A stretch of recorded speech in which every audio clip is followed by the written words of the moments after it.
Hey, Fred. Hey, Fred. Hey, Fred. What's up? How you doing? Welcome back. Hey, Bonnie. Well, you said B-A-R-N. It's Bonnie. It's B-A-H. If you were going to be Fred replying. Hey, Bon. Yeah. I don't want to correct you in front of like 100,000 people, but I'm going to. All right, so today, last time I was live, because it's me. Can you do a Gandalf voice? I'm ready to do voices today. I'm ready to do some voices today. I was going to play Final Fantasy 16. Because I just want to play Final Fantasy 16. But we got really into Sorcery a couple days ago. And it's like, all right. We left on a cliffhanger. I can't just end it on a cliffhanger like that and maybe not play it for like 3 weeks. Let's play Sorcery. We're going to chill out. Audiobook Andy is here tonight. Gonna read this story. Go over some of the choices. Why don't you relax? Why don't you get comfortable? We got some work going on the second monitor. We got something going on, something else, killing some time. Hey, or maybe it's time for you to go to sleep. Maybe could be in Europe. Might be late right now. Turn the volume down. And I really mean that because some of the sounds in this game are loud. All right, so we'll pick up right where we left off. Not much else of an intro. This is a 3-minute intro. It's the fastest intro I've ever. This is the fastest intro I've ever done.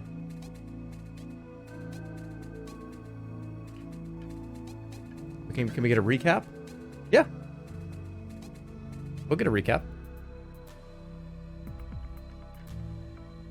Honestly, we didn't really do that much. We walked in a big circle and I lost a finger.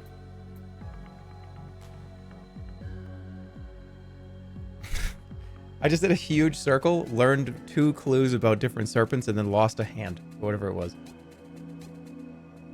You didn't even need to lose it. Yeah, I know. I feel like I did the same thing last time too. You snorted the horn dust. Oh yeah, I forgot. I didn't even get out with the horn. Hey, remember, you are bald also. Well, no, I'm not. Here's the thing. You can call me, oh my god, he can't even do puzzles. He's a fucking idiot. Oh my god, he's 5'8". I'm taller than him. Oh my god, there's a lot of things that you can say about me that are true. And it's like, whatever, that's fine. I have beautiful hair. It's very healthy. It's luscious. You don't have that on me. You just don't. And I'm almost 40 years old. And I don't have a single gray fucking hair on my whole head. It is wondrous what my hair is like. So that's one of the things that you can call me, you can say anything about me all you want. You don't touch the hair though. Because it's healthy. I'm gonna wake up tomorrow and it's gonna be receding. And it's gonna be such a disaster. I'm gonna be like, oh, I'm gonna be doing my, washing my face and I'm gonna just pulling clumps out or something. I know. I just gotta stop talking about it. No. My hair is very healthy. Every time I go get a haircut, they say the same thing. They go, your hair's really healthy. And I always do the thing. I don't know. Does everybody else do this? When I'm getting a haircut, I kind of be like, yeah, it's thinning. It's thinning. I'm trying my best, It's thinning. I know I'm losing it. And then they always say the same thing.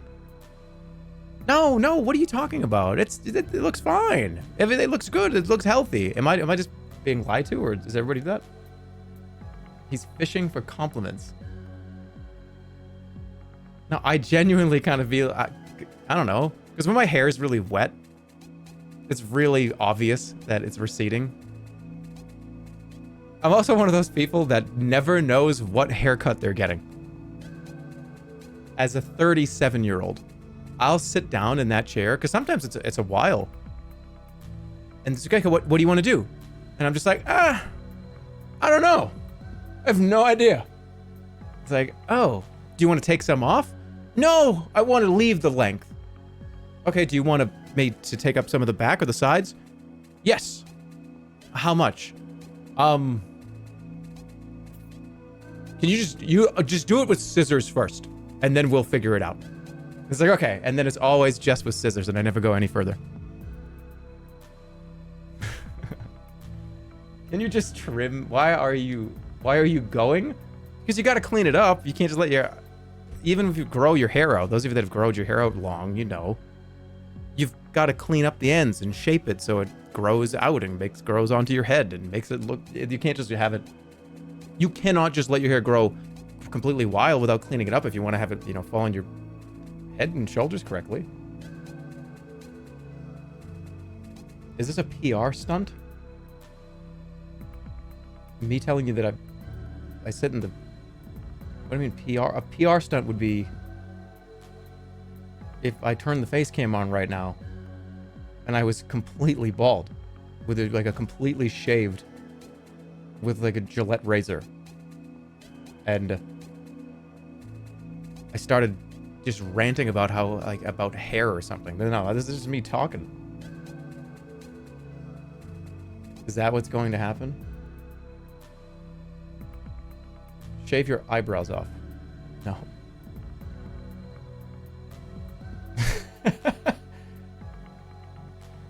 Is he actually bald?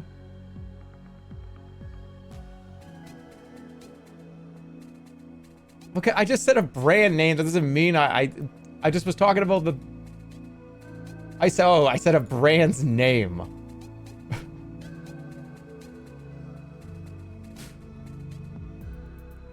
All right, are you ready? Are you guys ready to play? Enough people have trickled in. I know the sorcery streams aren't necessarily for everybody, but they're for me. So I'm having a good time. And there you go. That's all I have to say.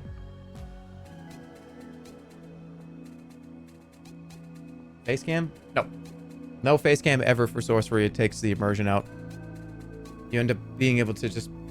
here's the reason why I don't want face cam on during sorcery streams. Because you know the behind the scenes videos of the actors reading the script in the studio with all the soundproofing around the walls? Imagine if that was in the corner on every episode of SpongeBob. I think you'd be like, there's a guy in the corner. I want SpongeBob on the screen. That would be sick. Yeah, it would be cool but then it's not like SpongeBob talking. I have a live cam of the actor doing SpongeBob. Let's just use that as an example. It's just SpongeBob is talking, but also SpongeBob the actor is talking. You know what I mean? This is a bad take. I don't think it is. I don't think this is a bad take. I mean, for a behind the scenes video, that makes perfect sense to me. That's really cool. I love that stuff. But I don't want that, like, on the episode. He's right. He's right. He's right. Yeah. Thank you, one guy. SpongeBob the author?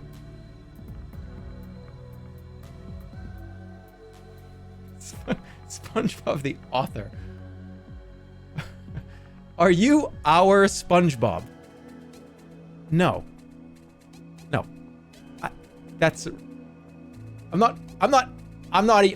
No, I'm sorry. I ain't anybody's anything. Okay? Let's get that real clear.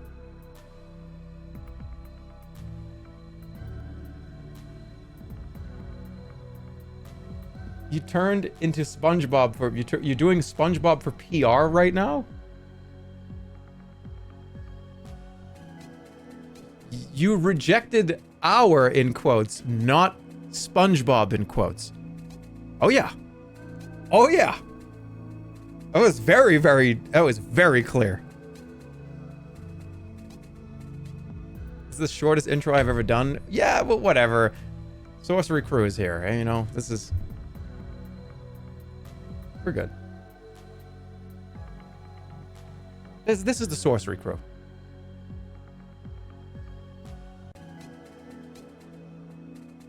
Like, I can be way more candid with the Sorcery crew. You know what I mean? Like, I can talk to you guys. I can talk to you guys. You guys get it.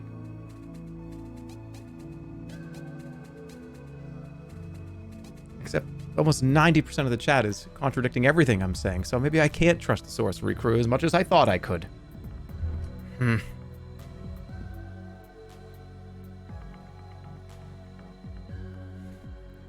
you high right now? No. Are you? Are you?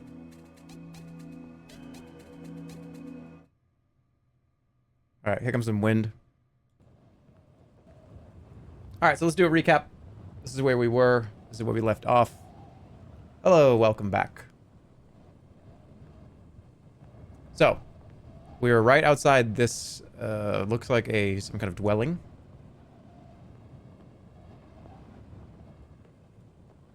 Let's go. Let's freaking go. It's a sorcery stream, of course. Well, whatever. That's between you. It's between you and God, and you know, obviously the legality of the state or county that you're currently in.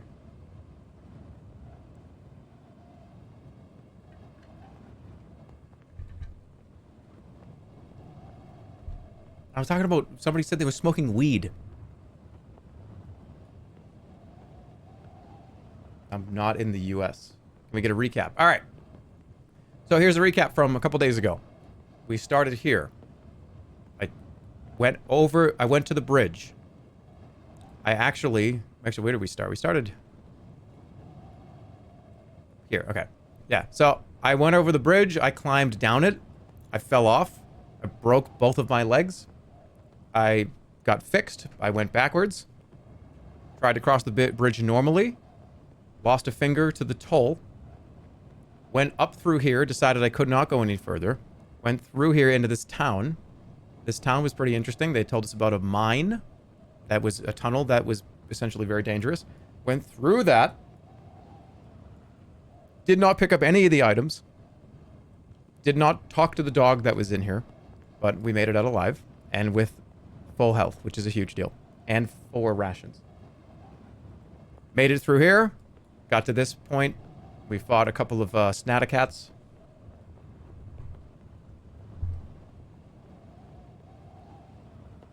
But I lost a finger here. So we have made our way through. We went to the forest of Snatta. We did find this lake. I snorted a mushroom and passed out face first into the water and had a bunch of hallucinations, and a bat saved my life.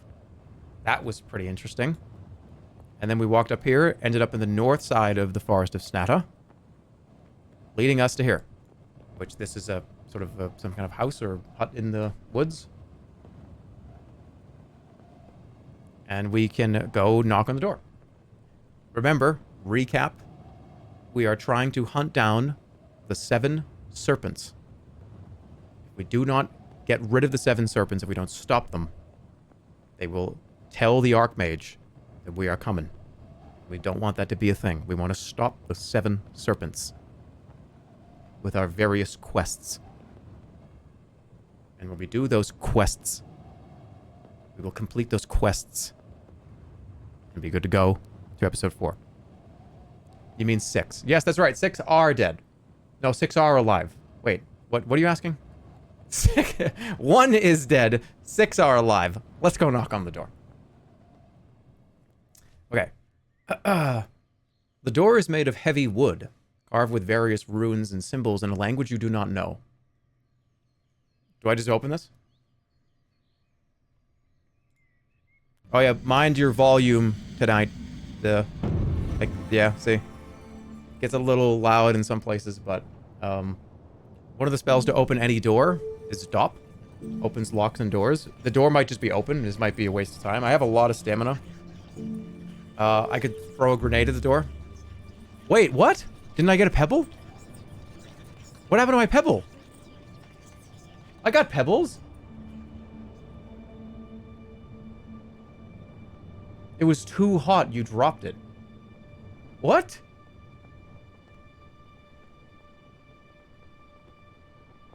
Oh, it was... I could see... Oh, I could read minds. All right. I wonder if I can put... Because if I put the skull cap on and see if I can read somebody's mind...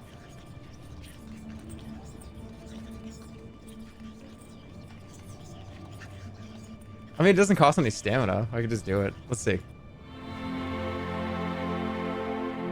You turn the stars into shape around you, pulling on the cloth skull cap as the magic takes hold, but you are alone, so there are no thoughts to hear. What if I just open the door? You try the door, it is not locked. A dark passageway is revealed. Alright, so we would just open the door.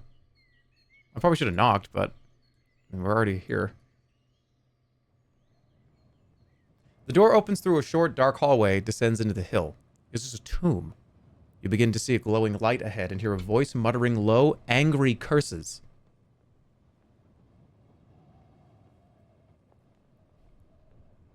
Make a move. A little sunshine falls through the doorway. There's still time to turn back. We're just going in.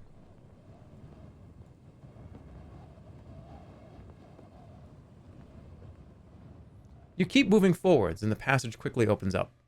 You enter a small room lit by a single candle on a wooden table.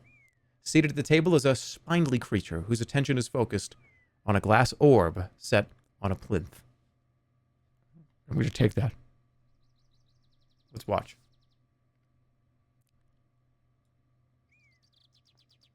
Oh, I think I remember this. You watch as the creature stares into their orb, which swirls with colors and shapes. It mumbles something quietly. Announce myself. You open your mouth to announce yourself, but the silence is broken by a squeaky voice. Yes, all right. Don't stammer like a half-orc. I'm busy. Sit down. A thin finger gestures towards a chair in the corner.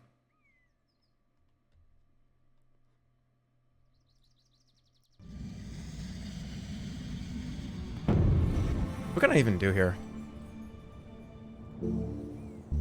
Could do nap, cause sleepiness. I don't have pendulum. That's it. I could read minds in here. This is gonna be weird, me holding like two fingers up, like X-Men style. And being like,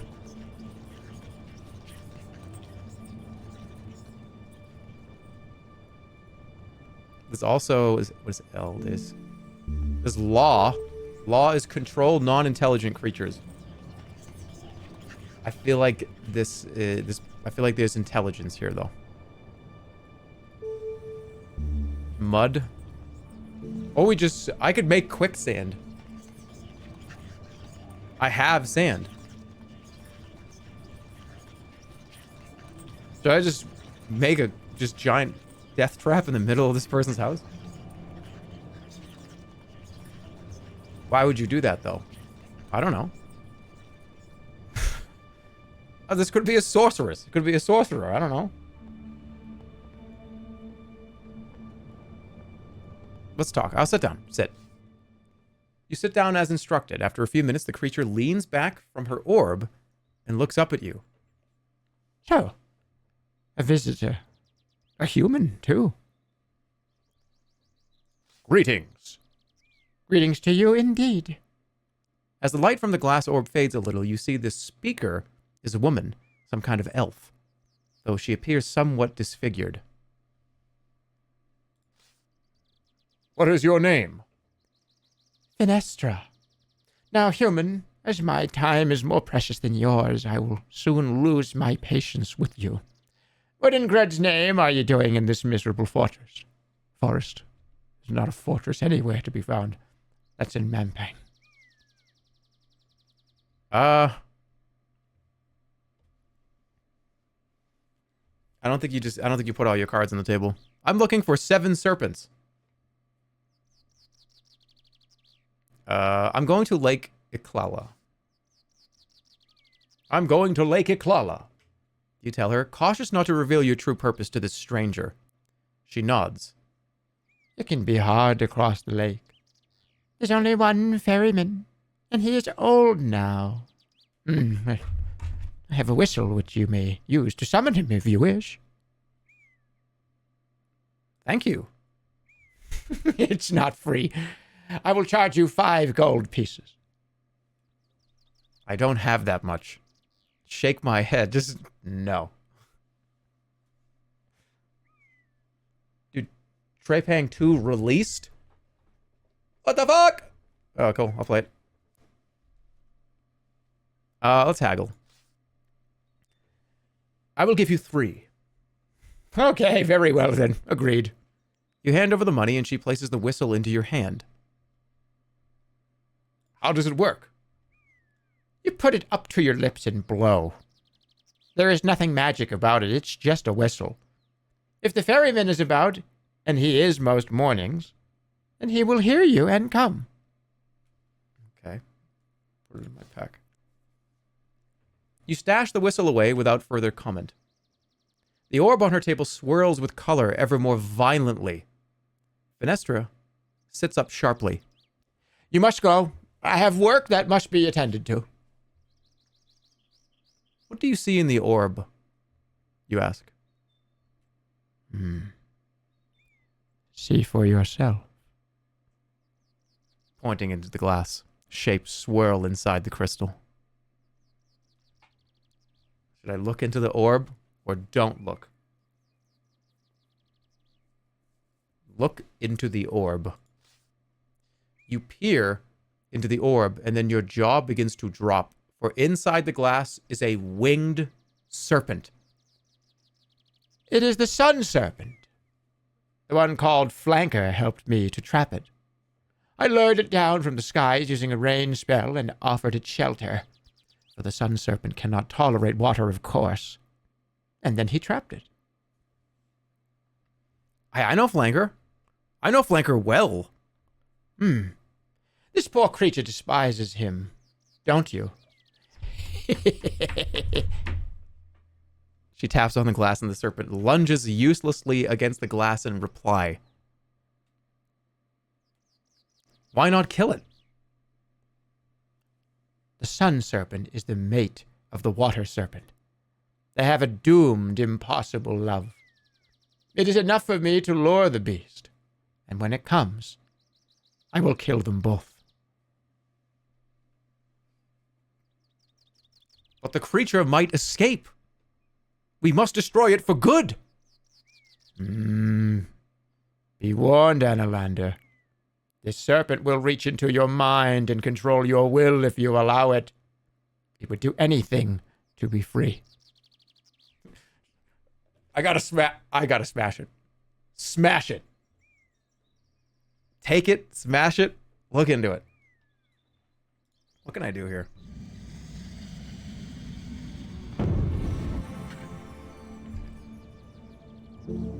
Zap. Boom! Out of the finger. Same joke. Same joke.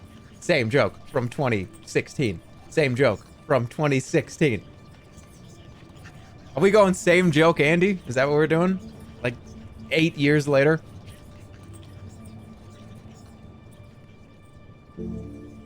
No. I'm going to read her mind. You place the skull cap on your head as if you craft the spell. You hear the serpent's thoughts enter your mind. It is swirling in anger around cursing Fenestra and you. Oh, I can get the fuck out of here. Okay. I don't know what to do. I don't know what the... There's no right answer in this game, but I wonder what the path of least problems is. Well, if I look into it, will he, like, control me? Take it. Take the orb. There's no way this orb can hold the creature. And should it escape, your mission will be revealed. The orb must come with me. The fate of the land is at stake. You may take it. In return for 2 promises. First, that you will destroy this orb and the snake inside in such a fashion that they cannot return. Know that breaking the glass will set it free. So be sure you do not do that. I shall drop it into a canyon. That sounds like a good plan. I will bury it. I shall drop it into a lake. And what is the second thing? You nod, understanding. The second thing is more important. Find the water serpent in Lake Iklala, and do not leave it alive, and do not die in the attempt to kill it. Will you do that for me? I shall do my best. I shall. Wow. Oh no, I shall, you vow. Then with a nod, she steps aside and lets you take the orb with the trapped serpent inside. It will not serve you for the casting of far. The serpent will not allow it. I have an orb of my own already. You too. I have an orb of my own already too. Well, then we both own orbs. Yes, we do. Then I'm going to put the strange orb carefully into my pack. You turn on your heel and leave the underground room. Okay. So let me get this burned into memory here. I can't break this. If I break this, it will come out. And that's bad. There is a serpent in the glass cube. I need to make sure I destroy it. The water serpent and the sun serpent they know each other very well. So we have to destroy it somehow. Okay. You got it. Well, let's head there now. Yeah, I think here's the plan. Ready? Streamer's choice. Streamer veto coming in here. We're going to go down here. Stop by whatever this little hut is. And by the way, get Elden Ringed. For those of you that just got here. Yeah. You get a problem? Alright, so I'm going to go this way. I'm going to go down. Cringe. Is the story in Sorcery the same every time? It is. The A and the Z are always exactly the same. And honestly, so is like the LMNOP is usually kind of the same, like throughout as well. But everything else is kind of on your own. But this, I mean, well, it really depends. Everybody's goal is exactly the same. You're the Analander. You're trying to go get the Crown of Kings that was stolen from you, and the Crown of Kings is the Infinity Gauntlet. It's like the god power. It's literally makes you unstoppable. You're unbeatable. And the Archmage has it. The Archmage is evil. You're back in the sunshine of the clearing. You feel the serpent in your bag, angry as it senses the heat and light around. You have the sense that things are watching you from the trees. It's time to move. Alright, so I want to go down, because going back, wrapping around left is not a good idea. So we're going to go this way. A wide track leads away from the door into the trees. And here we go. So we're going to stop here, see what this is. The goal is to eventually, before stream ends today, to go get the water serpent. And you're probably asking yourself, bro, that's like right here. Yeah, okay. Yep, it is right there. See you in like 4 hours, because that's how long it's going to take us to get over there. The heckin' Infinity Gauntlet? Yep. I just spilled all over me. Hold on a second. Okay, if I got like a huge replica Infinity Gauntlet and just like put it on and turned the cam full cam and just played the like Avengers theme song, how long do you think we could keep that up? Where I was like, you know, it's like dun, dun, dun, dun, holding it up into the camera and stuff. How long do you think that could go on for? Do you think more than 10 minutes straight of that would be unbearable? Before a DMCA? Before you laugh, 10 seconds. No. I would get in character. You guys, there's two different ways that I operate on stream. There's like, I'm into this and I'm dedicating, and I'm an actor. And you can't break me. You never will. But then there's the I'm just hanging out, and I laugh in 5 seconds. Which one of them will it be?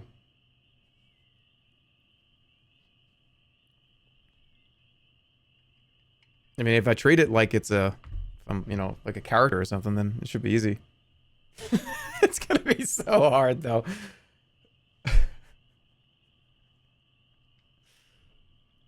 You have to be committed. What's this worth to you guys? That's what I want to know. What is a 10 straight minute Infinity Gauntlet Pog stream worth to you? And no laughing. I can't make any sounds. I have to just be excited and going over all the stones and what they do and shit and like aiming it at the camera and like holding it up and doing like the 2 fingers like I'm gonna snap and stuff. Was it worth you? Because that is 10 straight minutes of embarrassing myself in front of millions of potential people. What's it worth? You should paint yourself purple. I'd rather you don't do that. Yeah. Put up a paid poll for bits. He's gonna do it or he won't do it. What's it worth to you? That's actually kind of funny.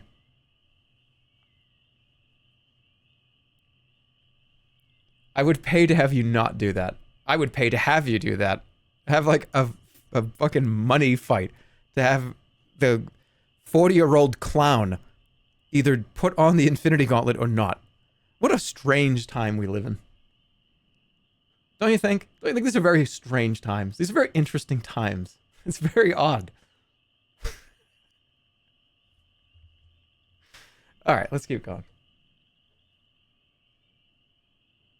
No, I don't actually do it. Don't actually do it. Did you actually do it?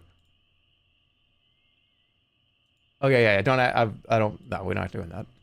I think it's really funny, but, okay, it's just a regular poll, okay.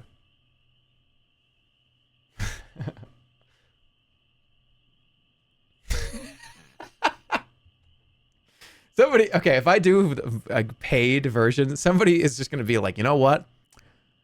I got a lot of fucking money in my account, and I'm making sure this motherfucker does not do that.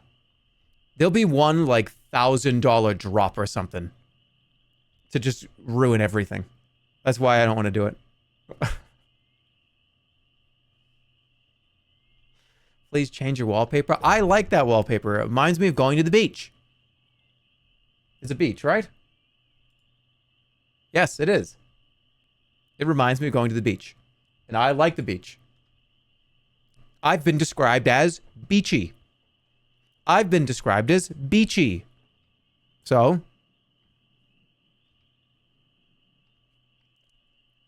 I have like a beach aesthetic. I like the beach. I've been described as very beachy.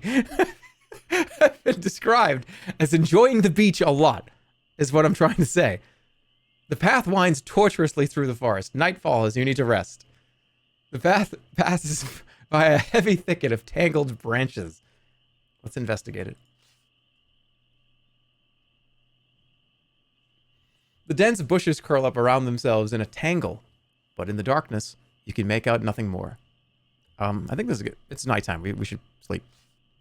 The thicket will make a good shelter. You clamber into a hollow between its roots and lie down. Laying your pack down by the roots of a tree, you try to rest despite the strange noises that float across the landscape. At least you have eaten already today. Then we're good. The stream runs tortuously through the Thanos rent.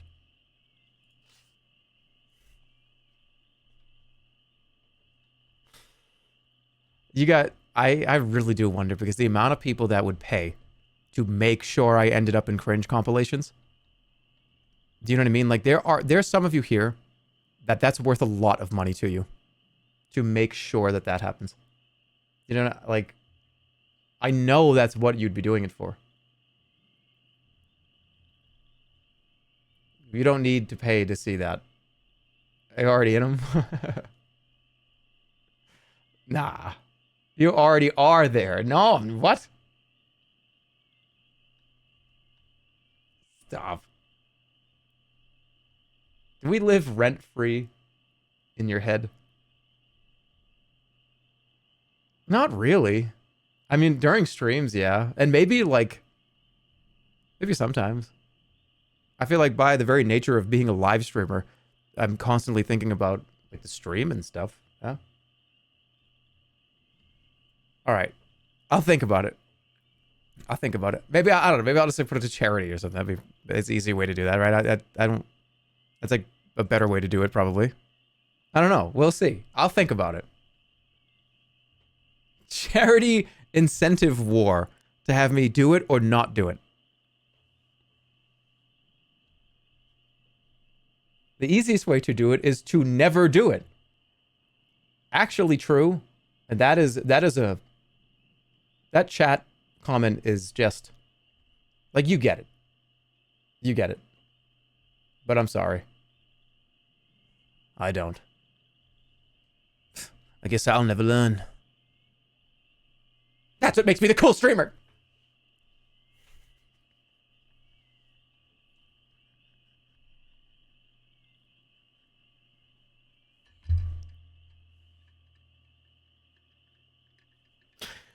I did that to specifically get into a cringe compilation, so let's go. All right, your eyes close and you let your tiredness overtake you. You wake suddenly. There's a flapping of dark wings from overhead. A giant bat is circling above you. Your journey has been plagued by these creatures.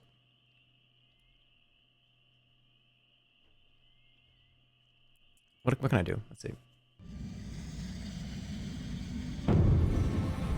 You should title that stream to cringe or not to cringe. That is the question. Oh, man.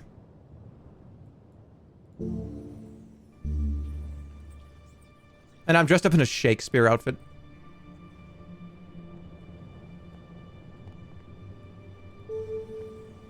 There's obviously danger.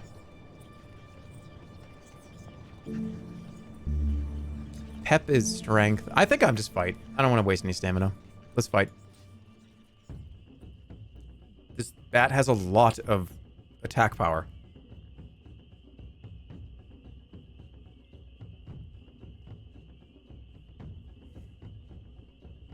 This guy is the CCO of Off-Brand.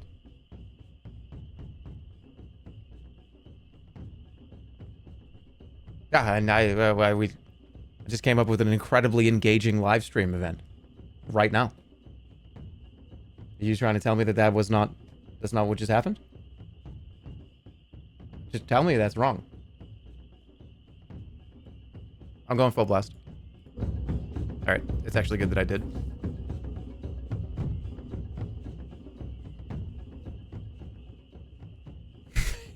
Have Ludwig do it. No, it has to be me.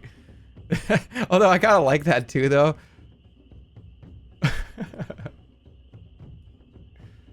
I'm gonna defend.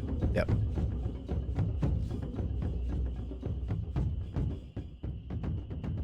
I'm going all in. It's all right. I would read these, but it's pretty. You can read them. It's just kind of like you swung and hit them.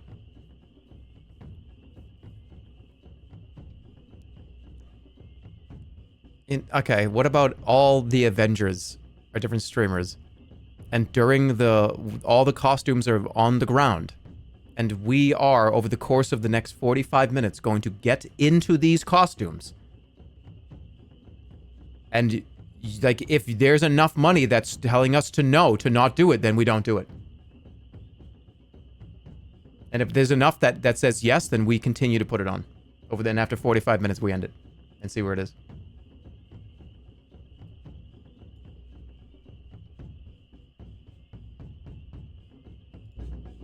Could have gone fallen.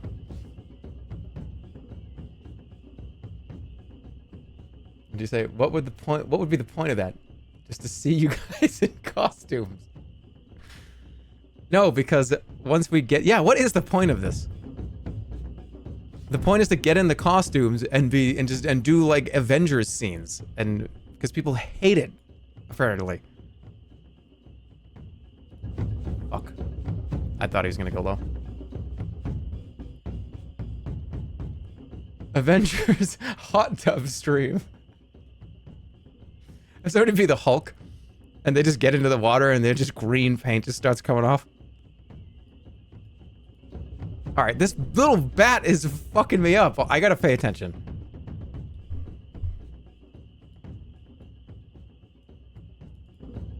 Stop defending when you're being good at the game, and it's annoying. I could have done it again. All right, all right. That's a fun idea. I'll add it to the notepad. Here we go. Only one? Okay, creature's eyes are fixed on you. There comes a big one. I'm getting absolutely destroyed right now. This is ridiculous. There's no way he's going more than 3.0. And he's not. All right, I gotta go all in. There's no way he's gonna go all. No, he's not. Yes, he is. Oh my god, I'm just getting outplayed.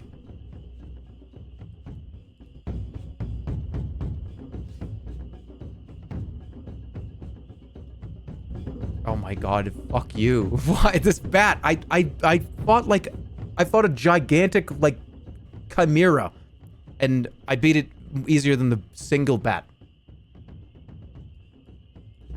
What the fuck? What? Fucking die.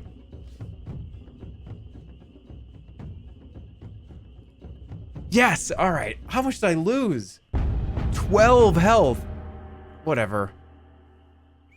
The creature falls from the sky, dead.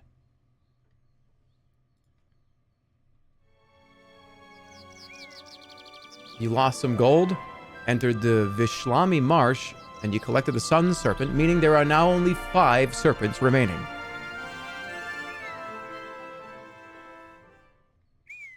And we have to make like an original song. And put like different memes from all the Avengers characters. Like, you know, sing about like a Thanos is gonna snap you and shit. It's something fucking awful, you know what I'm saying? An original song that we all have to sing in unison.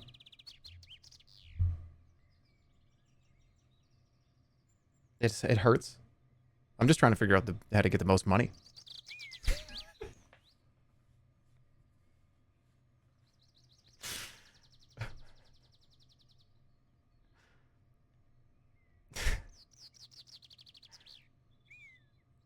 Only if you paint yourself purple. All right, I'm stuck on this and I need to get off of it.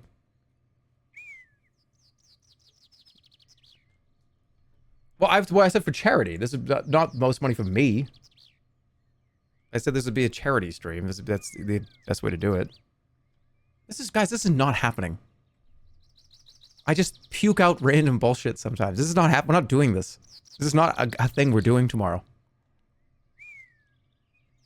See, that's how you reel them in, right? Now they want it to happen. Hey, yeah, you and me get it, right? We know. Okay. All right, we're playing the game.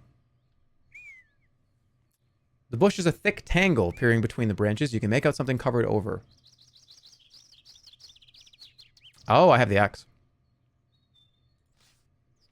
You hew the branches away with the axe in swift, easy strokes. The foliage falls away to reveal first a glassless window, and then the top corner of a door. It seems the branches are growing in front of and out of an ancient hut.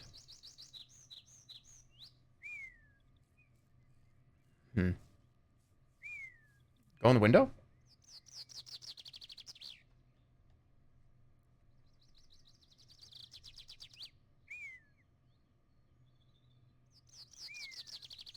Did you? Yeah, I took 10 damage from the bat. I'm gonna cut free. Cut free the door. You keep cutting until you have uncovered the door enough that you might be able to pull it open. Let me look in here first. Before going inside, you think to peer in through the window. You can make a little out through the thick foliage that continues inside. But it seems the hut is otherwise empty. Then for a moment, something seems to move. But looking again, you see nothing. Could be a Snattercat.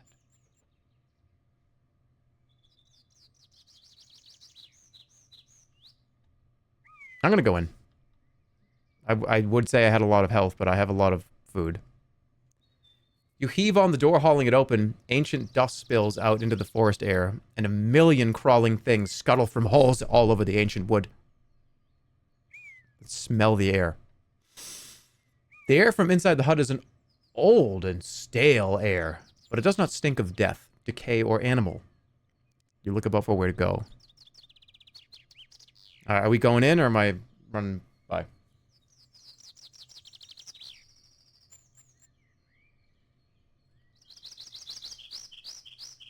Go in? Go in. When are you going to drink the Grimace milkshake? I don't know. When I go to McDonald's, I'll make sure to get one. Okay. You push your way inside the ancient overgrown hut. There are patches of yellow moss, much like the one you tried earlier, growing on the back of a wall. Oh, really? This is edible. You gather up a handful of moss. It is much like the last bunch you ate. Eat it. There we go. You chew through the moss, feeling much better for it. All right, I'm gonna do sus.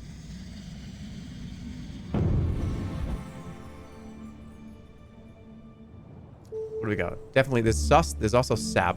Cause depression. Also, by the way, for those of you that have never played this game, if you sap and there's nobody to sap, it happens to you. You literally cast it on yourself because it attaches to the first living thing in the room. So, I don't think I want to do that right now.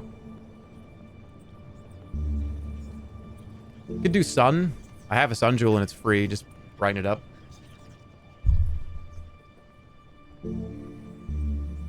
See the future. I can use the crystal ball here. The crystal ball is useful. Sense danger. I'll do the meme. Cast sus. Crafty enchantment and a steady voice begins to speak to you. It informs you quite calmly. The hut is not empty. Goodbye. Okay.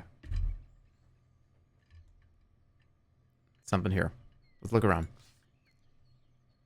In the thin sunlight through the windows of the hut, you can make out writing on the far wall. This is the house Elise built, and in its doorway blood was spilt. But that blood has dried and gone, and poor Elise is still alone. Look at the doorway. Looking at the doorway, you see the dark shadow of a bloodstain, wiped carefully around the sill like a ward against an evil spirit. Not that such magic works, of course. The only true magic comes from the stars. At least that's what they told you. There are a few more things scratched into the wood. What does it say? You look at the other scratched marks. They are hard to comprehend precisely. One appears to depict a person in a circular bubble, floating harmlessly above a raging tornado or a whirlpool. Another shows a fiery ball, perhaps the sun, perhaps not, being drenched by a fist squeezing what looks like a handful of berries. Interesting. So we got floating, which is the float spell. Raging tornado is, I think, with the horn, right? It causes like a windstorm. Fiery ball, that's hot potentially. And drenched by a handful of berries. Let me see. Looking into the dim corners of the hut, you uncover an old vial of water. As you lift it to the light, it gives off a very faint shine. In your mind, you feel the ape's gentle voice. The water in this vial is blessed to the god Gred.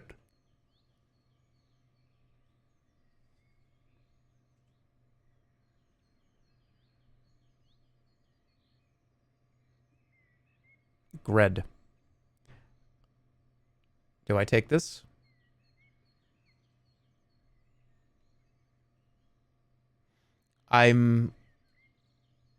I think if I take this and I drink it, the ape is gone.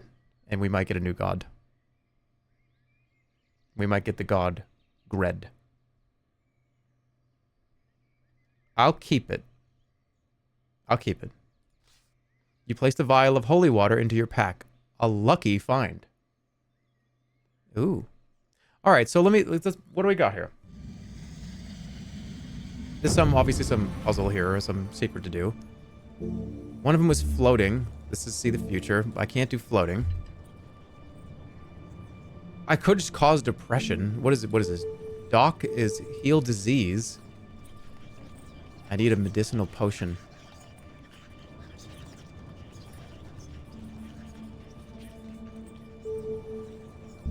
I could do sap, but who would I even do it to?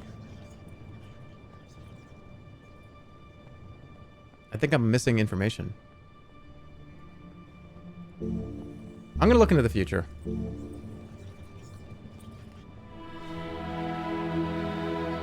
You settle into a sitting position by the roots of a tree and take out the orb of a crystal.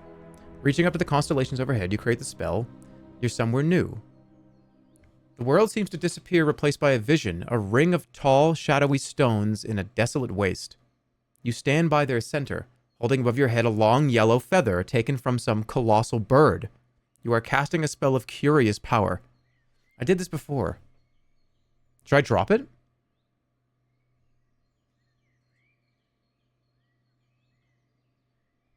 Dude, you should use FAR to see if you do the Cringe Avengers stream.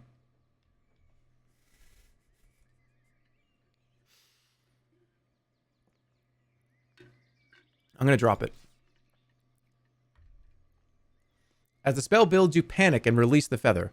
Slowly, it flutters to the ground, but as it does so, the spell of this strange place takes hold. The feather erupts into vivid flame, and you shield your eyes. It fades. The day is likely to be clear and will be hot once more. Did I just do that to get the weather forecast? The day is likely to be clear, will it be hot later in the afternoon? Showers coming in tomorrow evening. Okay. I don't think I can do anything here.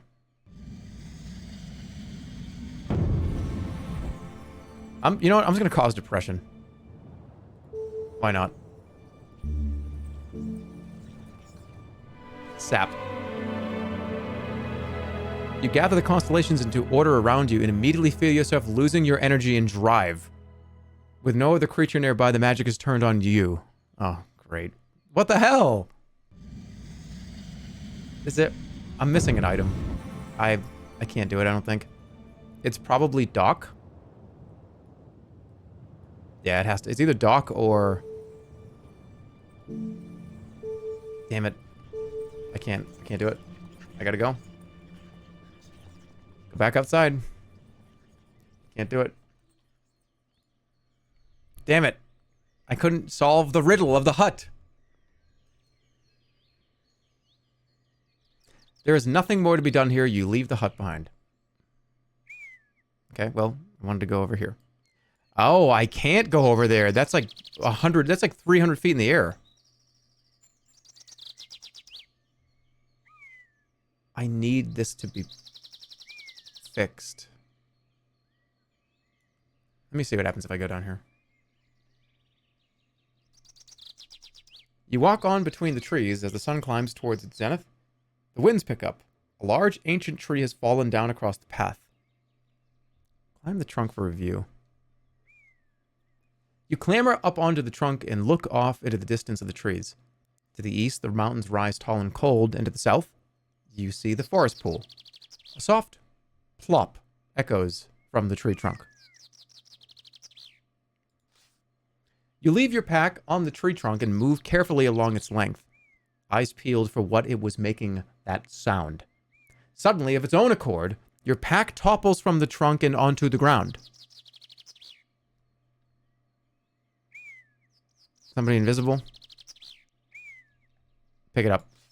You return to your pack and reach down to pick it up, and something bashes you backwards. Fresh blood springs into your arm. You have been scratched by deep claws, but you can still see nothing. God damn it, it's a Snatacat.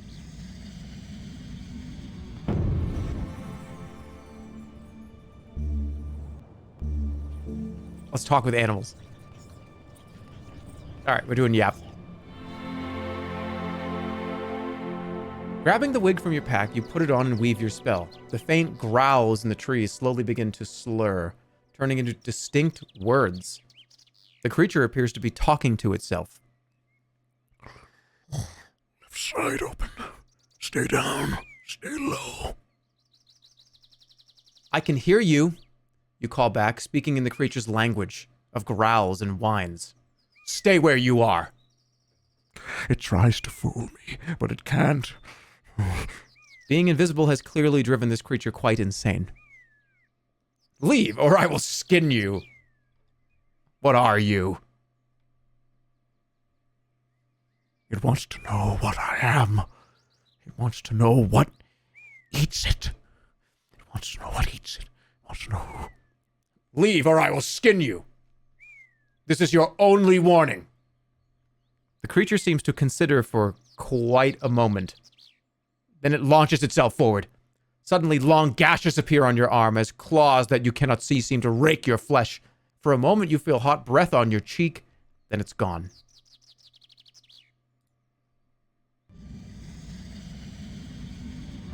You could have casted Sun in the hut? I thought all I had was, I could? It wasn't just Sap and Sus? Really? Really? Really, really? Like, really, really?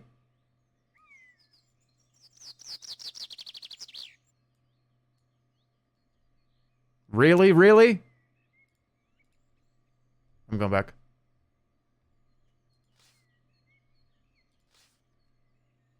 That's 1 out of 3. That's all right. Okay. Look at the doorway. Look at the scratches.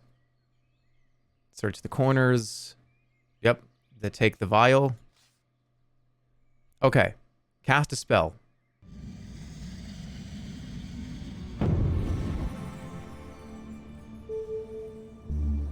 Oh, you weren't full of shit. All right, let's cast Sun. You craft the enchantment until the sun jewel starts to glow with a magical white glow. Nothing. Nothing. Didn't do anything. It just looks cool. Jerma, why do your tags say thinking about beans? I don't think they do. Huh. Maybe combine with a different one? You have to sleep in here.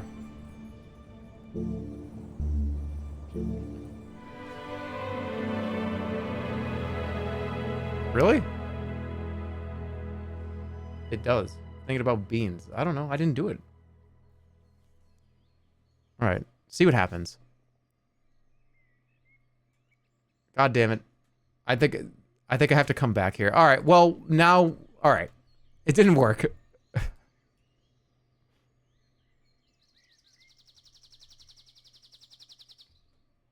Your tags are fucked up. It doesn't matter. Okay, soft plop. Move. I'm not fighting anything. You rise quickly and gather your things, listening carefully for any suspicious sounds, and you catch a soft, deep growl a few feet away. So I just run. I'm just gonna run. You waste no more time and scurry away between the trees. Okay. Here we are again. I need to move this to the right.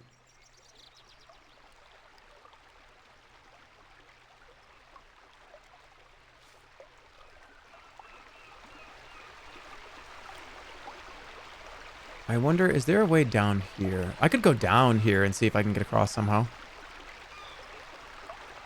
We haven't gone down here at all. Haven't seen any of this.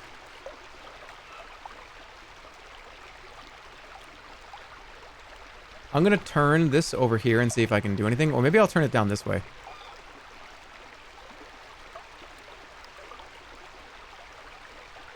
I can swim. It's fine. I lost fucking food. Your fragile possessions are ruined. All your soft food has been ruined. What the fuck? It's alright.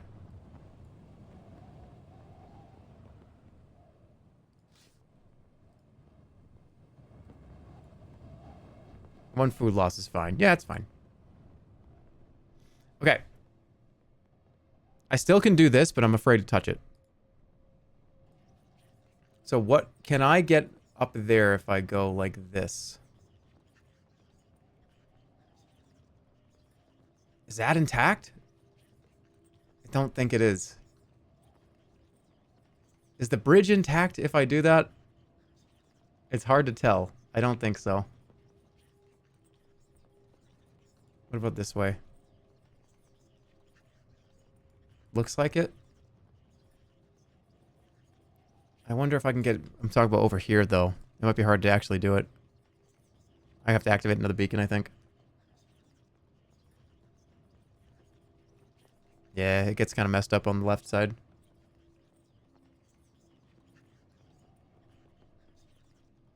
It's alright. I'll aim it this way. I don't want to aim it all because there's a town over there. I'll aim it over here. Like that way or something. Ooh. So this is the town in the past. This is the town now. It looks pretty much in ruins right now. What do you think? Should I go to Timpang? Timpang in the past first? Yeah, let's check out the past first. So that'll be fine. Now, I could just go down. This is another beacon, so I'll go light this. And we'll explore Clatterback.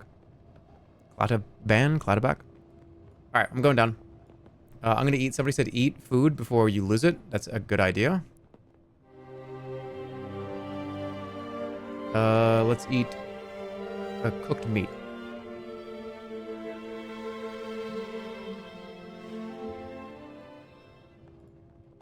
Make a move. Get the ring, please, I beg you. I don't know how to get it. Because if I break the branch, it falls down. If it falls down, it falls into the water. And if it falls into the water, I can't get it. If it falls down in the water, I can make the beam go over there. But I did that, and I can't get it. I don't know. It's tricky. Maybe the other tower? Point it at the other tower.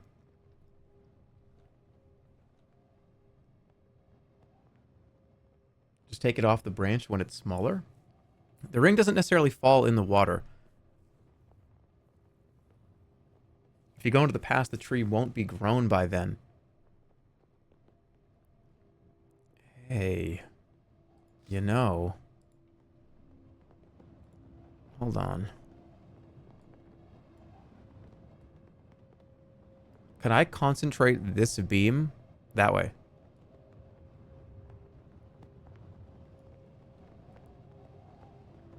Because if I can concentrate that this way, then this can go in the past, come back here when the ring is... Yeah. Maybe it'll reach? One of these will do it, so I'll leave it. Alright, so we're going to head down here.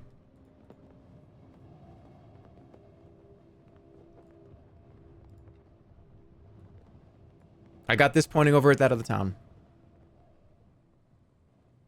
Let's make a move.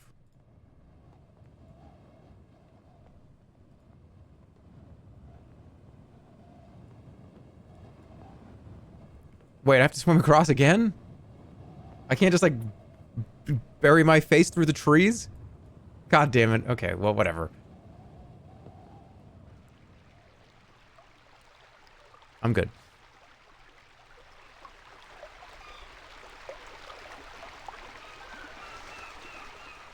Your videos on this game got me through a day where I was throwing up every half hour. Well, that sounds awful.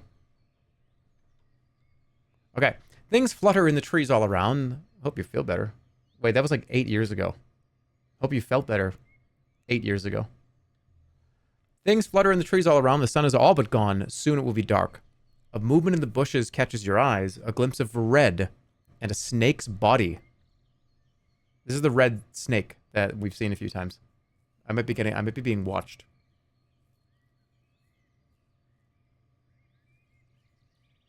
Let's go. Let's investigate it. Why not? The snake disappears before you can catch it. God damn. Do I want to go up and around, or should I just go straight down? I'll just go straight down. Easier that way. The path winds tortuously through the forest. Darkness closes in.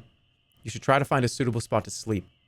Underfoot, the earth has been churned to mud, and you notice the branches either side of this route are broken.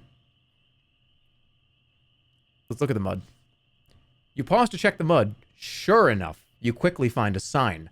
A paw print, at least twice the size of your palm. Yeah, there's snaticats everywhere. We need to go through this quickly. We gotta go. You keep moving, hoping that whatever lives around here doesn't find you.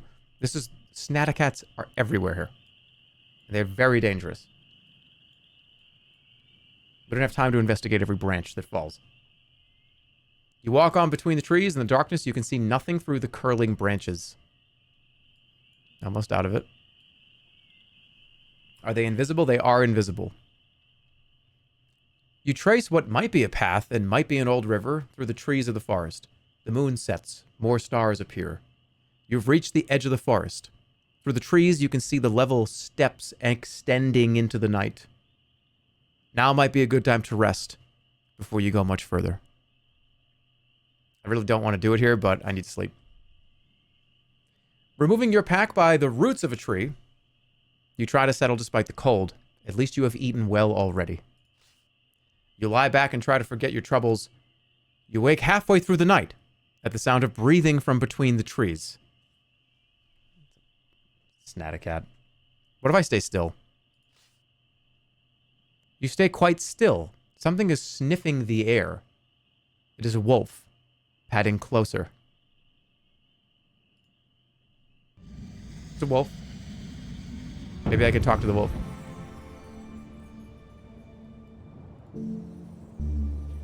Tell. Read minds. Rap. Talk all languages. Raz. Sharpened blade. There's always zap. Always. There's my entire first playthrough of the game. Pep is strength. There's also pop, which is grenade, but I don't have a pebble. Let's see if we can talk. Talk all languages.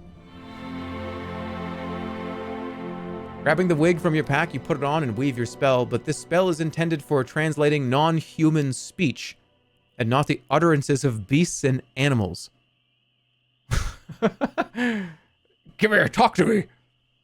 Oh, okay.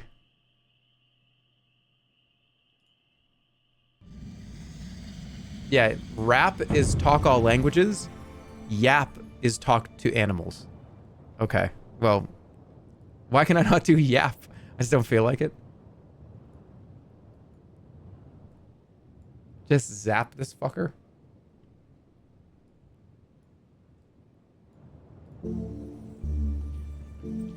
Zap.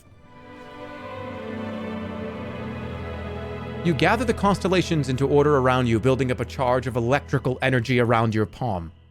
Fire the bolt into the sky. This would be scary, right? Into the sky? Alright, I'm going into the sky. You fire the lightning bolt up into the air, and the flash cracks the heavens.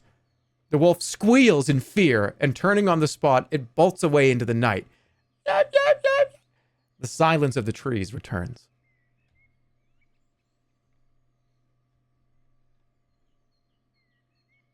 But I have alerted every single person in a 5-mile radius of my existence.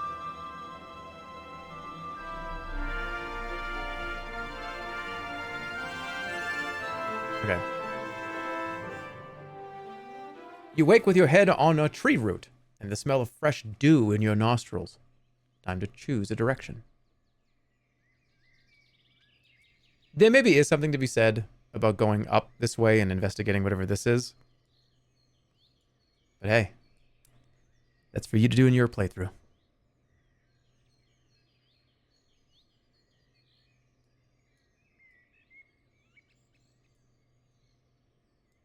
getting out of the Sonata Forest. It's too dangerous. Jerma, can you ask my mom to get me the Grimace Shake? I'm not your parent. I'm not, it's not like, oh, hey, let me go ask this streamer to, hey, ma, streamer said I can.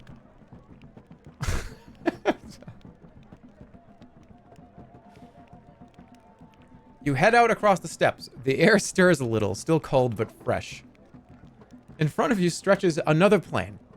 More rock than dust this time, and built of layers and layers of stone stacked like scattered papers. These are the Klatovak Steppes, said to be the home of strange half-human, half-simian creatures. As you walk, you see a strange sight, a village of listing huts in the middle of open space, with no walls or defenses at all. Ugly villagers lope from tent to tent dressed in animal skins. Look at the village. The men and women are strong and lanky, dressed in animal skins. By the gate, 2 creatures stand with hefty wooden clubs. Klata men. What can I do? Mods, please link him the Grimace Shake on TikTok. You don't need to give me the... I know what the Grimace Shake is. I can go invisible.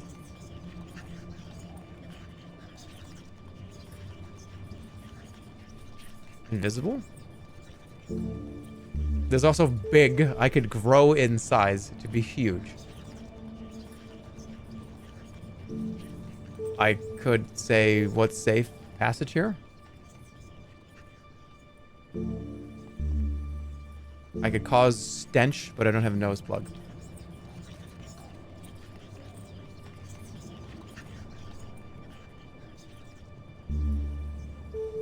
I could also summon a giant. I could just walk in there with a giant and be like, hey, me and my giant friend. How many of these? I think I only have 2 or 3 of these left, right? Invisible might be interesting. I'll let you guys decide. Here's your choices. You have literally 60 seconds. Invisibility, summon a giant, or become a giant. Which one? Those are your choices. You got 60 seconds. Summon giant, become giant, or... What was the last one? Oh, wait. What was it? I forget it. Why do I forget it? Invisible, right. Okay. Invisible, summon giant, become giant.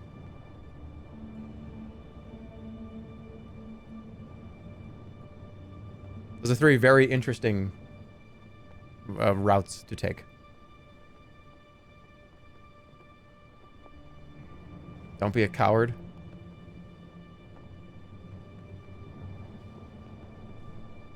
Don't be a coward.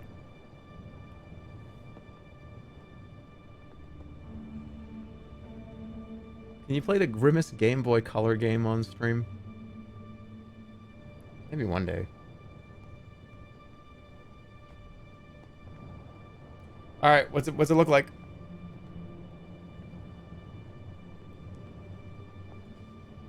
It's still close. Become giant and invisibility. It's kind of trending in one direction, but I think we have our answer. Become giant is the winner. Thank you for playing. All right, big. Grow in size. You cast a spell inflating to more than twice your usual height. It's not a giant. It's just like you're kind of bigger. A path leads into the village, or you could skirt past it. Why did I do this? I just got taller? You approach the guards. The guards are clearly impressed by your size. They stand quickly aside and let you enter the village without question. You flick one over as you pass. What? Oh, this guy's impressive. Okay. You step into the center of the village. Gradually, you shrink back down to your normal size. Is that bad? So I walk in the front door and they're like, yeah, bro, step right this way. Is that bad? Okay, large hut. One hut is much larger than the others. Above its door is a sign depicting a picture of an awl and a hammer. It is amazing anyone here can draw, let alone perform crafts. From inside, you can hear the sound of hammering. Look through the window. Peering in through the window, you see a clattaman working away at a bench. He moves with unusual delicacy for these creatures, his long, thin fingers carefully adjusting the position of whatever it is he's working on. You can't help noticing he has an unusually large skull. Okay, well, let's go in. The clattaman looks up as you enter. He puts down the tiny hammer and pincers he has been using to repair a piece of fine jewelry and tilts his head to regard you. Greet him. You greet him with a nod. He seems to understand this and nods in reply. Examine his workbench. You step forward and look over his workbench, and he gestures with an open palm to let you look. The clattaman has a variety of fine tools, pincers, awls, spikes for scratching and etching, even a vise. He's clearly a master craftsman, despite his species. When you are finished, he steps forward to you, gesturing for your pack. My pack.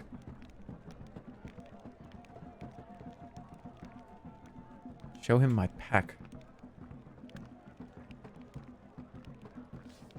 You hold out your pack to him. He begins to rummage through, investigating everything with his long, supple hands and occasionally pausing to scratch his bulging skull, as though his brain is itching at the sight of your gear. Then he digs around under his bench before finally pulling a long metal shaft and a hooked metal grip. He pushes the two together, screwing and clamping with a strange, hooked tool. After a short while, he produces what appears to be a well-weighted longsword and hands it to you. All right. I'll pay him. You pull out your purse to pay the clattaman. He seems more interested in the operation of the drawstring at the top of the pouch than the money. Really? Take the sword? You accept the sword with some suspicion. I just get a free sword? Let's see. Ask him what he's doing. You try to ask him what he's doing, but he ignores the sounds coming from your mouth as if they were just the banging and ringing of his tools. It seems like he is carving jewelry from colored stones. They do not seem to be precious or even beautiful, but the weird, twisted shapes he is carving are complex and intricate and remarkably precise. Can I take one? Take a piece. You reach out to take one of the pieces, a bejeweled item of clear value, but he responds much more quickly than you expect, snatching up a strange two-handed contraption. He opens the handle and the device expands a series of criss-cross bars. At the far end is a blade, which skewers you through the shoulder, pinning you to the wall. Holy shit. Uh-oh. He tilts his head the other way, and to make his point, wiggles the contraption, making your shoulder bleed. Uh-oh. You try to spread your arms to collect the starlight for a spell, but the clattaman simply twists the contraption. You howl in pain and cease your attempt at enchantment. Release me! You demand. The craftsman listens with interest, but does not retract the extended arm. I'm sorry. I didn't mean to go for the jewels. I'm sorry, please. Take me with you. Take me with you. I can't cast a spell. He's got me, like, pinned by the fucking shoulder blades.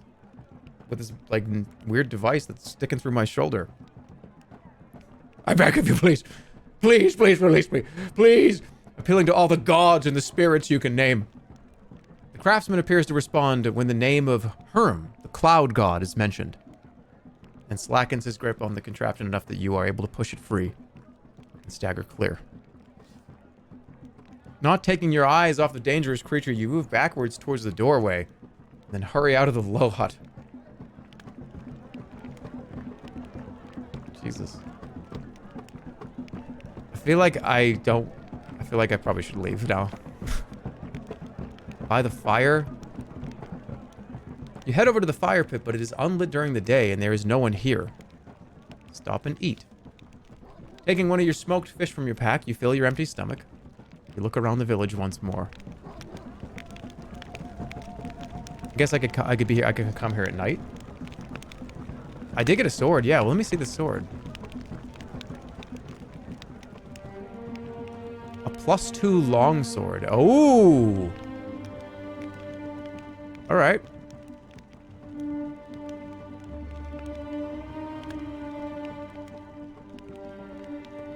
I think that gives me +2 to all of my swings. That's huge.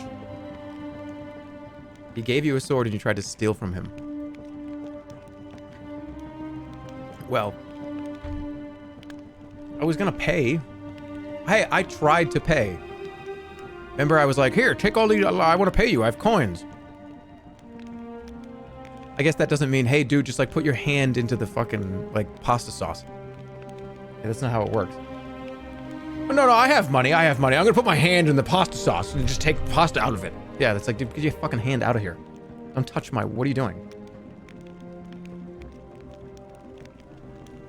All right, I'm gonna get out of here before I cause it any more trouble. Slip away. The village has no walls. You slip between 2 huts and back out into the plains. Let's check out over here. You march onwards, ascending and descending as the ground breaks and changes level. As the morning moves on, the wind begins to rise.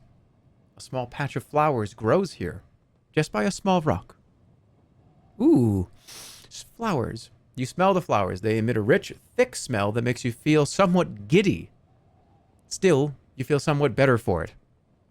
Smell the flowers again.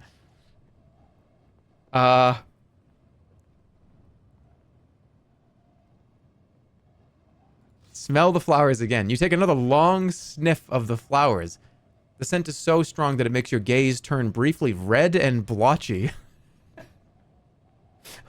All this guy does is just do weird organic drugs. Smell them again. You lie down on the ground and bury your nose deep into the flower patch and sniff.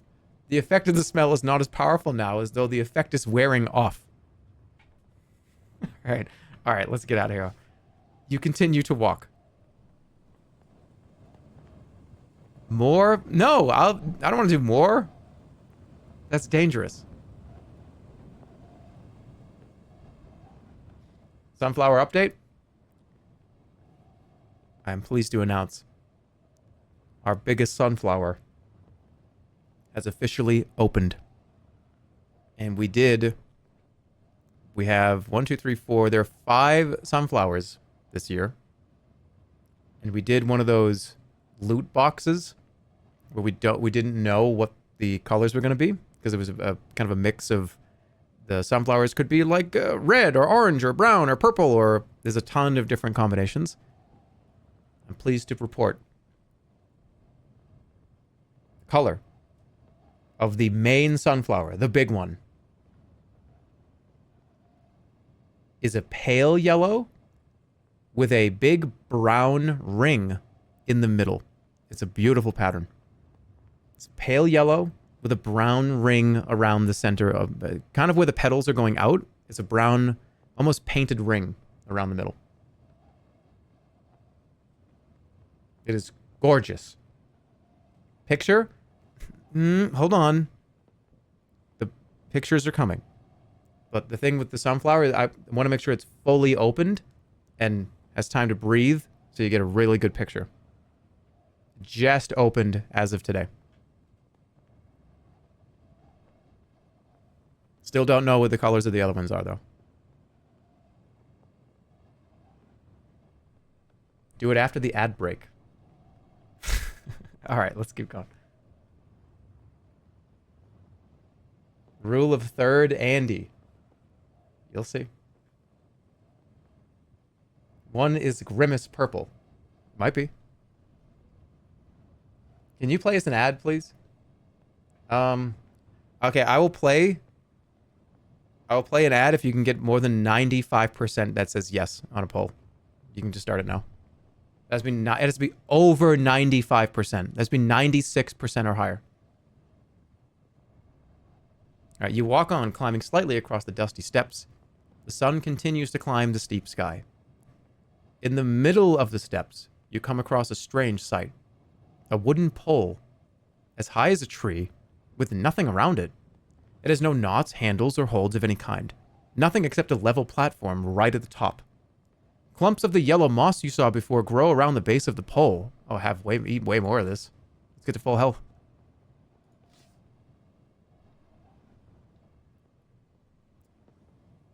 Look around.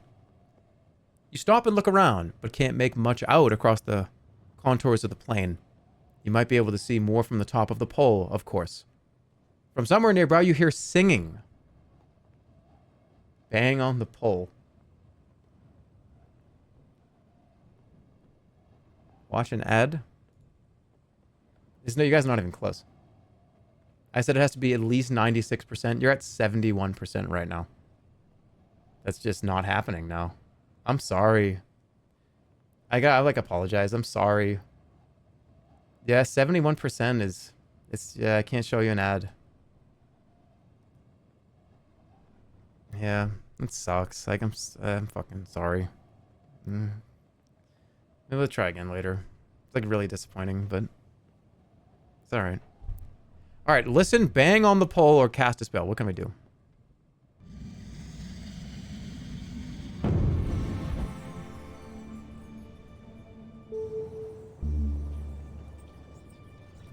H.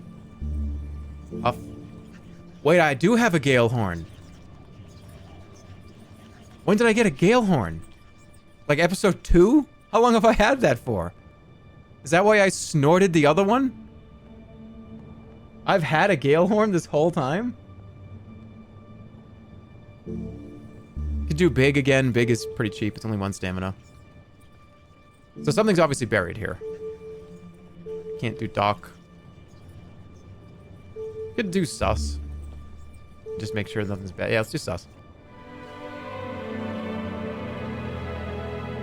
You look to the stars and craft the magic into a steady voice. It begins to speak to you. The voice informs you that this is a pole for a priest of Throth, who is fasting and contemplating the procession of the sun. He's likely to be quite mad. Okay. Listen. You concentrate and listen. There's definitely a voice singing somewhere close at hand. But there's no one anywhere in sight. The pole is set into a slight rise into the ground. And you can see in all directions. An invisible creature, perhaps? Dust funnels across the empty plain. Bang on the pole. On the spell's information, you unbelt your blade and wallop the pole with the weapon in its sheath. The wood vibrates. Boom! A moment later, a shaggy face appears over the edge of the platform overhead. Who's that? Who's that? Can't you hear I was doing the singing? Are you fasting? You demand. No, I'm not doing the fasting. I'm only not doing the eating. What I am doing is doing the singing. He is bawling every word. His throat must be sore now.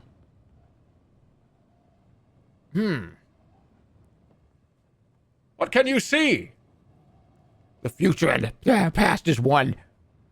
Joining and separating and ghosts walking back and forth. None of us are quite when we believe ourselves to be.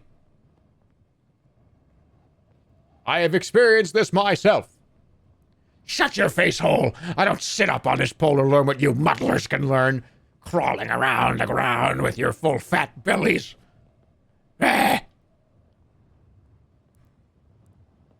Would you like some food? I can give you some food. He calls you something terrible in response. I was being generous. Do you suppose it's generous to torment people not doing the eating with food? Oh. Why do you think I'm up on this pole? Oh, he's fasting. Holy shit, that's actually awful. Hey, you're fasting up there, aren't you? Don't you want some food? I have food. I'm just taunting. This is taunting. This is not okay. This is actually bad. All right. I would like to learn from you.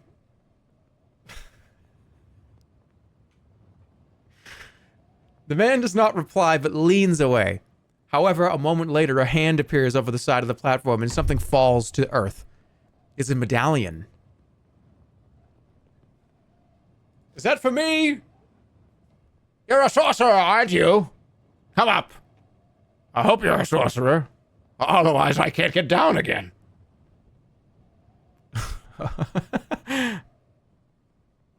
Okay, I gotta take it. You take a hold of the medallion. Nothing in particular happens. Come on, then. Let's go. You turn the medallion over in your hands. It is a jewel-studded and set loose on a chain. It is probably worth something. To the north, mist rolls across the edge of the forest. All right, this is definitely a hover medallion or a teleporting medallion. Zen? Hover in the air. Require... Yeah, okay, so I can float up there. Yep. What else can I even do here? I can just blow the fucking gale horn and cause a tornado on this dude. That would be so fucked up. Well, I'm gonna do Zen. Because Zen is how... I mean, they're teaching me to do Zen. You spin the starlight into a pattern around you, and the medallion begins to glow as you rise gently up into the air. You are now floating off the ground. Float to the top of the pillar. Okay. Here we are, up here with this guy. The man shuffles aside to allow you to bob down, while taking back the jeweled medallion. Oh, he took it back. So, you are a sorcerer. I thought so. I might have been a thief. You might have never gotten your medallion back. It is true. Oh, my sight assures me I will not need it. Still, I'd rather have it. Welcome to my little eyrie. What are you doing up here? You demand. High from the world, I can see diagonally downwards onto the world. I can see through the layers of curse that affect this land. The whole place has unraveled like a poorly woven shoe. Yeah. From up here, I can see. All right, I'm at it. Float down? I don't even have the medallion anymore. I would just be jumping off and dying. I don't have the medallion. Why would... This is bait. That would be so fucked up to see. No, I want to talk to him. Do you know of the 7 serpents? You demand. I see much from up here. I know of the winged beasts and their quest to devour you. Grind your bones to dust and then spit that dust into the cup of the king of Analand. He pauses to scratch underneath his loincloth. So, do you like it up here? The view is superb. I do not see how a view can be superb. It is only looking, after all. After he speaks, you feel a weight gather about your shoulders as you settle down onto the platform. That's why I was floating that whole time. The spell has worn off. Can you get me down from here? Where can I find the serpents? They are looking to find you, Analander. Each is waiting for you. Some are hiding, some are not. One waits for you in the very depths of Lake Iklala. He means to pick you off when you're at your weakest. How can I find him? If you must encounter him, I fear the only way would be to swim until he senses your tiredness. But that is a most foolish course. Can you tell me the serpent's weaknesses? These are most secret. but some, I think, can be guessed at. The time serpent cannot be defeated. From the forest to the north, the trees seem to part, and a gigantic bird lifts into view. Its talons gleam in the sunlight. Get out of here, bird! Go away! Grab the platform? What do? I think I'm gonna hold on. Okay, I'm gonna grab the platform. You grab the platform below, more to stop yourself from falling off in surprise than anything else. The bird approaches and swoops low. The priest screams. Then a moment later, he is gone. And the bird is flapping gently away. You are alone. There is nothing on the platform apart from a few stray spots of blood from where the winged creature's talons punctured the man's side. And the jeweled medallion. Oh no. Save him?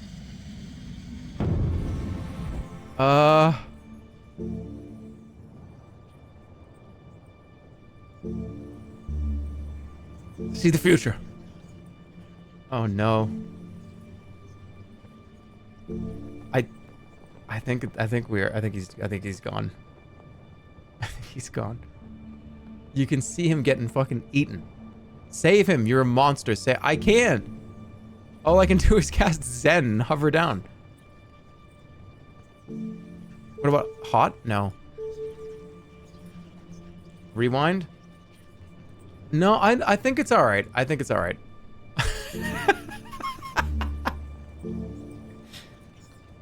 Oh, I don't have the medallion yet. Imagine I just leap off. Alright, I'm taking the medallion. This probably explains how we got up the pole in the first place. Okay, I'm going. Okay, rewind, you monster. Can't rewind everything. I can't. Some decisions have to be final. Okay. What do I sit on the pole? The spell was free, right? Sit on the pole.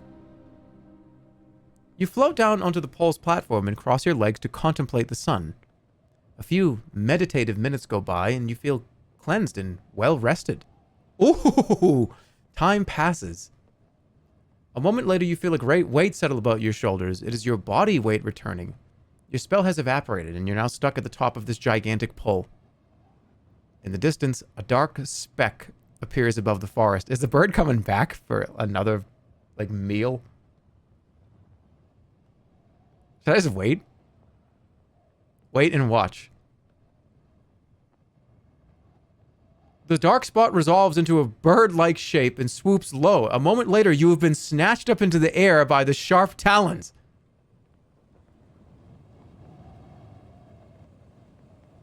Where are we going?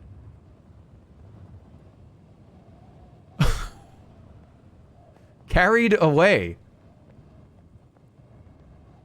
Great wings beat above you. You wriggle and struggle, but there's no safe way down. Below, the steps transform into thick, tangled forest. We do have the ape. What if I try to talk to the bird? Talk to the bird or pray to the ape? Climb the creature. I like that one.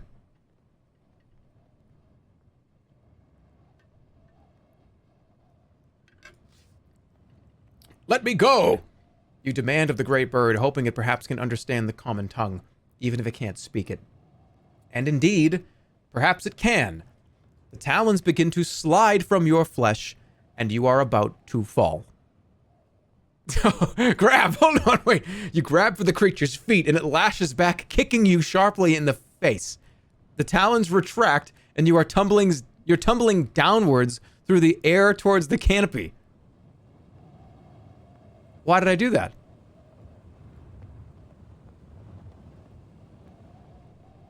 You plunge to earth, the trees breaking your fall. Miraculously, you are largely unscathed by your ordeal. Get up. You pause as a thin, red-colored snake slides across your path. This fucking snake. What if I play the flute? Imagine going through all what I just went through, and then being like, no, it's time to You play a few notes on the flute, But it seems you are no talented snake charmer. The snake appears to be watching you, but then it lowers its head once more and begins to slither away down the path. Yep.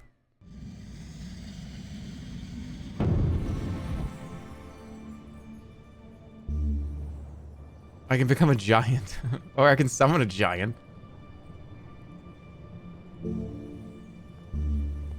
Rap, talk all languages? No, it's a snake.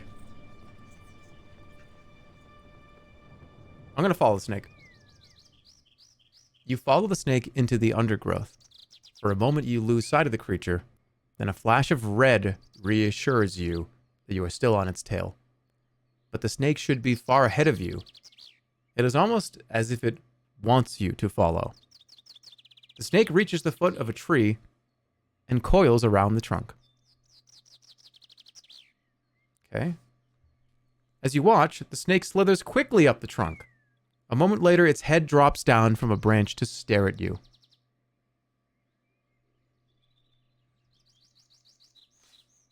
You approach the tree, catching a glimpse of a thick red band in the branches, and suddenly the whole thing erupts into flame. Charge forward. You charge forward, convinced the flame is an illusion. It is not, and you feel burning heat on your skin. But just as soon as it began, the fire goes out, leaving a badly charred tree. Looking up into the branches, you see the red snake peering down at you. It has grown tenfold in size, and two fiery wings are now folded across its back. Sly eyes watch your movements, as if deciding its next attack. You stare in shock and fear. The blaze of hissing fury must be the fire serpent.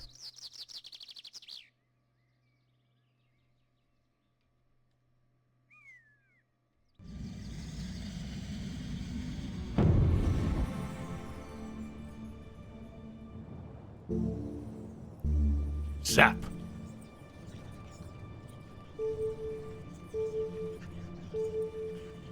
I don't have the ring.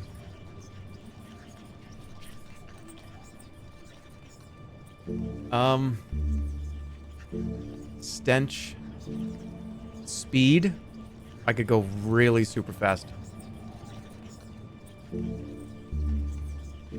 Float in the air. Sap. Didn't it say something about the water? Do I have like a water spell?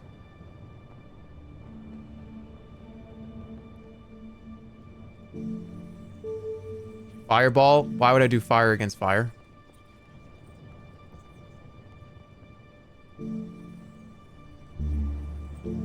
Wind. I could just cause an... I'm gonna do Gale Horn. I'm blowing the horn and I'm causing a fucking tornado here. Tornado. Let's go. Oh boy. Consulting the constellations above, you bind the spell, placing your Gale Horn to your lips and playing a clear tone. A strong wind is summoned from the horn that blows down the serpent's fires. It hisses in fury and frustration and falls from the tree to attack you. But without its flames, it is severely weakened. Dude, oh my god. Okay, I gotta play well. You've got much more attack power than I do. I'm gonna hold off. Good thing. Alright. Now, I gotta do some stamina management. Crash against your defense. The creature coils its scaly body. Okay, it's getting ready. Does that mean it's gonna attack? I'm gonna go like 3.6. Good. Good. Quick stab cuts through the serpent's scales. The serpent is rearing back, but you catch it as it retreats. So it's rearing back now. I think I'm going all in. Yep. Good call. What an unbelievable fucking swordplay that was. Your only hope is to keep up the attack. You do not hold back. Blade high above your head, the serpent is rearing for you. You drive your blade into its open jaw. The serpent's fire flickers. You'll die. I can do better than that. You will die here. Fire licks the edges of the serpent's mouth. I'm going again. Ah. You will die here alone. The creature's claws draw inwards. All right, it's not going to attack. But I think it has way more than I can... Yes!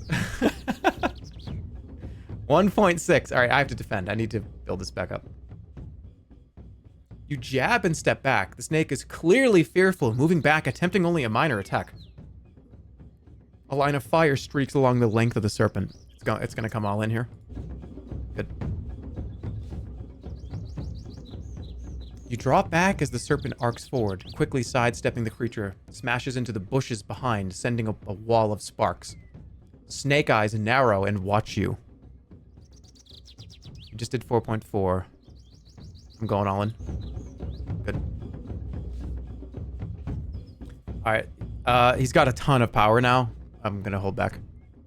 The flames around the creature flicker a deep, dark red. The creature seems to flash with heat. Yep, here comes a big one. Oh, kind of. Alright.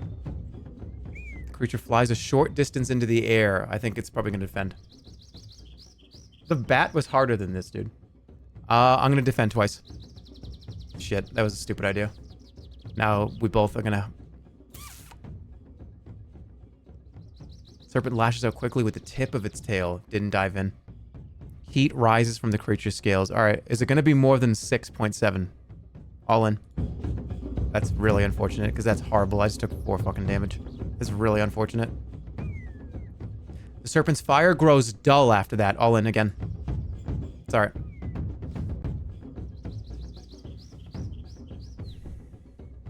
Fire serpent rears back, escaping the worst of the blow. The creature shifts back a little. I'm gonna die. Fire creeps around the open jaws. I don't have enough. Yep, see? But now I do. Okay. The creature turns its fire. Okay, turns. Let's do 4.5. Good. Again, all in. 5.3, all in. No! I'm dead. No! Shit. Oh, that was risky. That was risky. Oh. Damn it. It's okay. I got so unlucky then. Alright. So I'm gonna go at 4.0. Good. 4.0. 6.0. Really good start. Serpent's fire flickers. The creature's claws draw inwards. Okay, 2.7. You're not going for an attack. You're drawing your claws in. Oh, shut up. Lost by... Alright. I'm being watched. Defend. I didn't have 1.6. A line of fire streaks along the... Okay, I think it's coming in for an attack. It's going to be more than 4. Yep. Alright, now I have the advantage. It's going in the air. It's going to do a little tail whip. Let's do 4.8. Okay. The fire grows dull. Alright, I'm doing literally 0.8. No, 1.0 is safe, right? 1.2. That's alright. The creature flies into the air, opening its jaws wide. Alright, it's gonna be a huge one.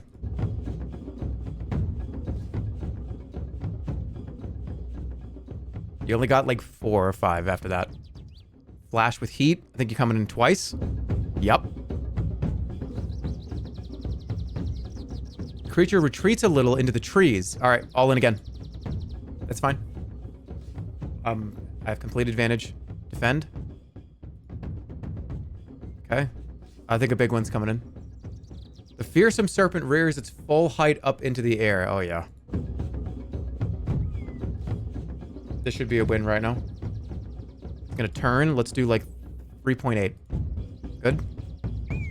One more of those. All in. Heat rises from the creature's scales. All in. Dead.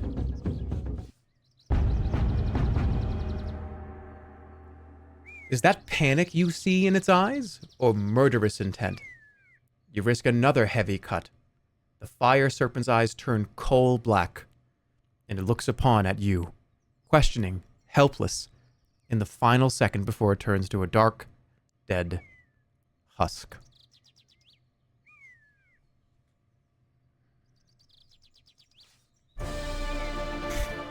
You step back, wiping your brow, sword heavy in your hand. You have now defeated 3 of the 7 serpents.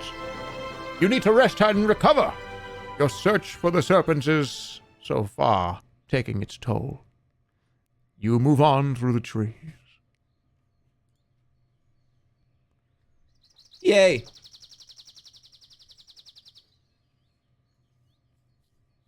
Okay. Back. Wait, where are we right now? That was interesting how that played out. I fucked around here for too long. My buddy got grabbed, maybe killed and eaten. I got grabbed. I fought to get let go. I drop right here. Snake is right here. That was cool. You got to go get the water snake in the lake. Yeah, that's true. I need to get over here. All right. The game plan is still intact. I wanted to go this way because I want to activate this beacon.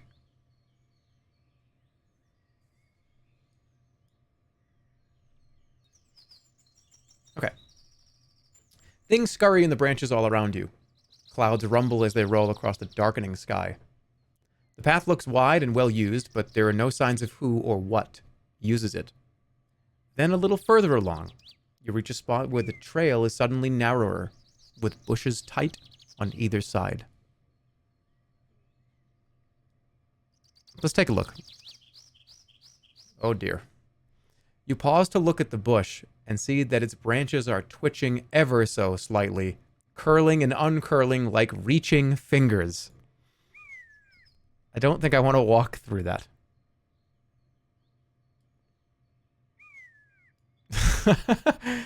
Squeeze forward is not the play. That's not the game plan. I think I draw my sword and try to cut away at some stuff.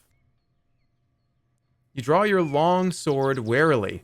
The branches seem to curve back as though recoiling. But surely it's simply the breeze. I don't want to lose this sword if they grab it. I think I'm just gonna... I don't know. I think I'm turning around.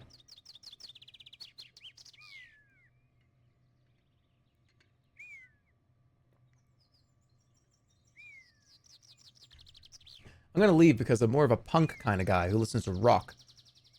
Wait, what? Not someone who watches Jerma, sorry. I'm kind of a punk rock guy. I don't want to be here. All right.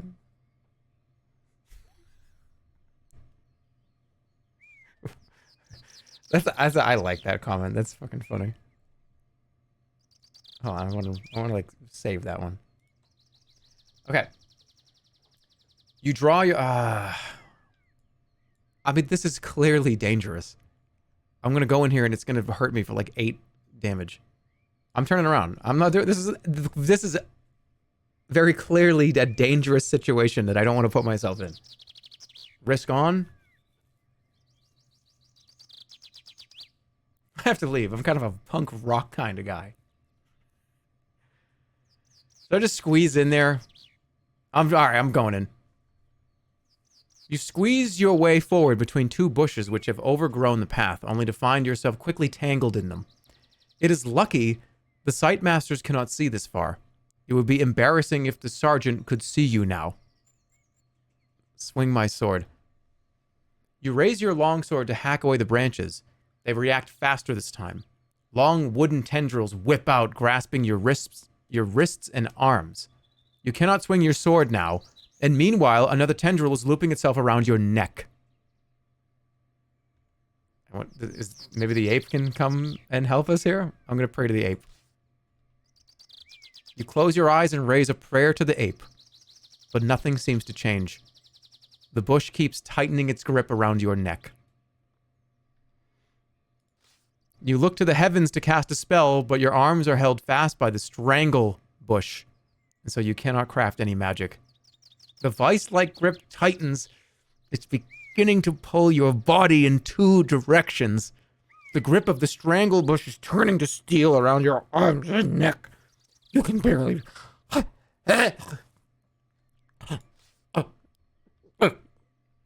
You struggle and thrash, and then finally the ape comes to your aid. As the moon rises brightly and the bush turns involuntarily, reaching upwards instead of towards you, you waste no time in slipping clear. You shiver, wanting to leave this spot as fast as you can.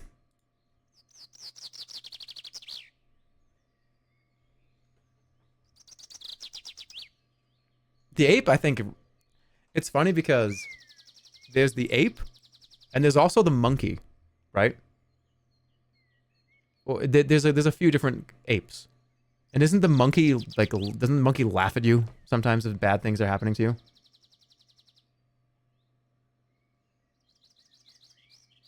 I remember praying to the monkey, and it was like the monkey, you can hear the distant laughs of, like, howling laughter as the monkey, like, watches you get, like, hurt.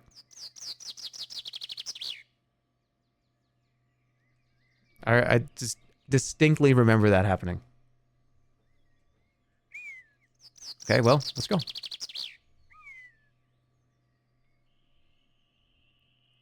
Ape has been really good to us, though. The path winds tortuously through the forest. You still feel shaky from your encounter with the strangle bush. I didn't even get hurt. It's actually probably the best way to do that. Are you going to play Final Fantasy 16 today? I thought about it, but I think we're into this right now. I'd rather get to a good stopping point here. I mean, I'm not, the stream's not over. I'm just saying that probably not.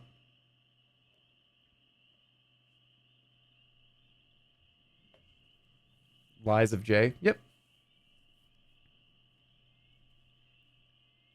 Look, the High Council of the Sorcery Enjoyers. I've been waiting 296 days for this. You know what I mean? I think we owe them a little extra. The path winds. Time to move. You must find your way to the shore of Lake Iklala somehow. It seems impossible. And yet, there must be a way. The seers in Analand saw a path, dangerous, fickle, but present. You must find it. I wonder what happens if you stay with the bird. This is probably like a big bird's nest. This is probably I wonder if he's here, that like other magician guy.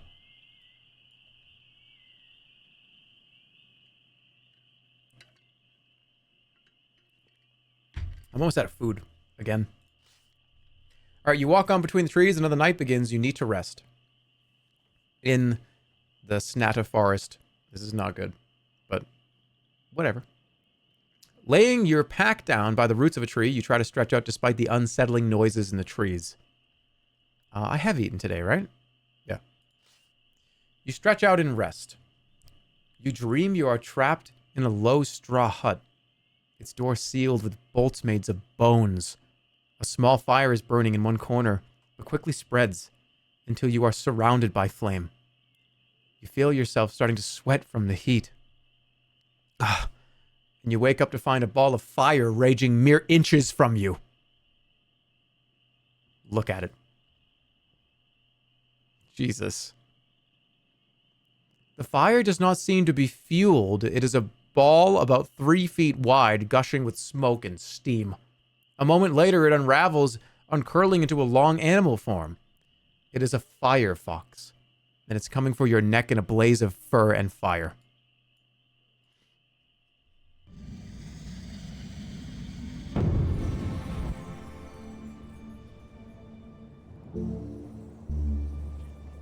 Sharpened blade. There's rock, which is turned to stone.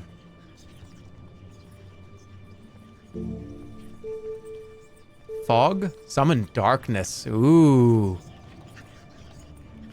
That's kind of cool. I imagine when this spell gets cast, it plays the Diablo 2 sound effect. You know the one I'm talking about. The one that goes... You know that one? That, like... When the darkness is summoned in Act 2. The fox is made of light, you dope.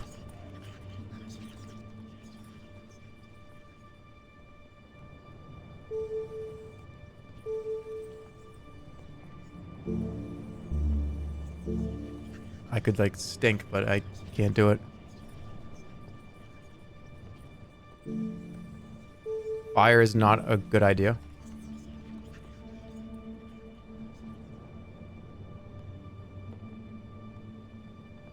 I'm summoning darkness. I think it's fun. Or I could do a force. No, let's summon darkness. Let's just do, who cares? Fuck it, let's go.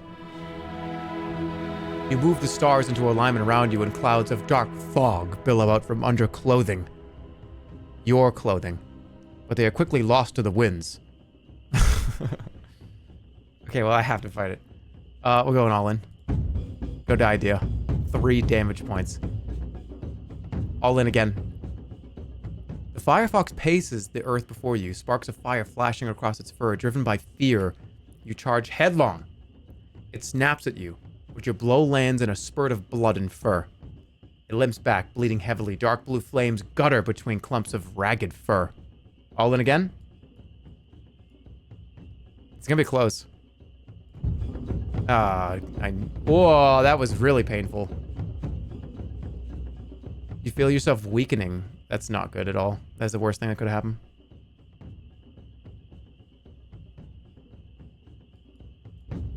Yes!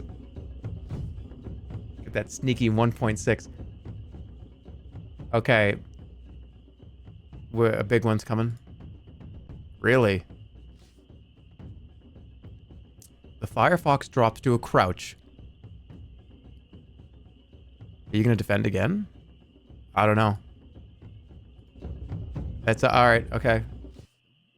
It killed me. Shit, I thought it was gonna be 1 damage. I did 2 health. The firefox's jaws close around your throat as it tears its head back. Your death is brief but very, very hot. Okay, well, we're trying again. I'm not gonna go all in this time. We're gonna go 6. Yep, perfect. Okay, crouches down and snarls. We're doing 2. This is gonna. I think he's just gonna defend. 2.3.1. It's all right. Firefox's eyes flash a deep, hot red. That hurts so much. It's gonna kill me in 2 hits. Firefox scratches at its fur, even with defending. I just shouldn't even defend. I have to go all in. I'm dead.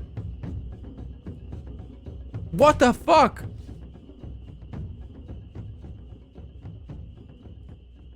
What? It crouches low and growls. It scratches at the earth. Are you even gonna do anything?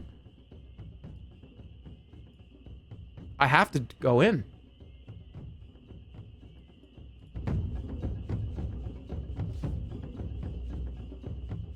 It moves away. Again. I'm dead. Okay, hold on. Let's go 6.5.8, 5.9. Okay. Crouches down and snarls. Defend. Good. Build up my meter. It's flashing its eyes, deep, hot red. 6. Damn it! Retry, just kill me. Fuck.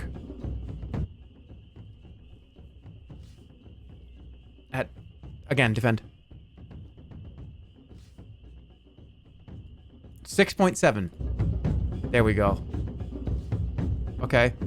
Now I just gotta... He's gonna defend. Watch this. 0.5. Absolutely massive what just happened. It dodges back a little. Again, you're gonna defend again, aren't you? 1.0. I fucking am gonna die. I can't believe I lost. 4.4. Oh my god. Just restart. Restart. Just fucking restart.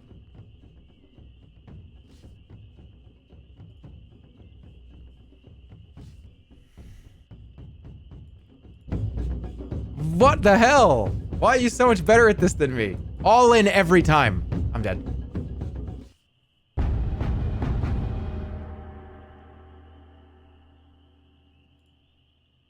Wait, no, I don't want to succumb. I'm was just running. I'm running away. I'm running away. I'm not getting soft locked. I already did this. I'm out of here. See you later. Goodbye.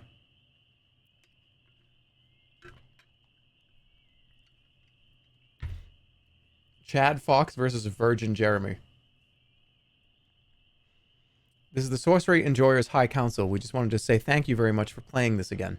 This game does not get enough love, and it's wonderful seeing so many people enjoying it. Our council is few in numbers, but our hearts are big for these books and games. So we thank you for playing and entertaining our little jokes. Hey, I love this game. This is like how I started on Twitch. This holds a very, very deep sentimental value to me. So, yeah, I love this. This is great. Okay. I'm just going to keep moving. I'm not sleeping. I'm not going to get attacked by a firefox. Back to the town. The path leads into the village. Oh, I could go into the village again at night. This might be a bad idea.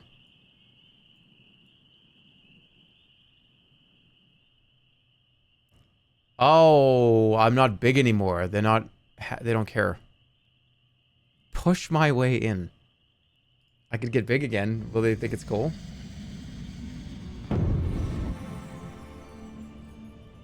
They took it from me. I can't.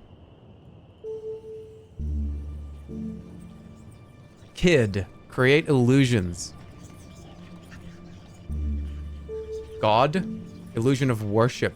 I don't have a gold jewel. Read minds. Sense danger. I guess I could try. What else is there? Talk all languages. Don't we talk this? Wait. Pulling out the green wig, you wear it and cast a spell, but the Clatamen are not speaking, so there is no language for you to understand.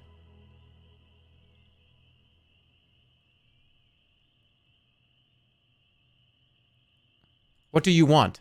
You ask. The Clatamen look at you without expressions. If they have understood you, they gave no sign. Let me pass, you demand. You remove the wig in irritation. I just think I have this green wig on. Oh, God darn it. Whatever. Put my wig away. I can't. They won't let me do big again. They don't want me to do it again. I guess I'm just gonna have to pay. I'm gonna run out of money. What about kid? Create an illusion. Requires a bracelet of bone. Let's do it. You move the stars into alignment around you and the bracelet at your wrist begins to glow. You have just a moment in which to choose your illusion. Turn myself invisible, turn myself into a monster. Monster, they like when I was big, remember? When I got huge, they were like, come on in. You create the illusion that you are a towering infernal beast. But the Clatamen barely react. It seems they are too stupid to find you threatening. What? There's nothing you can do but wait for the spell to fade and try something.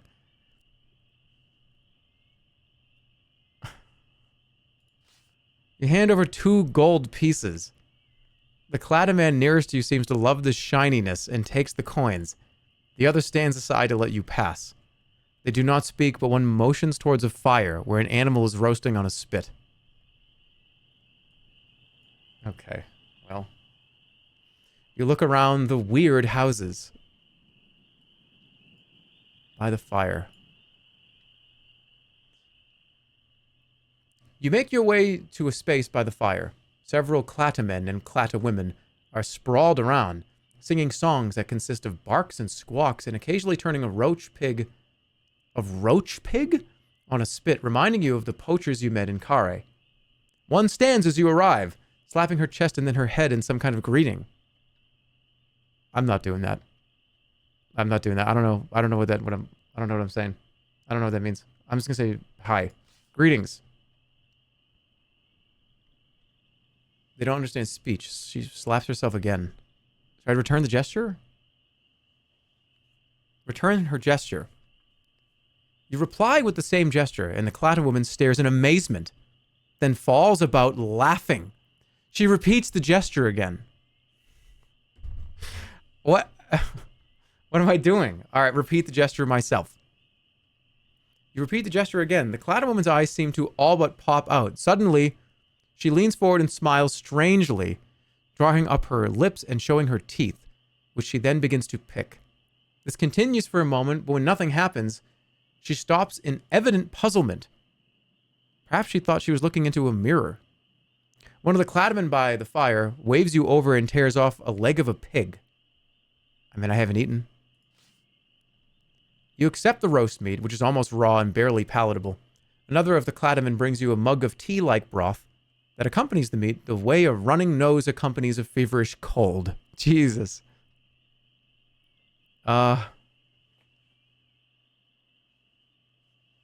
Okay. Eat more? I should probably have... I wonder if... They might know something about the serpents. I wonder.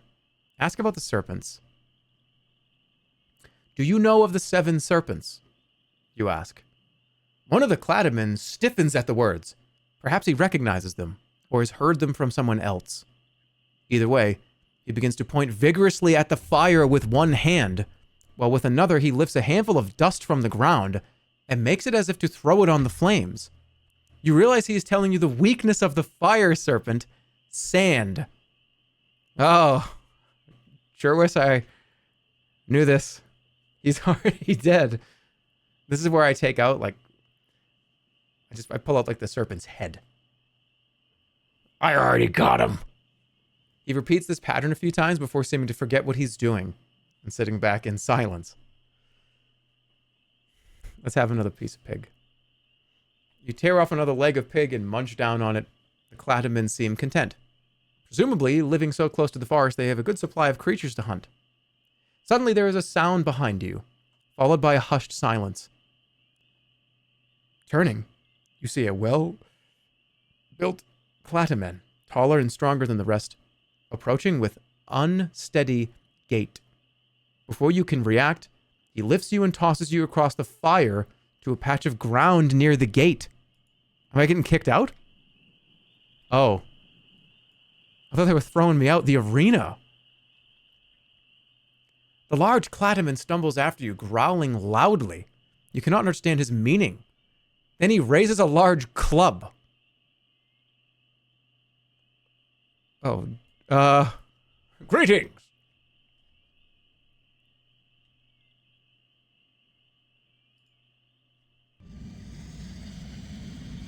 Is he coked up?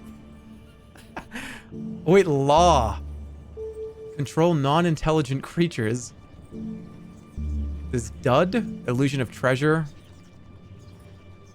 There's sap, I can cause depression. Gak, which is fear, I don't have the mask.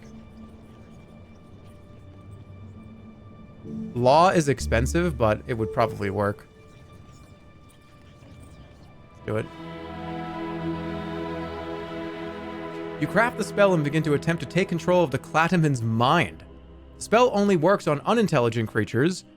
Now you will find out if they truly are unintelligent. The Clatterman raises his club to swing it down on your head. I really hope you're stupid. Make him strike himself down. You hold your nerve, trusting to your spell. The Clatterman's great biceps tense, and then the club comes crashing down, hitting into the Clatterman's own groin. His eyeballs twist about in their sockets like flowers, turning towards a sudden ray of sunshine. Then his face turns a deep shade of blue, and he sinks to the dust. He turned blue by hitting himself in his own balls. Okay, the other Clattermen around the fire nod appreciatively. They seem to consider this a fair, ordinary fight, and you are the clear victor. The other Clattermen go and find their fallen champion. One of the Clatter women slaps you on the back, making you cough and splutter. Another Clatterman beckons from outside a nearby tent. His face is painted with strange spirals and markings. Okay. Let's go. You head over to the beckoning Clataman. From his tent, you catch faint wisps of strange herbal smells. Get over here! Attack him! Let's greet. You nod a greeting, which he returns, placing both hands on either side of your face. Then he begins to murmur a strange blessing. You feel strength filtering deep into your bones. His gift is a powerful one and deep. When you step back, you feel stronger, taller, and more confident. Got a max health upgrade. Thank him. You bow in thanks. He smiles and walks away from the fire. Any more serpents? Intrigued by the Clataman's first clue, you try and ask him about the serpents once more, but he merely repeats the same performance. Try communicating further. You look around for something to use to communicate further. Point into the teacup. Point at my sword. Point into the teacup. You point down into the water in a nearby teacup, and the Clataman nods. Grabbing a handful of burning fat from the pig on the spit, he tosses it into the cup. The Clataman whose cup it was becomes enraged, and the two begin beating each other around the head with rocks. Still, perhaps it is a clue. Should you try something else? I love these guys. All right. Point at the ground.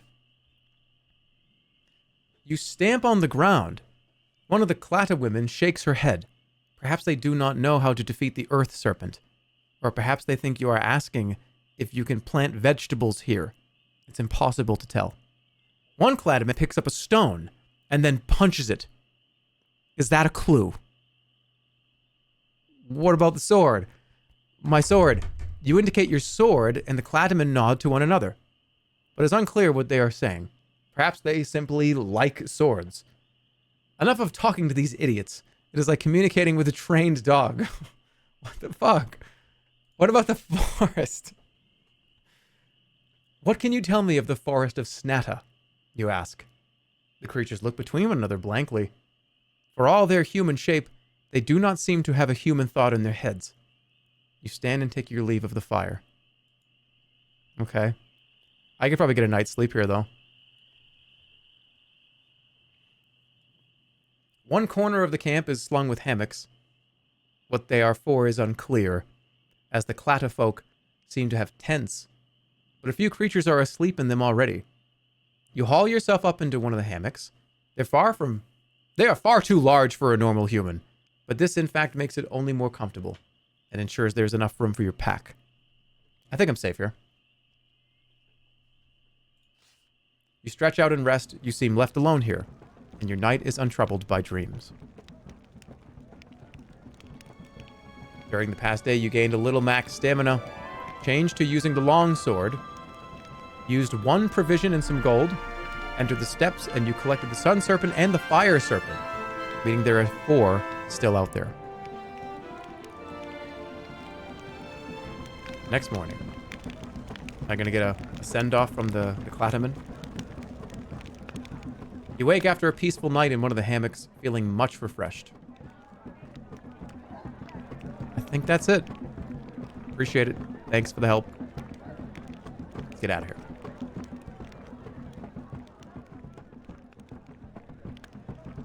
Thanks a lot.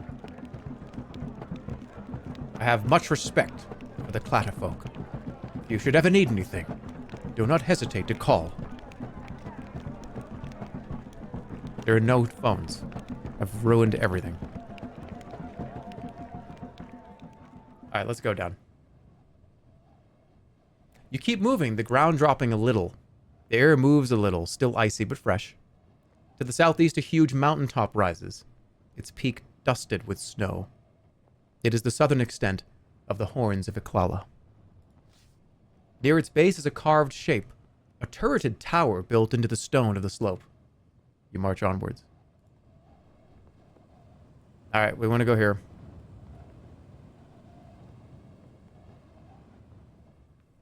You fall into a steady pace as you walk, ascending and descending. The moaning winds tug at your pack and sword. The scrub land is broken quite suddenly by a small waist-high post, to which is a nailed, written notice. You pause to read the sign.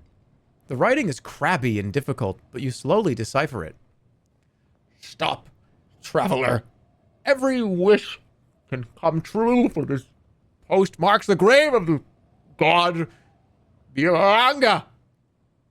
Call his name close, see your eyes blessed forthwith. Call the name Binanga.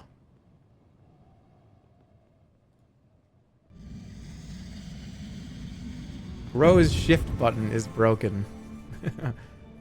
Let's go ahead and, you know the one we're doing. You cast Sus. The voice indicates that there is some danger here, But it does not specify what it is. Be careful. I don't know what happens if I do this. Should I say it? Should I say Binanga?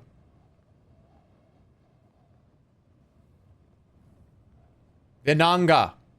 You stand carefully by the post and call out Binanga to the empty air.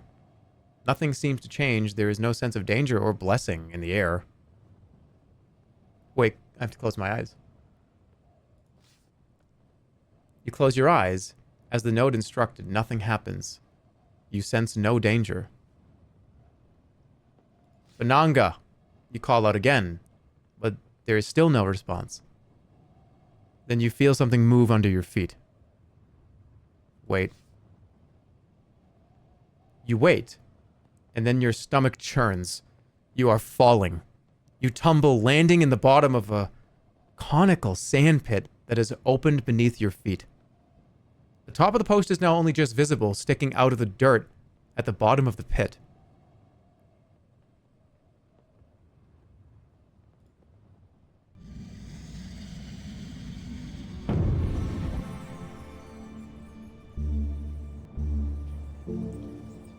Yes, invisibility. Ooh, this is a good place for it, too. I'm so glad I picked up so many of these items in this first and second game. Because something that you don't know, you actually can do playthroughs of this game and not have any of these items, and it like, sucks. Because it's like, fuck, I want to do that. I don't have the item. Let's do it. Let's go invisible. Let's see.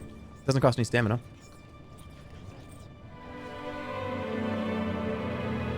Slip on the pearl ring and cast the spell, and slowly a filmy light extends from the jewel of the ring, surrounding your body. Something stirs in the dirt underfoot. Let's dig. You dig a little into the sand around the base of the pit. After a few minutes, you uncover the bottom of the pole, and beneath it, a chain. This is part of some mechanical contraption. A claw appears through the sand in the side of the pit. Are we gonna unclog the drain here? Pull on the chain. Oh, shit.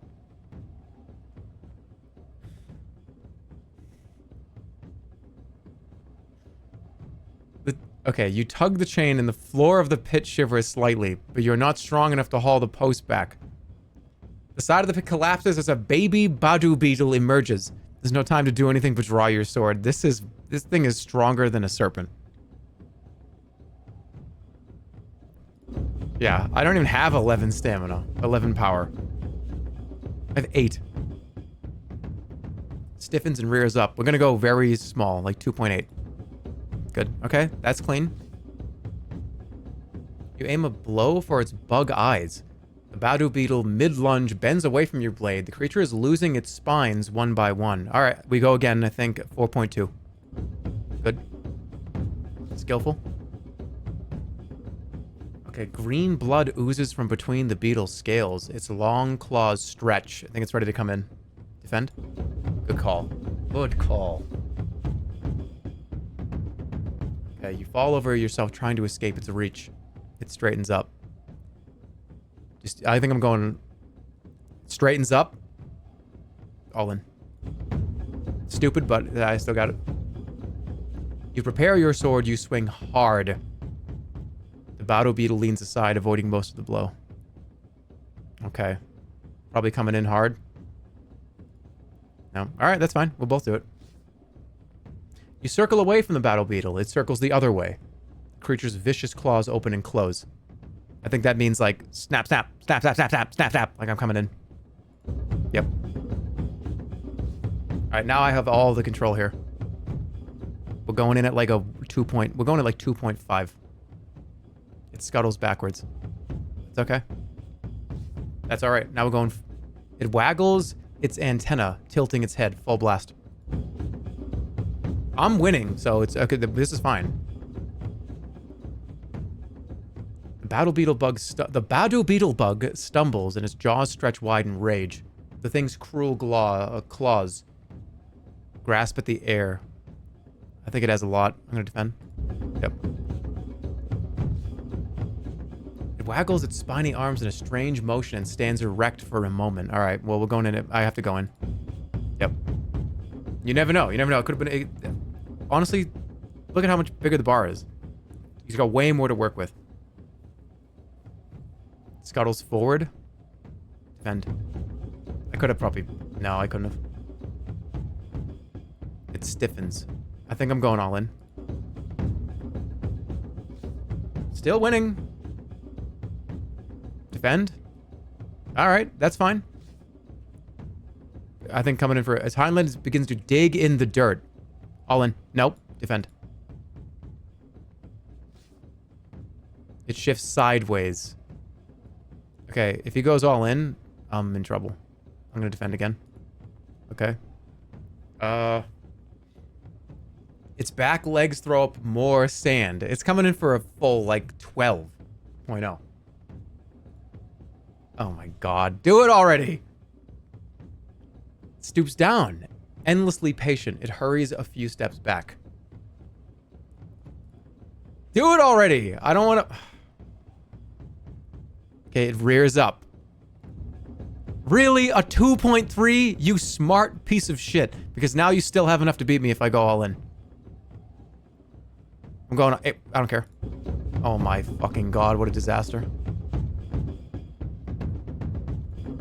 Oh my god! A huge... This is awful. This is really bad. I got him. That was so annoying. Outsmarted by a bug. You rush forward and stab, then your blade lands deep. You cut again, twist, and the Badu beetle collapses on the dust. The beetle has died on its back. You could scramble up its body to get close to the edge of the pit. Let's look at the beetle first. You look over the dead beetle. Around one leg is a small metal tag on which is inscribed the word Bananga. Most curious. Bananga is the name of the beetle. It's not a god or like a priest or... It's literally the name of the beetle that somebody put here. Somebody was warning me.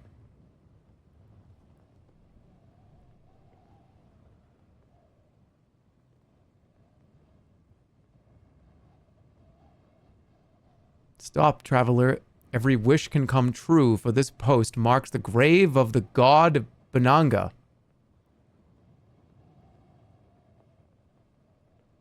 Who put this here? I'm climbing up the beetle's body. You clamber onto the beetle's hind legs, then scramble by leg up the body to the edge of the pit. The beetle's body shifts under your weight, and you clamber out just in time as it slides down out of reach. Look into the pit. The dead beetle's body lies in the bottom of the pit. You leave the side of the pit. You continue to walk. Okay, well, that was eventful. Let's go over here first, because I want to turn this on. Actually, no. Let's explore all this so that I can turn it to the past. Let's explore everything in the present first. It's the best way to do it.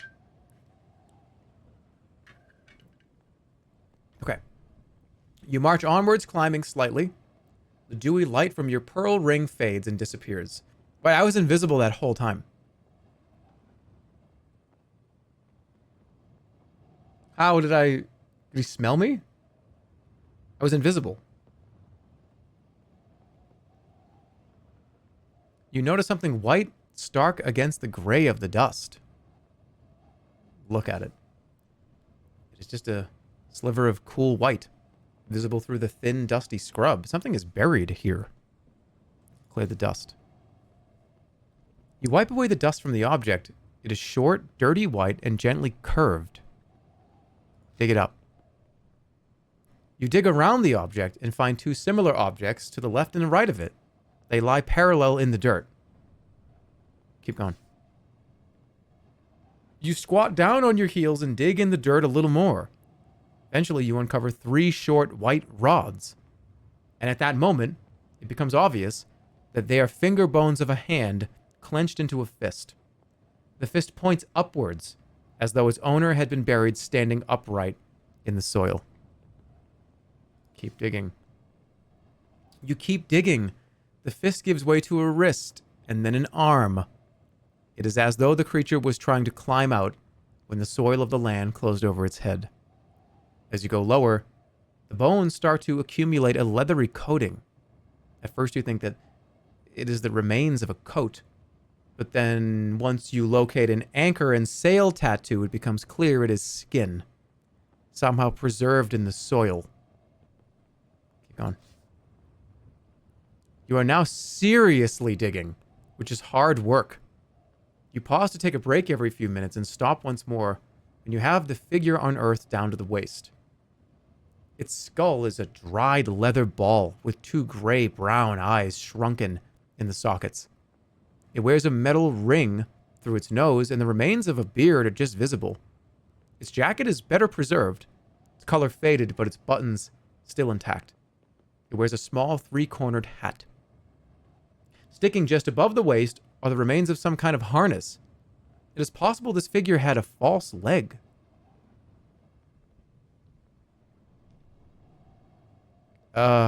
Keep going. Oh. It is hot now. You're starting to sweat in your tunic. You work harder still, creating a deep pit and getting down as far as the figure's knees. One leg is indeed wooden, the other trouser-clad bone.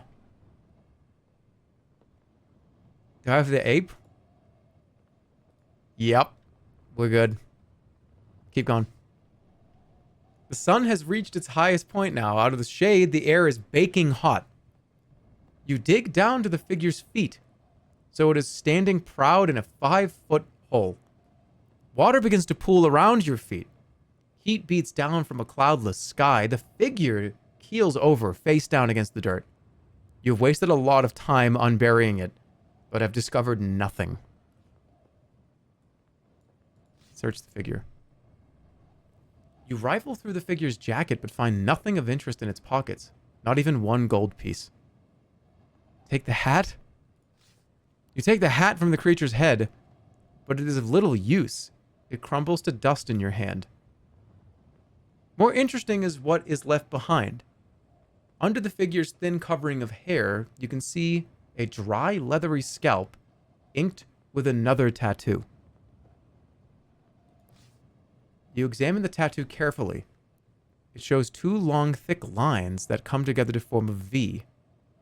At the top, another stroke crosses, so the shape becomes an inverted A. Inside the top of the A, near the tip, is a black X inside an O. Perhaps it's a map, but if so, it is surely too vague to read. Rebury the body. You begin to pull dirt back into the pit, intending to rebury the body. Suddenly, the creature in the pit begins to shiver and shake. It is moving, arms reaching out to grasp you. How do you skewer it? It's a skeleton. Ah! Through the bones. It's not gonna hurt. It doesn't do anything.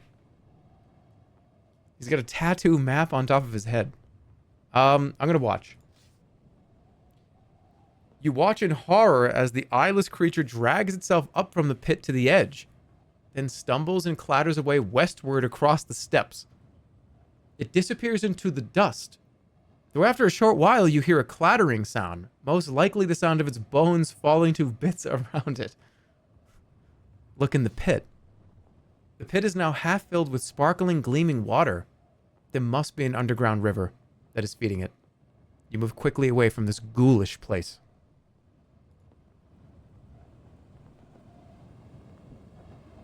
Okay.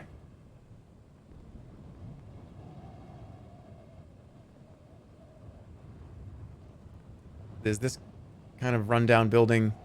There's these stones. We're already up here, or I can turn on the device, this thing. I would like to explore first. So let's go here. We can turn this back later.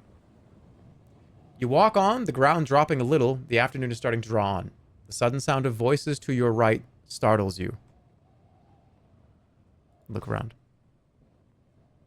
Oh dear.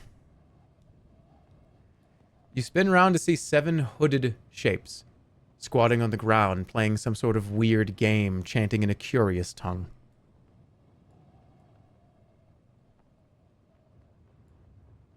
Listen to the chant.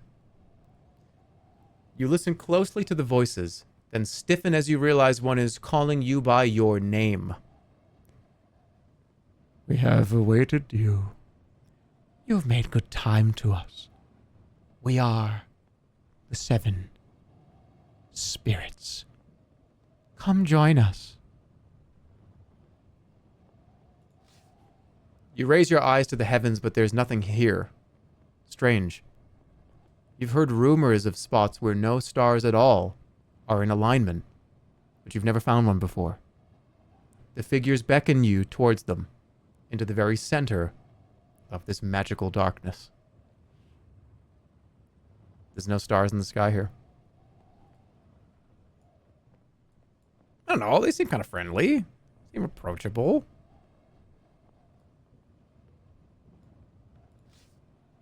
Warily you approach. Who are these creatures? How do they know your name? Will they offer advice, or are they dangerous?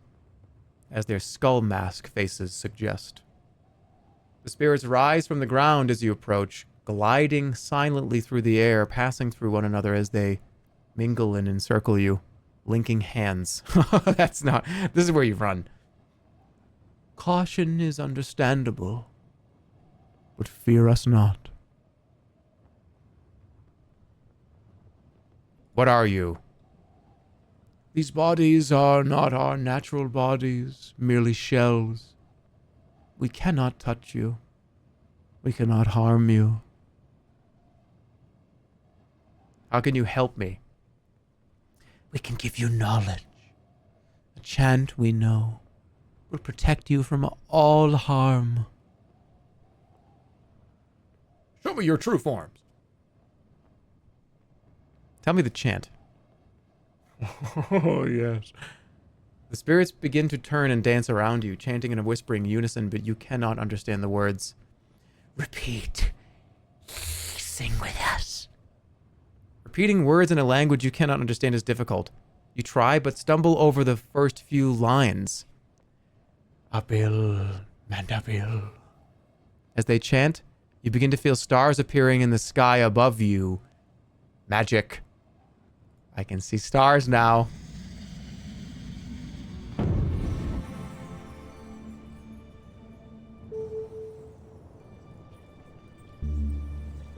Protect from magic.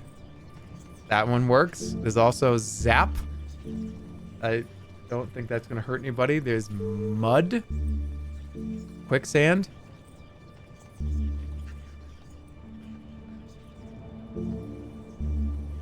Rap. I can understand. I can understand. That was like a Boston moment right there. Oh, rap. I can understand all languages. All right. Well, I can understand the spell now, is what I'm saying. That one's interesting. Read minds is interesting. Let's get a couple of options for you guys to decide. All right. Rap. which is talk all languages and understand all languages. There's Mage, which is protect from magic. Mag. And then there's also Zap, which is great lightning. 60-second poll. Let's do. What do you want? What do you feel like? What do you feel like doing?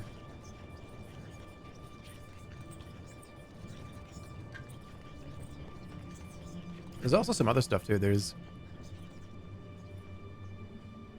I guess Tell is there, but I think those are the most interesting. Yeah, one is understanding, one is protection, and one is just chaos. So, however you feel.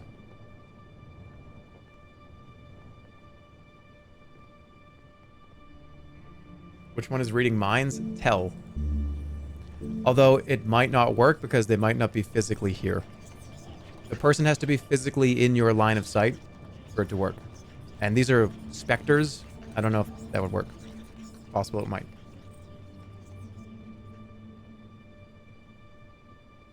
Alright, what are we thinking here?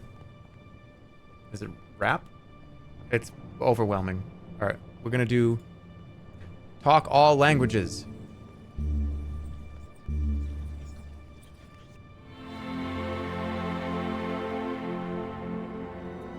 Taking the wig from your pack, you pull it onto your head and form your spell. Suddenly, the words of the chant resolve themselves into something you can understand. I call to be damned. I offer a sign. I call to be damned. No idols are mine. The words go round and round, over and over, building in force. With the wig on your head, it is almost more than you can bear to listen.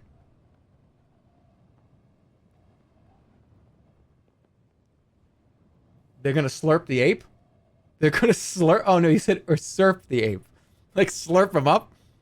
They're gonna slurp up the ape. I gotta run. They actually are gonna replace my god with something horrible, I think. They're gonna slurp the ape up.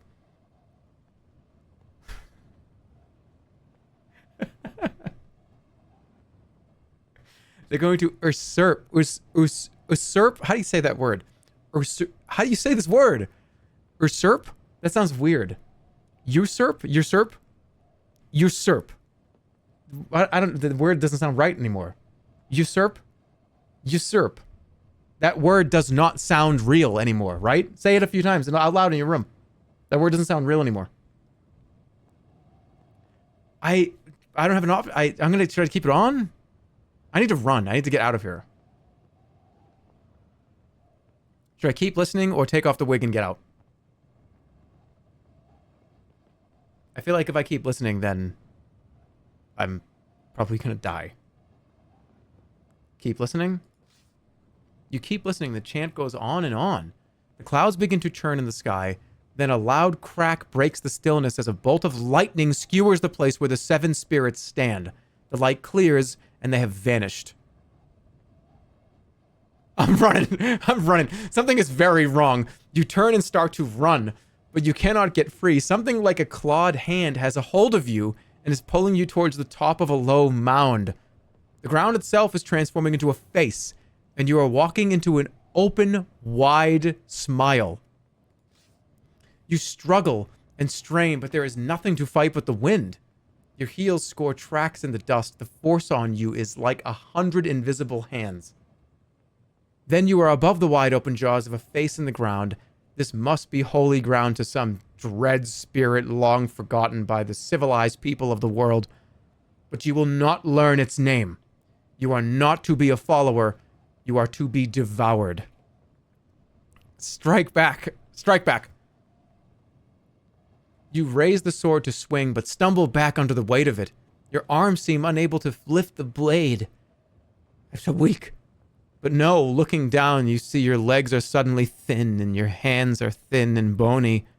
Reaching up to your face, you find your hair is coming away in clumps, and wrinkles are spreading over your skin. The serpent face in the ground laughs. The jaws of time are inescapable.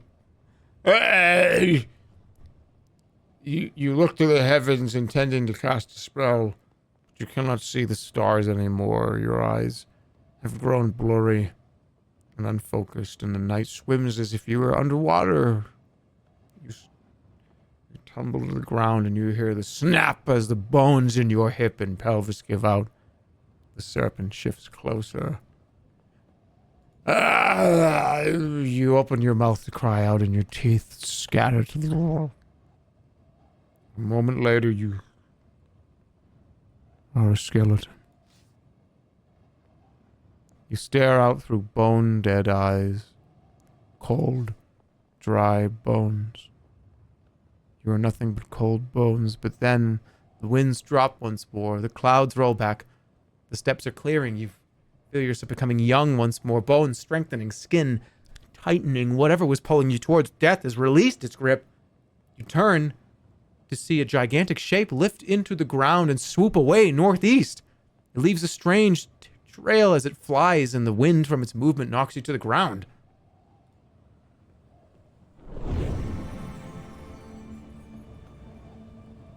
You stagger backwards, glad to be alive, and keen to leave this accursed place.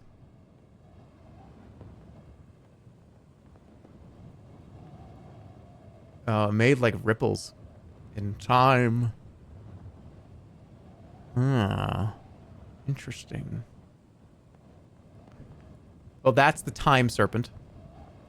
And this is where the time serpent is now. That was the time serpent. Just fucking with us.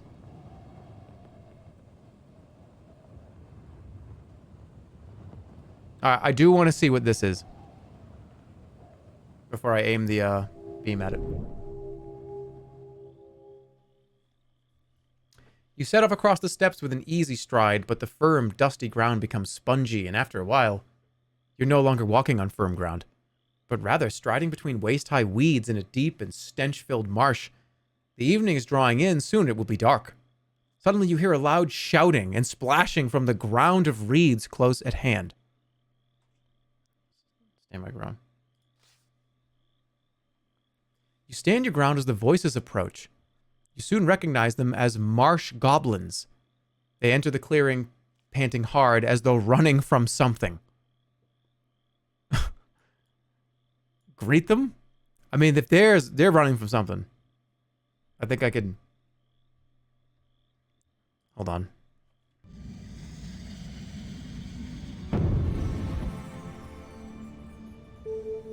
Should I bring a goblin out and be like, look, I got a goblin. I got a goblin. Will they be annoyed by that, or will they be... I wonder. Talk all languages is interesting. I could talk to them.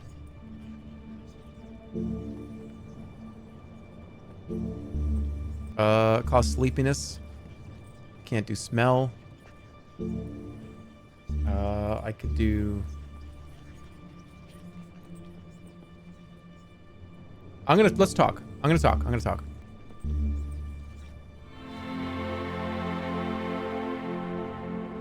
Okay.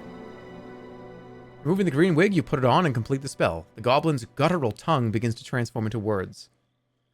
Who is this creature? The first goblin says. We gotta go right out of the gate here. I mean you no harm, you reply. The goblins almost jump out of their skins as they realize you can not only understand them now, but also communicate. We don't have time for this. We must escape. What are you running from? We're being chased by a terrible serpent. It does not seem to matter how fast we run, however, it is always ahead of us. It's like it knows what we're doing at each turn. Why is it chasing you? It's been coming for us since we encountered the sorceress Bria. She told us this parchment would save us, but we've been persecuted. The serpent is clearly scared of it. Whatever it is, I don't know what it is. Give me that parchment. What serpent is this? Which one? Like, this is bad enough. One's bad enough. It seems to know our every moment before we know it ourselves. Give me that parchment. It will save you from the serpent to be rid of it. The goblins look from one to another uncertainly. This parchment is our only hope. I am a sorcerer. I will read it to you. For you. It is of no use to you. Hand it over, or I will run you through. I am a sorcerer. I will read it for you. I'm a sorcerer. It is worth trying. They hand over the parchment and step back, as though expecting the ground to open underneath you. Of course, nothing happens. Read it. You unroll the paper and look it over. Unfortunately, it is written in a language you cannot understand, despite your spell. Licks.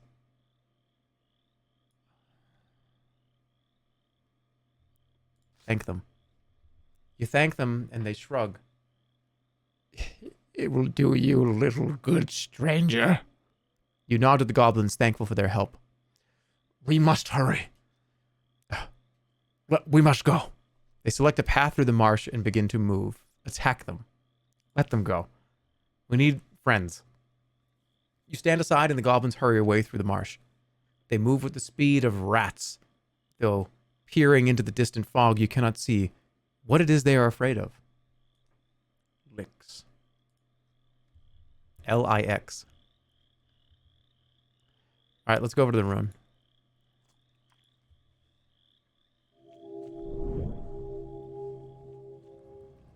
The marshes give way to more solid, barren ground. The sun is now in the lowest quarter of the sky. Something is visible in the distance to the south, perhaps man-made, or perhaps a freak of nature carved from the rocks, but it resembles a low stone building. Interesting. The temple, behind the temple. All right. Okay. Some very clear directions to go to. This looks interesting. This is interesting. This is interesting. I'm gonna just say let's go.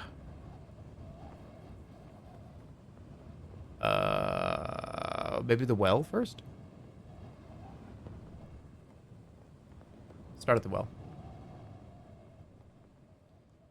You skirt around the building and the bits of rubble that surround it. Around the side of the ruin, you find an old well house. The well is an ancient mud brick structure. If it once had a cover, it has long since rotted. But the metal winch handle is still in place, and an old bucket on a rope hangs from it. Drop the sun serpent orb into the well. I kind of just want to see what happens when I do this. I'll rewind. Drop the sun serpent orb into the well. You lean over the well and then drop the orb containing the sun serpent deep into its depths. For a moment, your heart swells with excitement. But then, as the dust clears, you realize you have not destroyed the serpent, you have only set it free. It boils upwards like a rising fireball, radiating terrifying heat. The serpent is a blaze of yellow fire, almost too bright to look at directly. Cast a spell.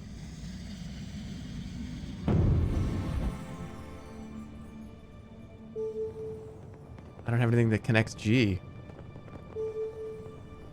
Damn it. I need that fucking ring. Okay.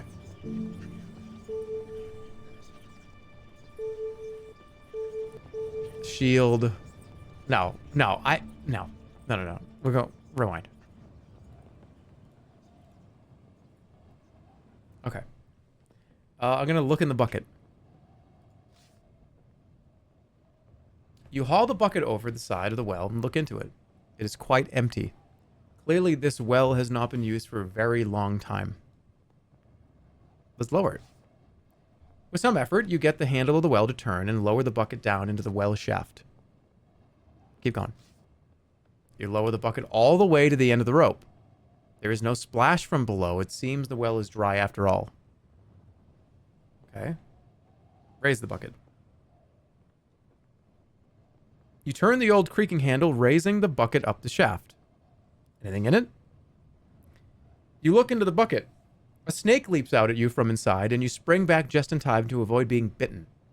The bucket falls to the ground, and the snake slithers out towards you, fangs bared. Is this one of the dreaded 7 serpents? It seems very small. This is bait. This is not a serpent.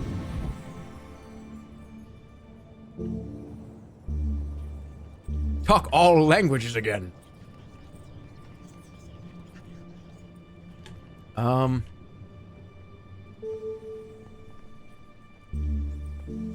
Illusion would work. Fix requires a staff of oak sapling. Wait, was it licks or fix? You know what I'm asking? It was licks. Let's do something fun. Let's make an illusion. If we have the bracelet, might as well use it. Oh. You bind the constellations into design around you. The spell has no effect. It seems the snake is not intelligent enough to be fooled by an illusion. Okay, well, this is pretty evenly matched. We're going all in. 50% HP. Done. Already. The yellow snake looms up from the bucket, spitting. You lash wildly, aiming to chop the creature down, as it also leaps forward. Thick snake blood pours along your sword blade. I think I can go again, because that was all I'm going again. And it was huge, and it was almost a 2-hit kill. Snake is weakening its snarls across the ground. I think I go again. There's no way you're going to be able to do it by better than that. And you're dead. Perfect swordplay. Flawless fighting. You slice a side blow. The snake hisses as it dies. All right, you return to the side of the well. We're good.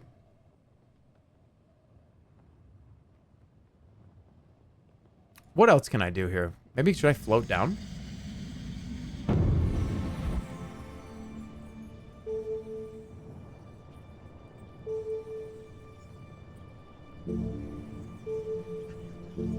Force field. Float in the air. Let's do float in the air. See if I can go in there. Oh, that... Lower the bucket? Oh, fuck. Okay, climb. I'm gonna climb into the well. You feel inside the edge of the well for handholds. It has been at least a day since you last wandered through a sewer, after all. But there are none. The stone edges of the wall are smooth, and the well itself is too broad to shimmy down. But you could always climb down the rope, of course. Yeah, I'll be good. I'm floating. I'm literally floating right now. You steel your courage and swing your legs over the edge of the well, regarding the darkness far below. The rope is old and probably rotten, and should it break, there will be no way back up. Climb down. Hand over hand, you lower yourself into the ancient well shaft.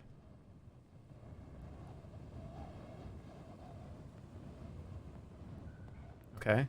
With your reduced weight, you scramble down the rope without difficulty until you are hanging just beside a crystal seam in the rock. Look at the crystal. Dig out the crystal with my sword. Use the Anilan sword instead. Okay. Hold on. What is this? The seam of crystal is quite beautiful. The soft rock walls are studded with fists and lumps of green and blue gem glass. There must be a fortune down here. Perhaps even a layered strata of pure wealth. If only the backlands could be mined by the King of Aniland. Let's use the shitty sword. Using your old sword awkwardly in the narrow confines of the well shaft, you dig a fistful of gems out of the wall of the well shaft. You cannot catch them all and they fall, but thankfully land in the bucket a short distance below you. Ooh! I didn't lower it all the way. The bucket was lowered halfway, right next to me. You have blunted the edge of your blade in the process, however. Should I dig for more? More. You keep digging, hoping to get even more crystal from the rock wall. And you do, getting several crystals the size of skulls. But then your spell wears off. The rope begins to groan and then starts to spin violently. It is unraveling. There's nothing you can do to stop it. Then it snaps and you fall, hitting the bucket below. Saved! For a moment, you think you are saved, but of course, nothing is holding up the bucket. You fall into the depths of the well. When the bucket shatters, your neck goes with it. You have fallen to your death. Your adventure is at an end. God damn it. Okay, well, I got greedy. Okay. Thankfully land the bucket. Dig for more. Wait. Shit. I did the same. It's the same thing. Okay, use the alien sword. Okay, go back up. All right, all right, all right. I didn't know if I could do anything else. Okay, go back up. Not wanting to risk the spell wearing off, you clamber up quickly. Okay, now I'm gonna get the gems. Raise the bucket. You bring the bucket up to the well. Look in the bucket. You check inside the bucket. The bottom of the bucket is also filled with uncut gemstones and glittering rock. This haul must be worth scores of gold pieces. Take the gems. You scoop up the gems from the pocket. You scoop up the gems from the pocket and pour them gleefully into your money pouch. An excellent find. The gems are an assortment of different types of stone and will require an expert to sort, value, and cut them. But the sheer size of them is jaw-dropping. Several are the size of eggs, and one is the size of a small cat.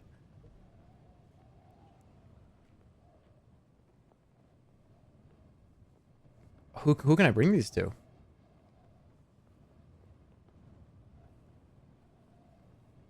The jeweler from the village. The jeweler from the village. Ah, maybe I can go back. Okay, leave the well. Pleased with your work, you stride away from the well. I need to eat. Because I'm dying and let's eat.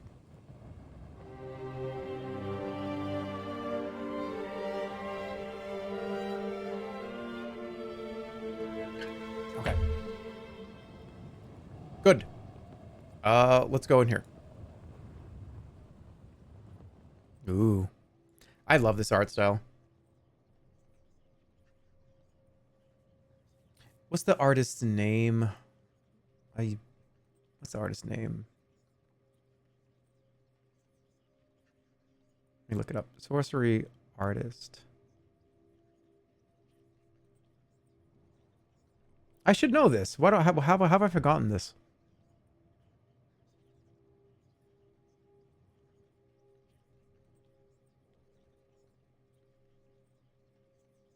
Ian Livingston. That's who it is. Ian Livingston is the artist.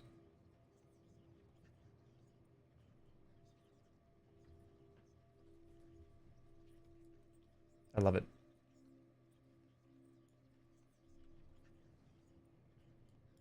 Okay.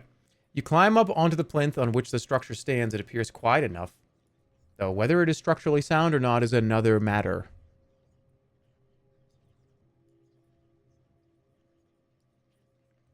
Cool. One of the pillars of the temple seems to take a step sideways, or was that your imagination?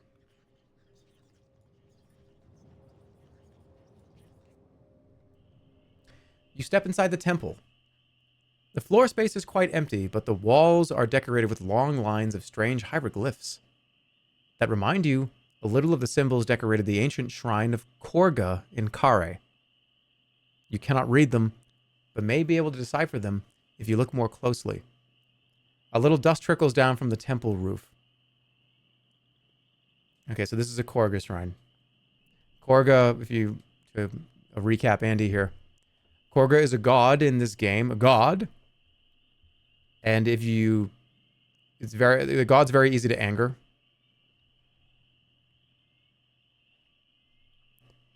It's the god of, what is it? Chaos or something? You have to do a very specific step of instructions to get the favor of Korga, or it'll kill you instantly. Let's just read. The hieroglyphs are not exactly like any language you have seen before, but they are similar to others you know. You spell out the first few words aloud. This temple built by priests Yadu in honor Throff, goddess of earth.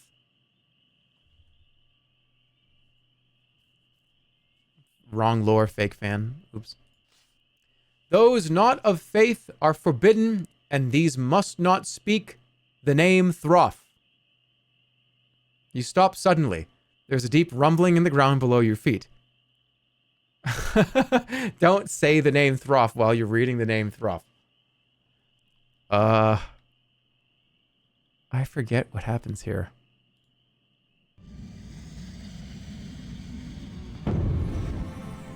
If I don't have Throff for a god, I can't be here. I think I just need to get out of here.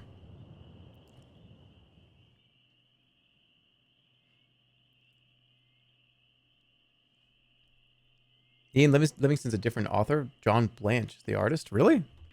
I always thought that Ian Livingston did the art. Hold on. Let's confirm this.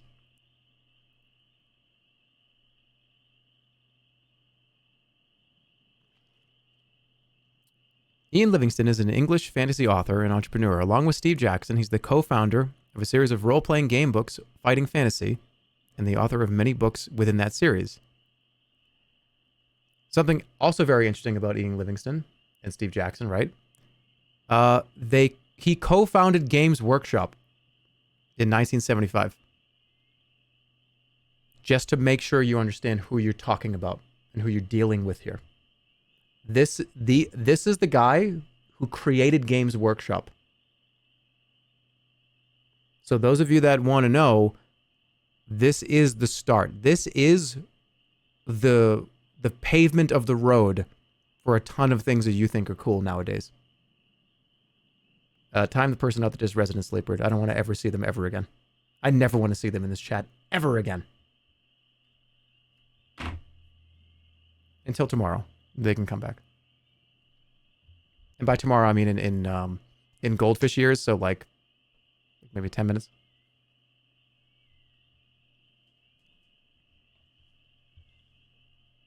All right. Don't think this is a good idea.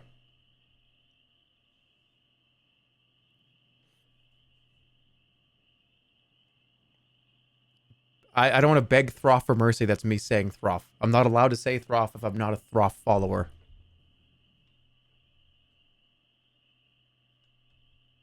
I'm getting out of here.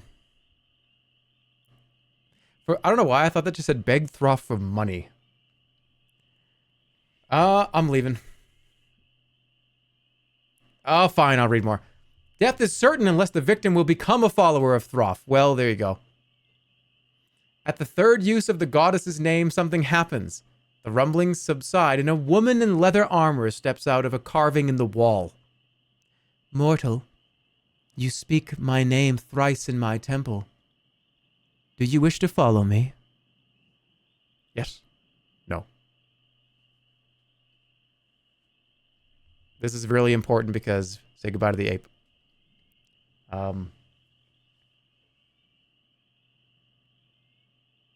I need a poll here. Saying yes removes the ape permanently, by the way. But we'll have Throff. Throff is a very powerful god, very powerful goddess. We need a 60-second poll. Are we becoming followers of Throff? Right now, yes or no? John Blanche did lots of Warhammer illustrations. I mean, this is like the founding fathers of all fucking like role-playing games.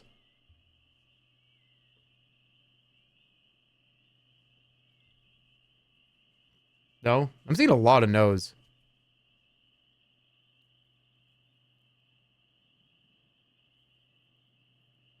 I feel like there's a lot of people here that are going to be upset about the ape being gone. Where's the poll? I'll get it. Let me see. Here we go. All right, what do you think? I'm just gonna say yes or no. You know what it is. Or Throff or no Throff. I say who? Throff or ape? There you go.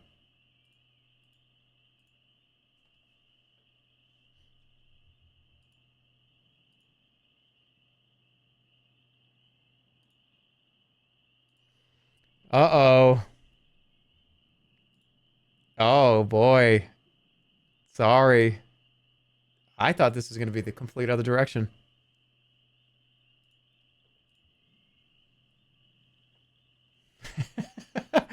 Nice background, idiot. What's your background?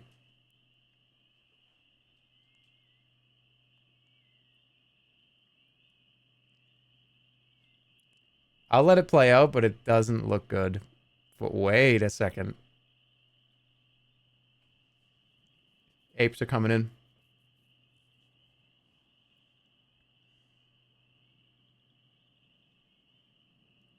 Roth is holding it, though. I don't know. I don't know. It's going to be close. It's going to be really close.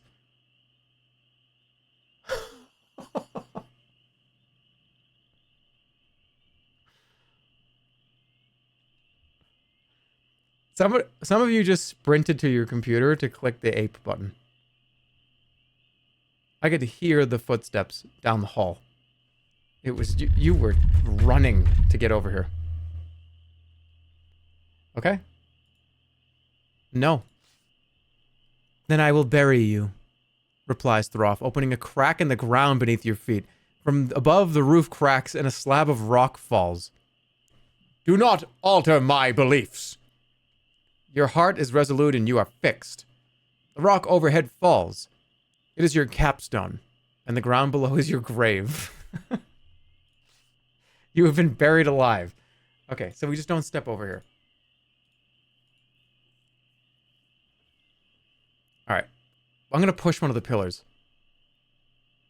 Testing the strength you heave against one of the temple's pillars. It seems solid. Then a moment later it shears and gives way. The whole structure is sliding down on top of you. Dodge. You dodge backwards as the gigantic roof of the building tilts, sliding in your direction. You are still alive, but you're now trapped beneath an enormous pile of rubble. Help! Help me! Help! You cry out feebly for aid, but of course no one comes. These are the Clatterback steps, and no one lives here.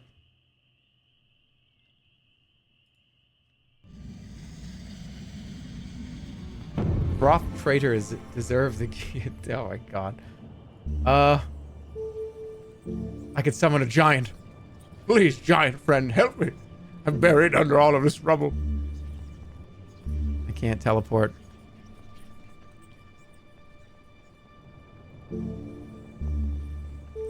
I could grow in size. That one works. I'm dead in one hit.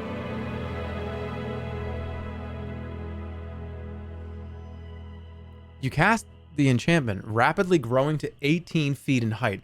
But in such a small space, there is no room for the transition and you end up terribly squashed.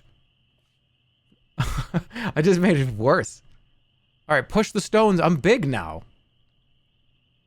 You heave and push with all your might, and finally a few of the stones begin to move. You keep pushing yourself through until you squirm out from underneath the giant pillar and lie gasping on the stone. The temple is now completely destroyed, dust spiraling up into the air. You search through the rubble, but find nothing of use. The plinth is now knee-deep in broken stone and pebble-sized rocks. Take a pebble. Okay, I now have access to grenades. You gather up a couple of pebbles from the plinth, of the right size and shape to be useful in spells, but of the ancient temple's treasures and artifacts, there's nothing more to be had. Oh. Did I lose access to this? I think I did. I destroyed the whole place.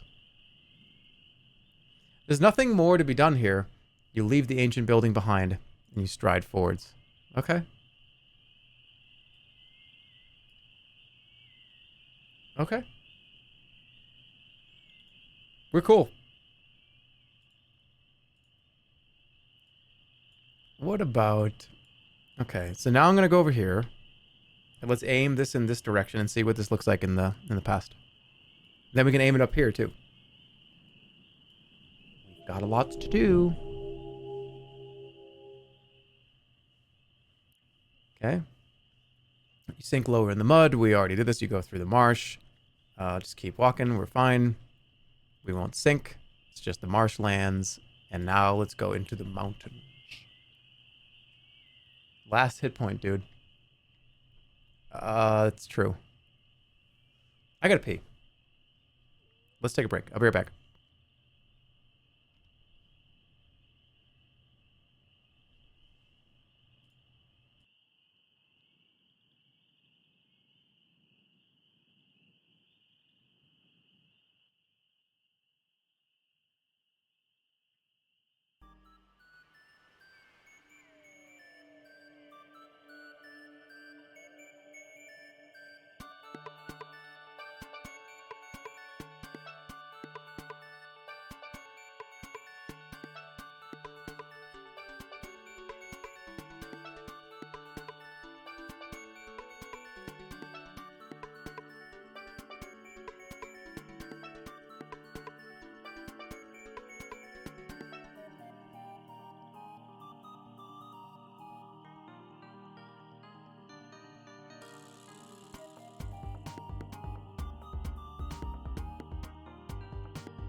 Okie dokie. Seeing some people saying common throff L. Seems like there's a little bit of a war here.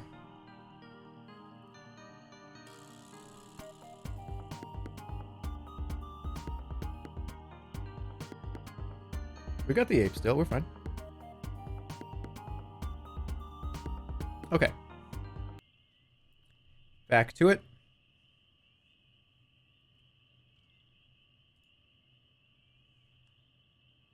And hello. All right, so we are at another tower. If you want a quick little recap. We ruined this temple. Pissed off an incredibly powerful goddess. Chose the ape. Got like tortured over here by the time serpent. Time serpent kind of fucked off over here. As it looks like, at least. It looks like that. And now we're here. At one of these beacons. You approach the edge of the mountains in the base of an old stone tower carved from the cliff face itself. From the battlements of the tower protrudes a strange brass cylinder nestled between the stones. Is a large closed wooden door.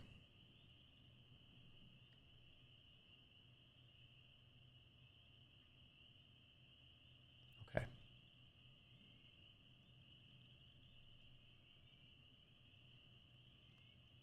Let's just knock on the door. You knock on the door, there's no reply. I only have 1 HP, so I can't really cast any spells. So we're just gonna have to go in. You try the door to the tower, it's locked, but the wood is ancient and rotten and could most likely be easily broken. Break down the door. You take a run up and then charge at the door, smashing straight through and tumbling to the floor inside. Hopefully this doesn't kill me. Oh no, I'm dead. I'm gonna die here. Okay, you pick yourself up off the ground, only finding yourself staring into the snarling jaws of a wolfhound. It is clearly half mad with starvation. There's no time and no choice. Let's go 6. Good. Okay. That was clean. It limps back, bleeding heavily. If I get it close again here, like 3 point... Let's do all in. I just completely ruined everything. I'm dead. I thought it was...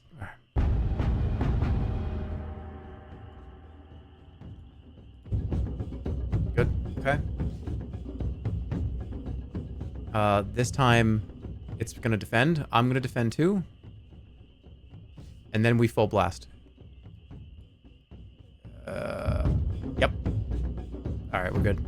Full blast again, that should do it. Barely, but we got it. Alright, I'm good. Wolfhound howls a gurgling, blood-soaked sound that rings inside the tower, and then it dies. You wipe your long sword, and how much harder would this be without the long sword, I wonder? +2.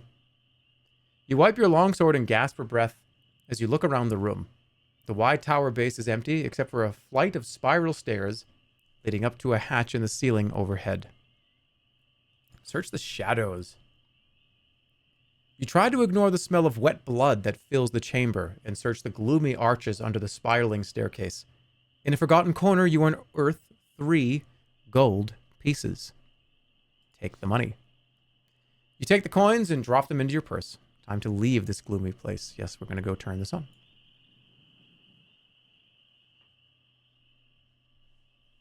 I should sleep here.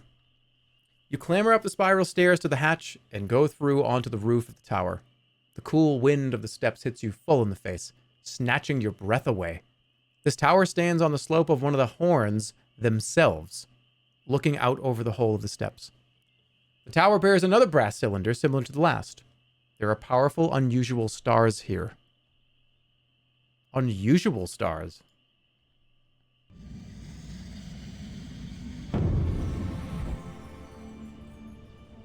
Why are they unusual?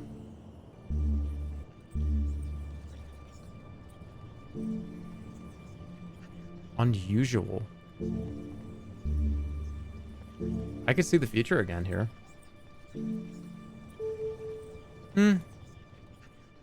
Activate the beacon. Takes a moment. The beacon is now activated. And... okay, look what I could do. Here's the... I could aim it here. Or actually, right here. I could complete the bridge with this one. And turn that beacon into the past.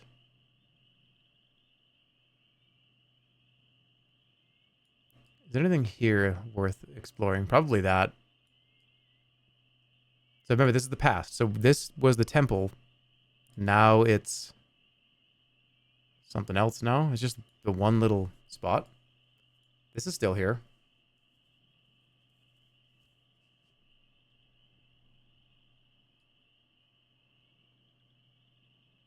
Let's check out this. Because I want to see what this is. I want to see this in the past, and I want to see over here in the past, too. That should do it, right?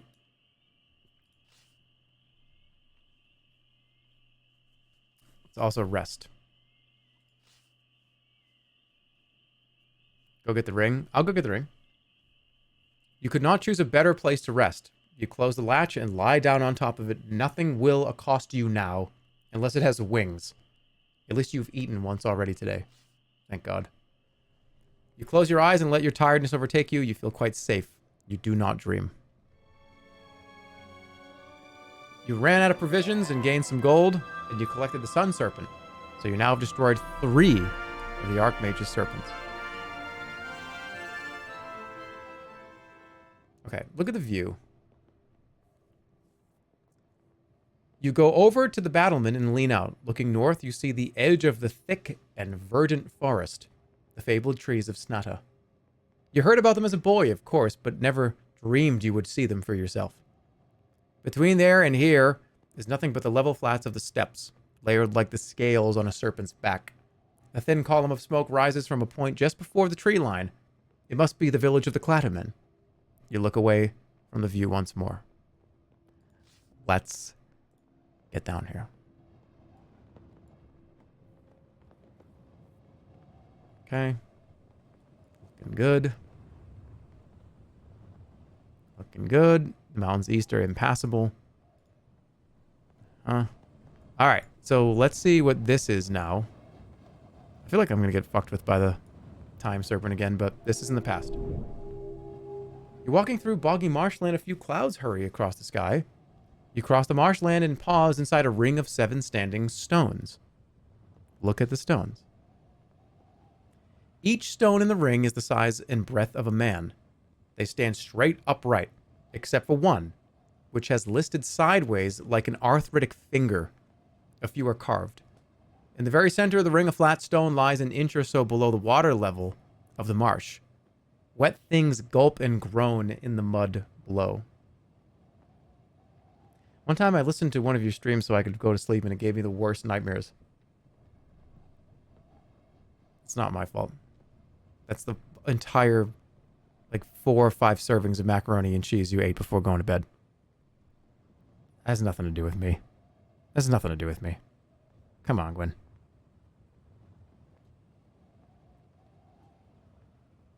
Okay. Should I go stand on it? Let's look at it.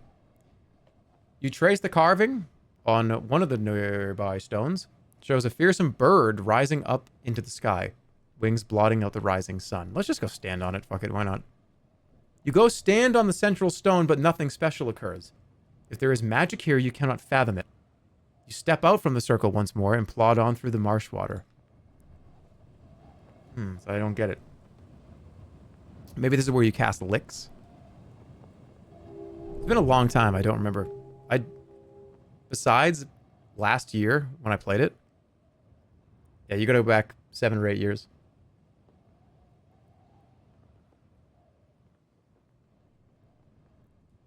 Okay, let's go. I want to see this too. And this.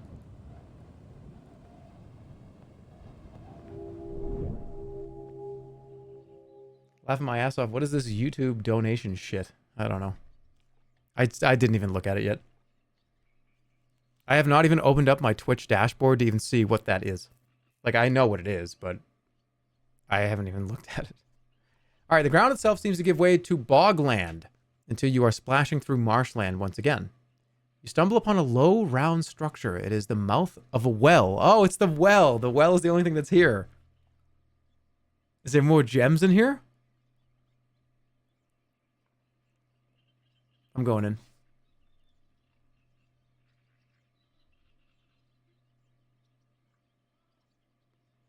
Should I throw a stone? Toss a stone. You toss a stone into the well. It falls for a few seconds, and then you hear a splash. So there's water in the past. As you stand by the well side, you hear a scraping noise from within. And after a few minutes, 2 curved claws emerge through the opening, hooking onto either side of the well mouth. Something is pulling itself up. Dislodge the hooks. Acting quickly, you knock the hooks free. There is a scream, very human, as the figure inside the well falls. There is a distant splash and then silence. Oh, shit. Are you in there? You cry, leaning over the edge of the well. There is no reply. I think I just killed somebody. Look into the well? You stare down, hoping for a response, but can make nothing out below. Toss down the rope ladder. Acting quickly, you tie the rope ladder to a peg on the well house and toss the rope ladder down. For a moment, you think it has done no good, but then the rope goes taut. Someone is climbing up. Am I just running at this point? Like, why would you run? Wait. You wait as the figure clambers out of the well and then dusts itself down. They collect up the rope ladder and hand it back to you. Thank you, stranger, The creature declares. Greetings, you declare. The creature doffs its hat, rubbing a bruise on its head, as it hands you back the stone you threw down the well. Then without a further word, it turns and disappears what?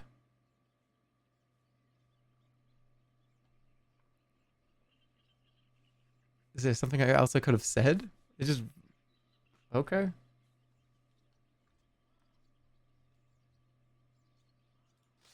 You continue to walk. With a big bruise on his head. Can I go up here? Let's see. The air is warm. Oh, wait a minute. I can... What's this? Have I been? I haven't been here. You keep moving, ascending and descending. The sun is beginning to lower and the air begins to cool. This is the eastern slope of the Badubak Ridge. Let's move on. Oh, it's too steep. I can't get up there. It's too steep. But I want to... Who's in this hut?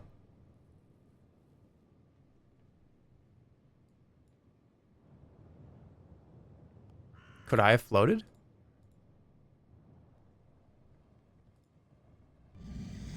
Or...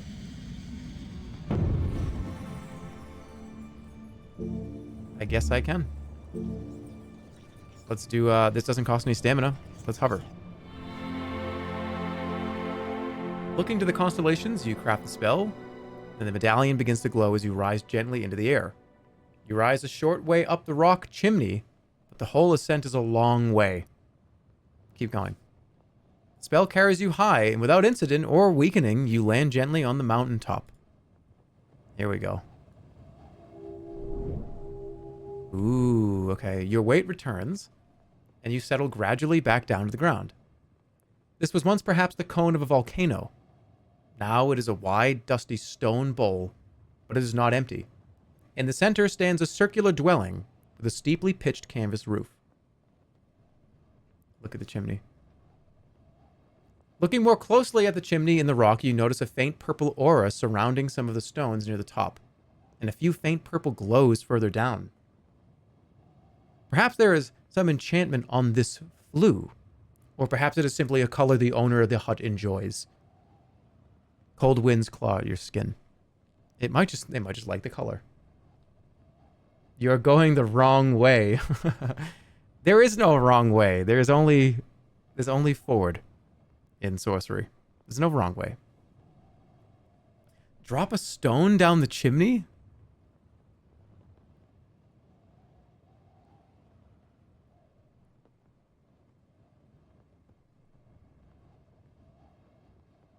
What can I do here? Well, I keep dropping rocks on people's heads. I mean, this is a great opportunity to send a goblin in. Yeah, let's do it. I'm doing it.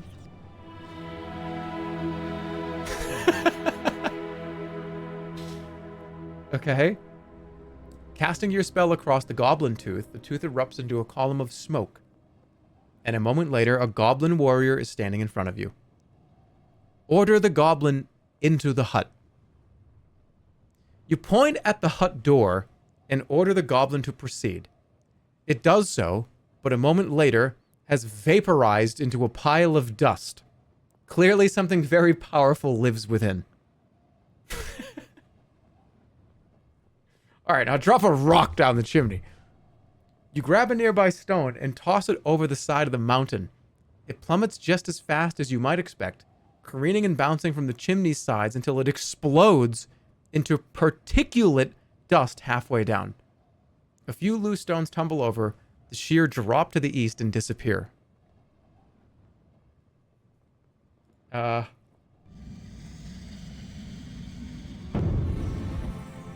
Send another goblin in? That'd be funny.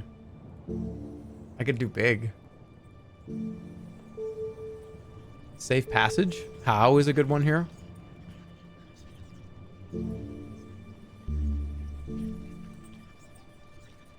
Do another goblin? What about sus?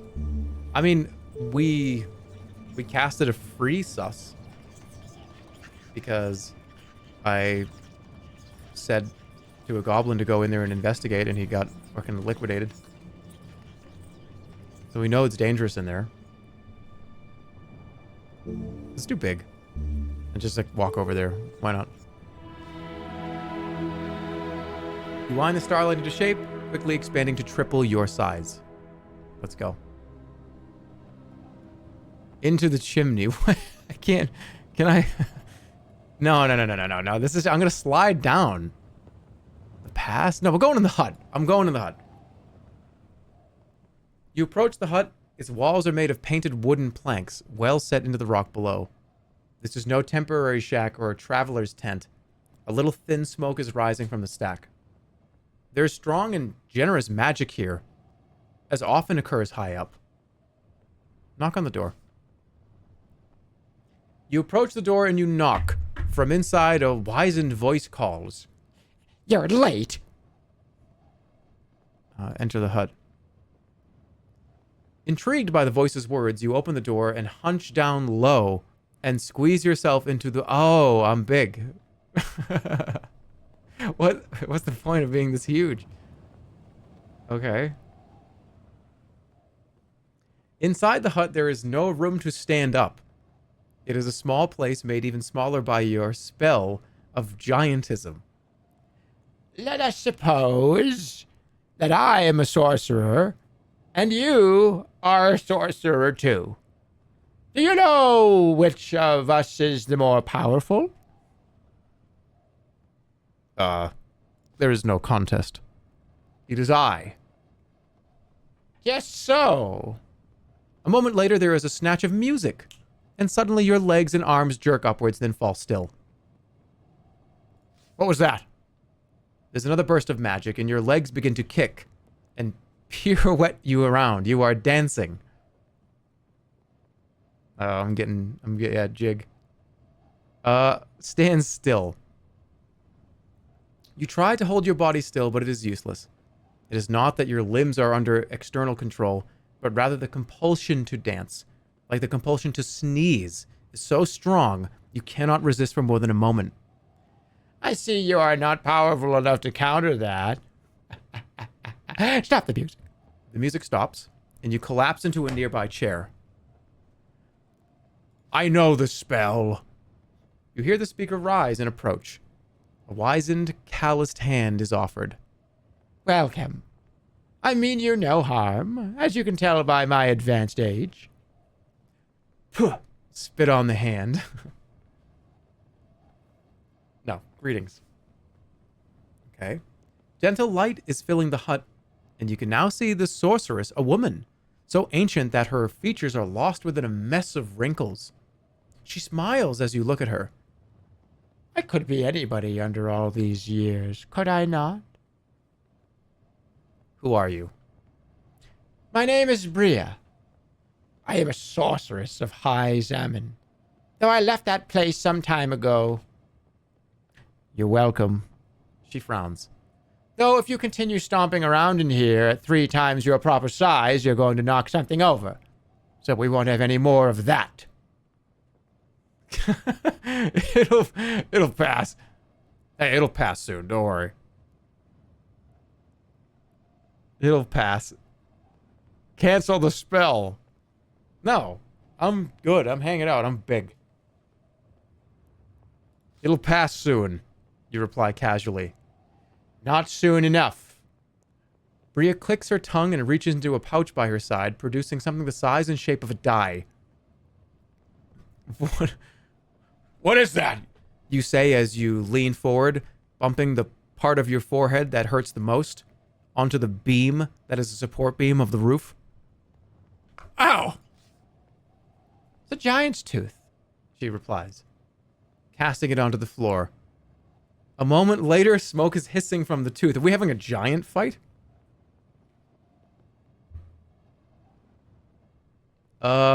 Step back.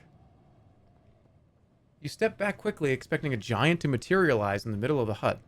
But nothing happens. The smoke from the tooth quickly passes. A moment later, you find you are shrinking back to your normal size. A counterspell. Yes. The spell of giantism is countered by that of giant summoning. Cheeky. Very cheeky. Okay, you are a follower of the Archmage. Jumping back. Yes, you are worried, but please, the Archmage of the fortress was not always as he is now. Gradually, you shrink back down to your normal size. Ask about the Archmage. Can you tell me of the Archmage? Imagine, if you will, a country of great peace and prosperity, ruled over by a group of wise and powerful sorcerers and sorceresses. They tended the fields, managed the weather, healed the sick. They chose their leader by an arcane process. Any child from the land might become that leader and be taught their role from an early age. What of the crown? You demand. The crown of kings. A powerful thing, certainly, but nothing against a fortress of sorcerers working in concert. The crown was given to the human kingdoms to let them feel themselves self-governed. Imagine the Archmage as a peacemaker, teacher, but also a thinker, a discoverer of many secrets of the stars. He looked too far, this Archmage. He is evil. Yes. Now, yes. That is probably true. It was not always so. But you should not let that trouble you. If you need to kill him, then kill him you must. She gestures you to sit down and takes a seat herself. What about the serpents? What do you know of the 7 serpents? They are the Archmage's servants. But even they cannot travel the backlands without falling foul of its terrible curse. I see that you search for them. Do you know where they are? I've seen a few things. The earth serpent lies in wait, in a fissure near the great lake Iklala. And the serpent of time, he is the worst of the 7. Swift, and all but indestructible. Fissure near the great lake. Does he have a weakness? He does, though I do not know it. It is a secret known only to the marsh goblins, if you can find them.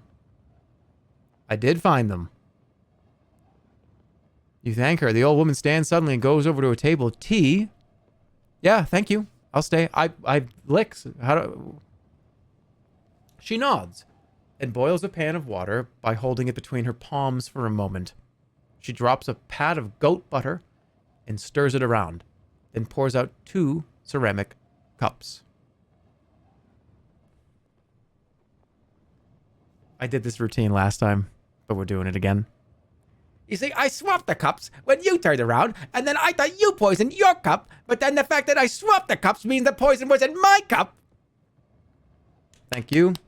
I will bow for that one. Inconceivable.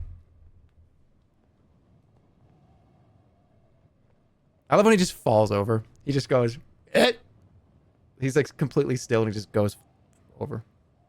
Just drink it normally. We'll just drink it. I'm going to drink mine. You lift the cup to your lips and drink deep. It is warm and rich and refreshing. Didn't need to swap cups. Don't need to do anything weird. I don't think that Bria's going to hurt us. Goat cheese tea. I know. I wouldn't drink it. This is the Analander, not me. My suspension of disbelief is only goes so far. I mean, it's actually kind of hard to believe that somebody would drink goat cheese tea. It's that my disbelief is hard to quell when I think about anybody eating anything goat cheese. You're losing me a little. Tell me more of yourself, you ask, sipping your tea. Me? Blushing a lot. There is little more to know. I lived in the fortress for most of my life, but came here in my old age. She winces. Hot tea is dripping from a crack in her teacup. Cheap pottery rubbish. She grumbles, digging up a small pot of glue from a box and repairing it. She leaves the glue pot on the table. Do you play Swindlestones? I mean, I need glue for a spell. You pick up the pot of glue and put it in your pack without another word. The sorceress watches you with some amusement, though you cannot think why. She stands. I'm tiring of you. You should go. But first, one more thing. If you are traveling to High Zaman to face the Archmage, hadn't you best know a little of the higher functions of magic? You speak of countering. Good. You know it. It can take a lifetime to discover the pairings and to master them. But I can show you something simple. She raises a finger adorned with a wide collection of rings.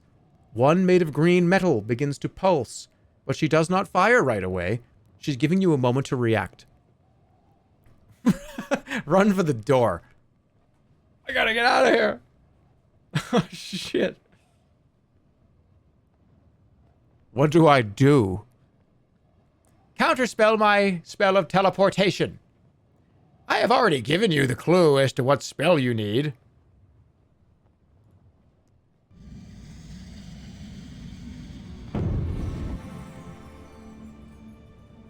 It's glue.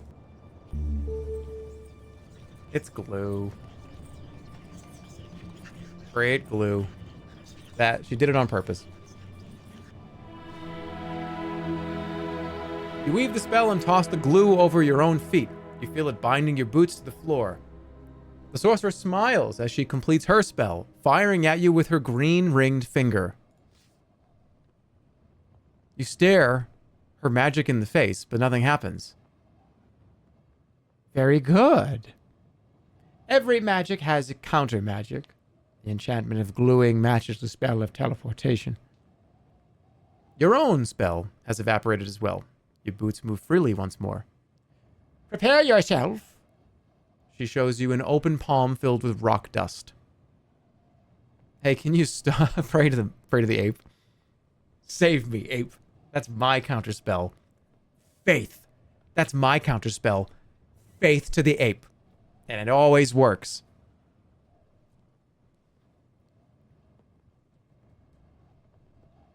Okay, sand. That's quicksand. That would be Galehorn.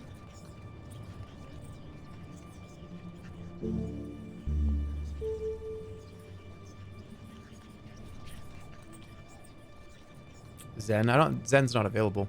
It's probably Galehorn.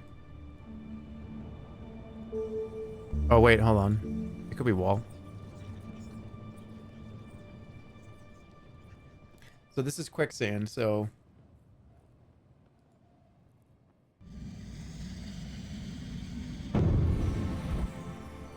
floating would probably work. I think that's it. Yeah. Okay. Feeling your body weight shifting to a mere fraction of normal. Just as Bria's spell of petrification begins to take hold, the two forces, one turning you to air, the other to stone, fight within you, but with decreasing force moment by moment. Eventually, your body returns to normal. Yes, indeed. The magic of lightness is blocked by that of petrification. You've learned enough. You must leave, but not without a gift. She slides the ring of green metal from her finger and holds it out to you. Teleport ring. Take it. You take the ring swiftly and slide it onto your finger. You feel a pulse through your veins. I wish you well. Now be gone. Okay, now we know where two of them are.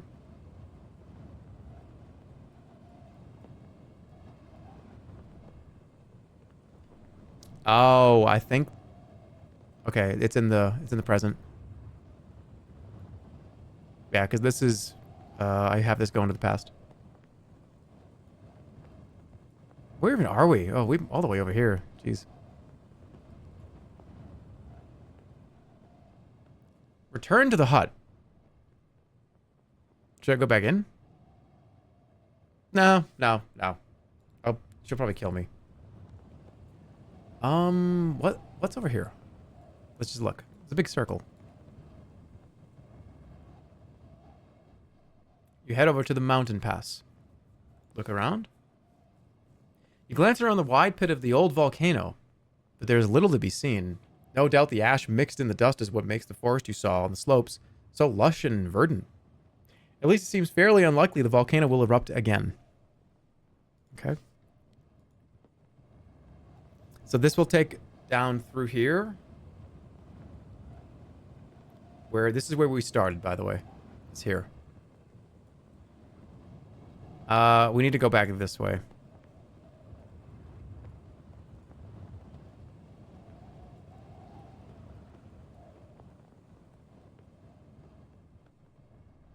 Okay, make a move into the chimney. Okay, you begin to plunge down the mountainside, knocking and scraping the rock surface on either side. You close your eyes and your heart begins to move up your throat. Wait, did I just jump off the cliff? Oh, I just jumped off. You fall at speed, a dead drop down the side of the mountain. The rushing wind snatches away your breath. Death is certain. You take a moment to arrange your thoughts. Do I die?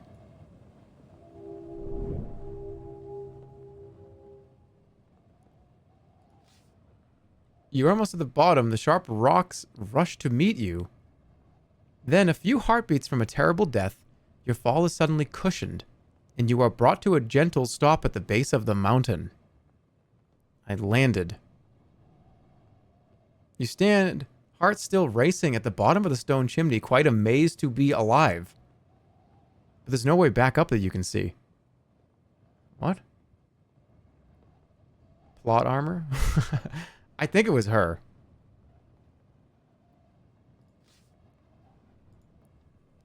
I'm going to assume it was her.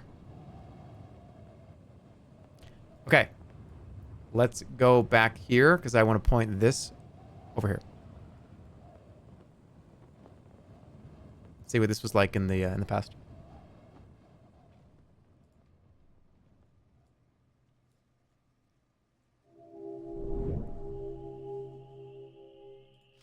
Keep going.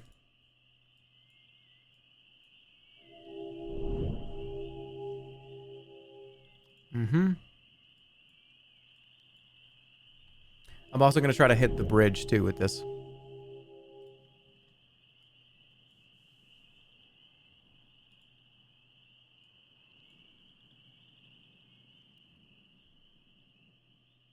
I can sleep up here, too, which is perfect. I don't have any food, but it's alright.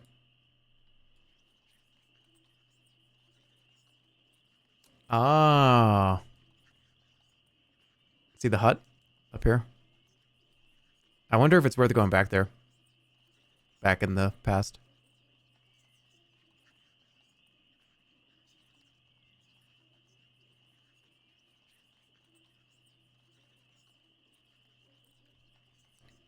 There's a lot going on in the swamp, I think. There's probably a serpent in the swamp. Before it became the forest. But that's not what I'm going to do. My goal is to go like this. Try to hit this part of the bridge so it's complete so I can go across it. And at the same time hitting this. Needs to be complete.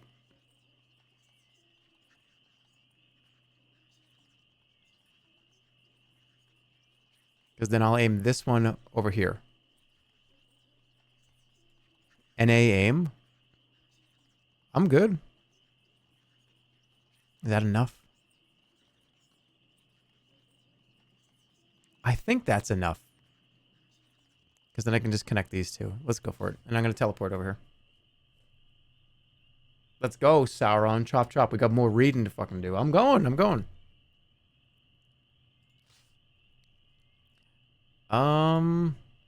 Okay. I need to sleep. Let me sleep first. Let's go, Sauron. You've not eaten. Your pack is empty. That's all right.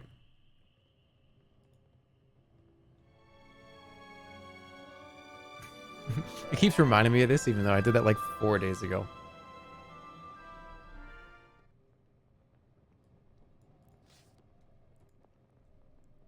Okay. Now I'm going to go get the ring.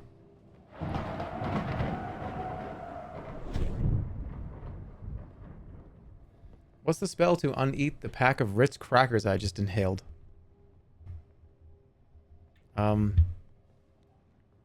We'll just wait like 16 hours or so. And then when you're sitting on the toilet, pretend to be casting a spell. When, you know, that makes sense.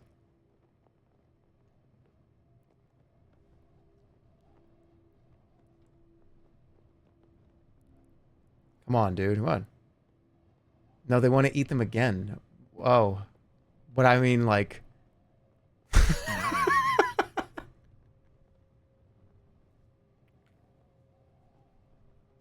-2 respectfully?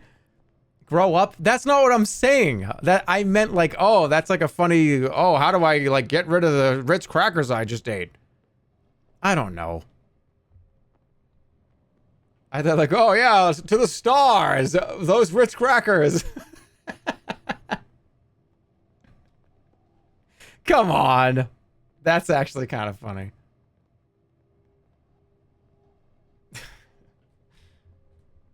The wretched dung eater. That's not what I was saying, and you know it. Don't put words in my mouth, or I'll ban everybody. Okay. This should work now. Slipped over the tip of the branch. Take the ring. That's fine. I can break the branch. Snaps in two. The ring goes off. Disappears into the nearby trees. That's fine.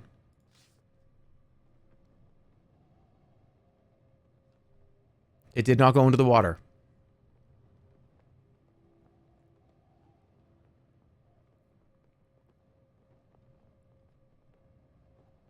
Scan the forest.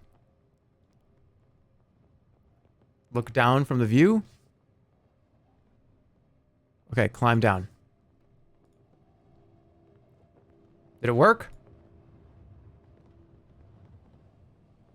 Yeah. The undergrowth here is quite thick, and despite thrashing at the bushes, you cannot see any hint of the ring that fell from the tower. It may not even have fallen this close to the tower base, so is most likely at the bottom of the marsh by now. What? Unspeakable.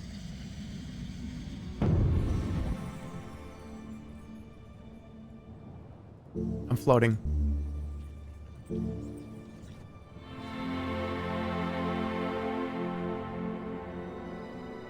You are not floating high enough to clear the tangled bushes. Oh, fuck off.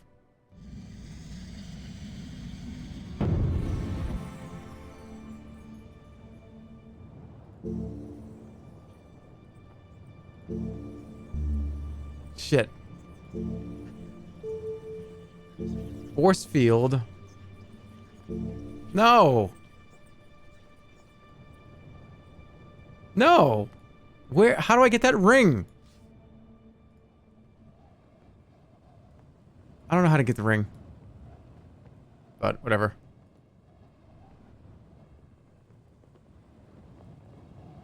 I need to aim it this way. Just let it go, dude. Let it go.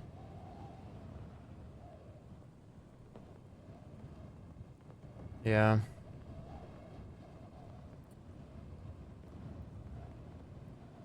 Yeah. Alright, I need to move this, though. I don't know. I don't know how to do it.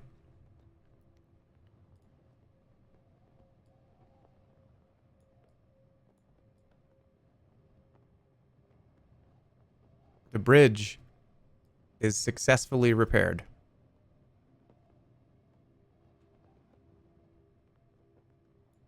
Kind of.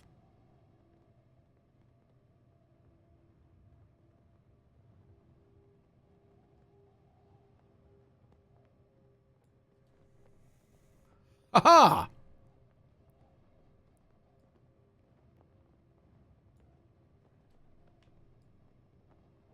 Is that accurate? It's hard to tell.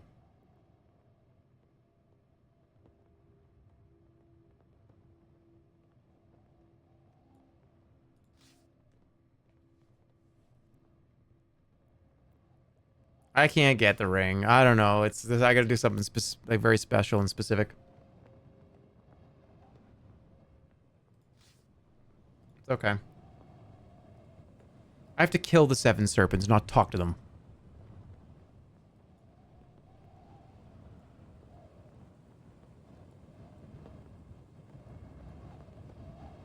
This doesn't look like it's connected.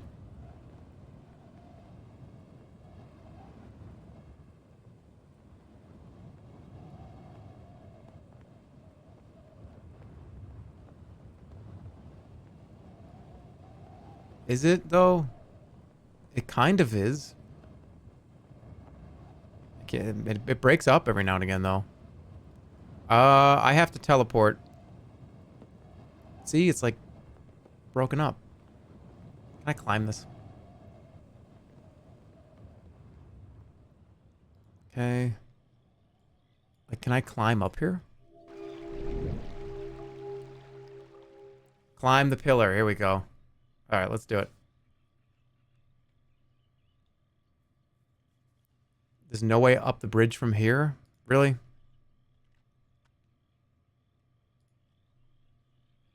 Shit. I have to go over here then.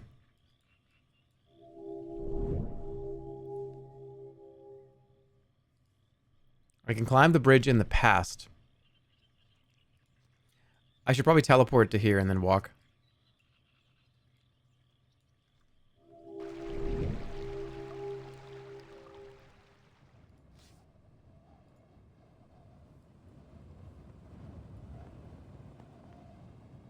Yeah, that is the past. You could have gotten a serpent ring in Kare. It's okay. You can't get every item. You can't get every single item.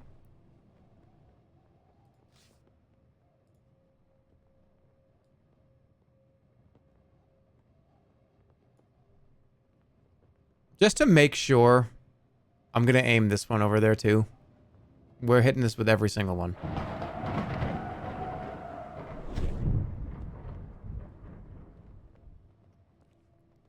Looks like you're playing the Elden Ring map. One of the first things I thought about when I saw the Elden Ring map was that it looked exactly like Sorcery. And I love the style of this map. It's super mysterious. Like, the little buildings are just kind of... It's not like, oh, look at this. Here's the point of interest. Here's what it is. It's just kind of like a little hut, and you can go look at it. I really like it a lot. Like, for instance, stuff like this is just... what even is that? I don't know, but I'm going to go look at it.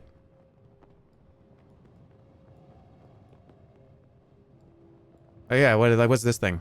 I don't know. Seems like kind of like a broken down building, I guess. I want to see it.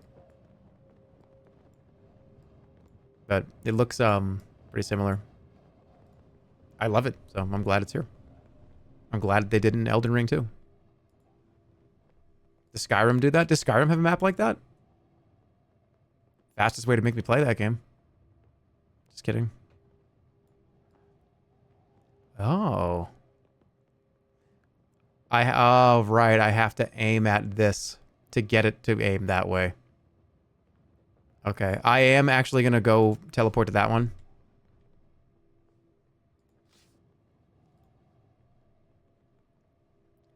You sound like you have a library card. I actually don't. But the first thing you think of when you hear me talk is this guy reads a bunch of books. I don't know where you got that from.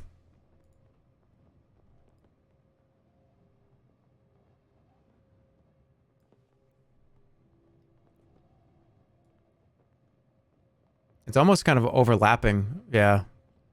It's overlapping. I'll keep it like right here.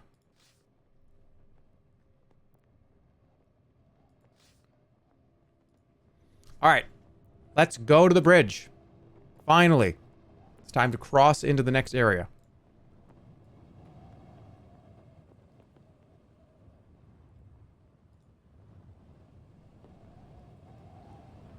In the time between the Sorcery streams, I was able to beat Sorcery 1 through 4 normal and New Game Plus. I love this game. Thanks for introducing me to it. I am ecstatic that you said that. Genuinely. Okay, here we go.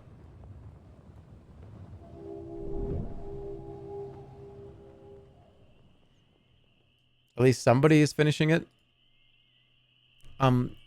It's been 295 days since the last Sorcery stream before these last couple. They've had a lot of time to play it. They don't mean like in the last 2 days. They mean in the last year.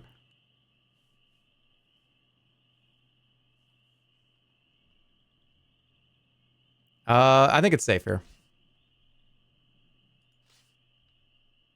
Wait, hold on.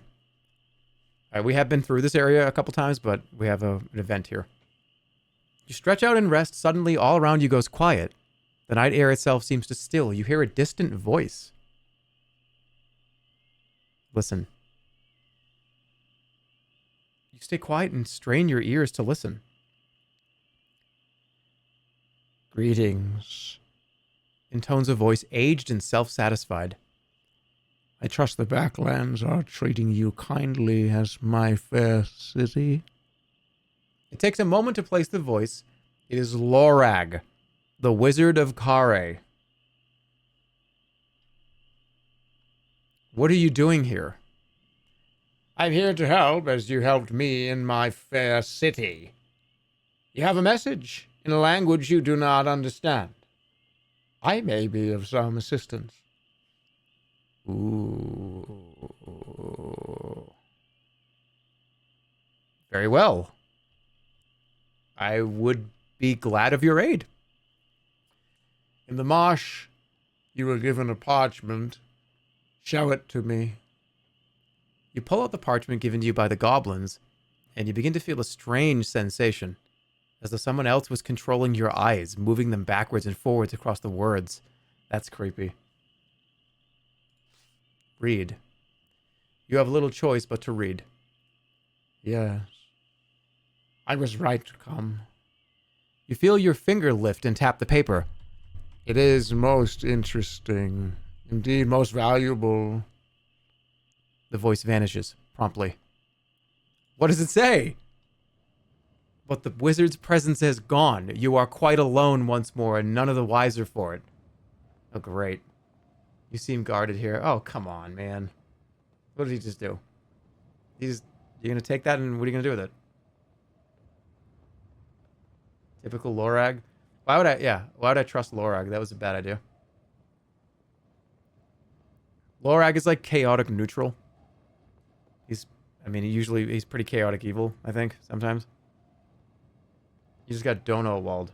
Yeah. Okay, well, thanks for nothing, Lorag.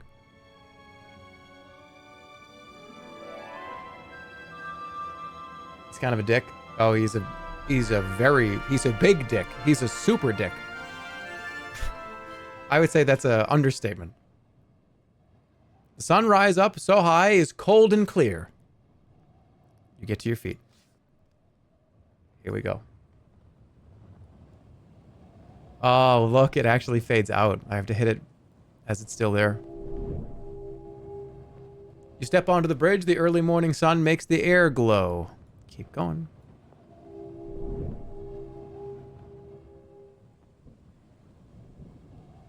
Okay, you make your way onto the stones of the bridge, which form a broad, solid path. Thick marsh, we already know. Yes, we can still keep going. Just gotta catch it at the right moment. Oh, come on. Don't do this to me. Yes! What? The stones underfoot begin to disappear, revealing a void below. No! Oh, come on. I have to be faster.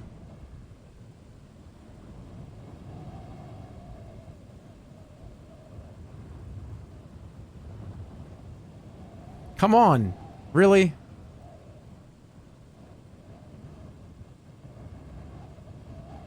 Shit. That's very unfortunate.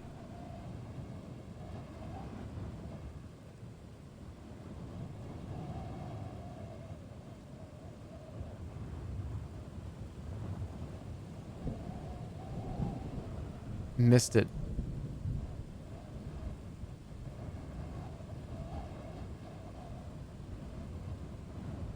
Okay, wait. Here's my idea. I need to wait, and I gotta spam move on.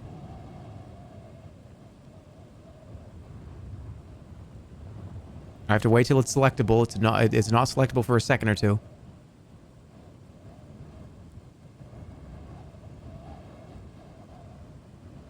Here it comes. Where is it?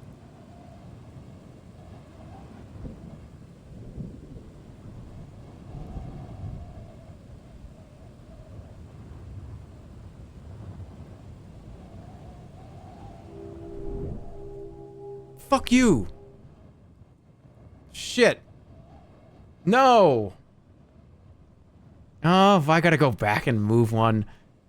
What's the problem here?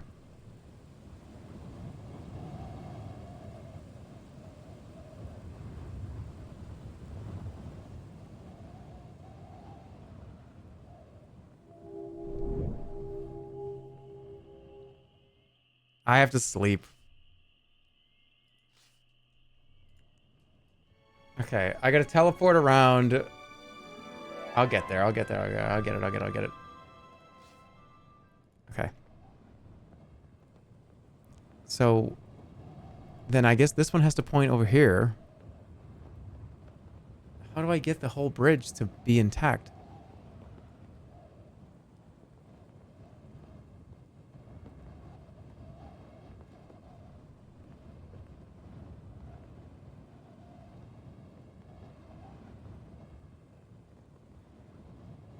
I feel like I can.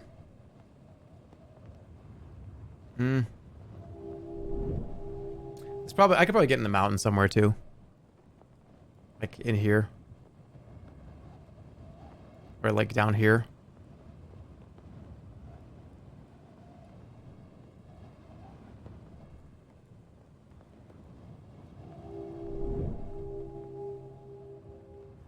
Light up the end of the bridge and climb the middle part. That's probably the right idea.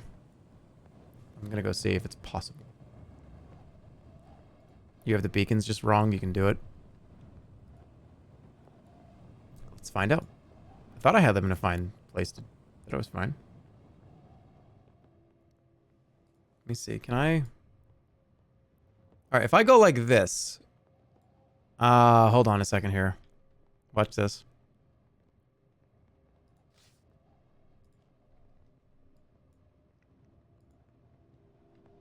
They're fighting each other, that's why.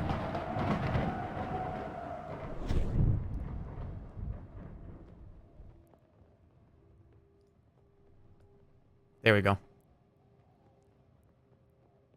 So now that will be perfect. The other one is aiming over here. I have to turn that one away.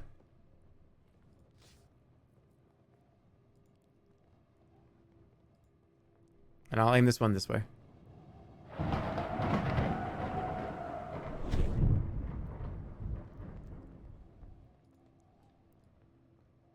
Got it. Where should I point this?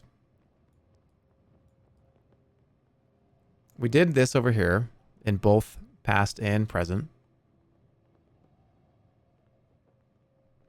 I could aim it in this like marsh area.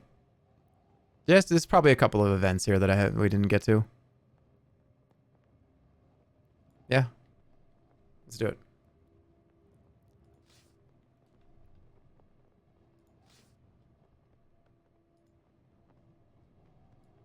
This looks perfect now. The only thing that's concerning me is this.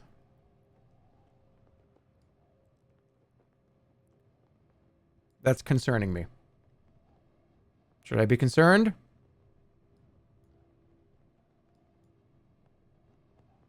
I hope it's fine.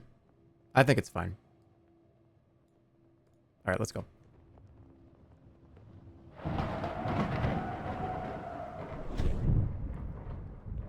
Very cool. All right, let's move.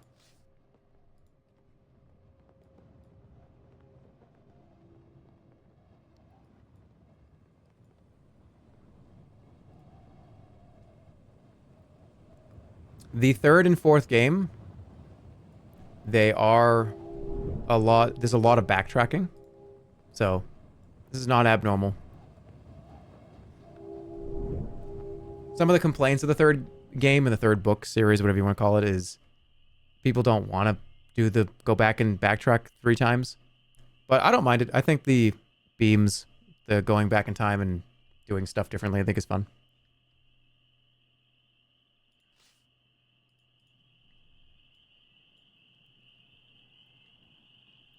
All right. Move on. Here we go. Yes. Finally going to make it across the bridge. I don't think this is going to be a problem. I think we're good.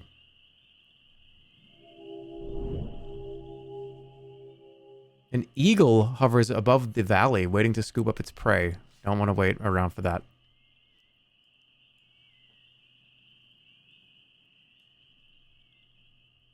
You walk across the bridge. A little light glows in the east. There are no handrails here. Sitting by the sheer drop at the edge of the road is a starving-looking man with legs folded beneath him and head bowed to the stone. He is perhaps asleep or drunk or dead. Let's wake him up. You touch him on the shoulder and he sits up sharply. Greetings. Well met. Spare a coin? He slides his palm. He perhaps does not have the energy to lift across the stone. What will you spend it on? You ask, noting his red-rimmed eyes and too aged skin. That's my business, isn't it? I have to live, don't I? We talk very similar, you and I. Here, you can have a coin. Use it wisely. He nods. Thank you, stranger. All right, let's get some info. You open your mouth preparing to ask the man for information in return for your gold, but the words fail when the beggar holds your gold coin out over the side of the bridge and lets it go. It twinkles as it sails out of sight. That was careless. What? I dropped it. I didn't fumble it. I don't have the shakes. I'm not ill. Then why did you do that? You demand, somewhat outraged. Isn't falling wonderful? You should try it. He chuckles. Perhaps one day I will. I'm just waiting for the right weather for it. He lies down and peers over the side of the bridge at the distant valley floor, lost in thought. You leave the man and move along the bridge. What the hell was that?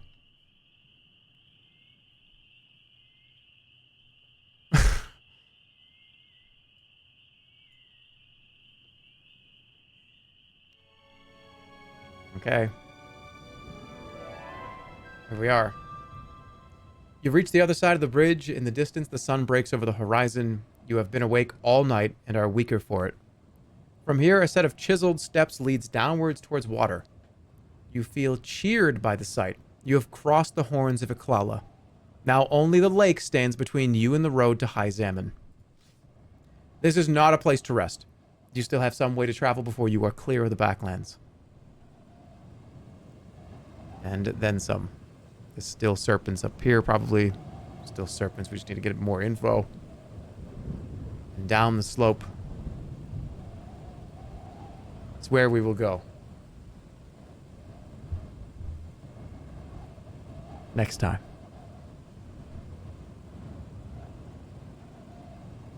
We have all of this to explore.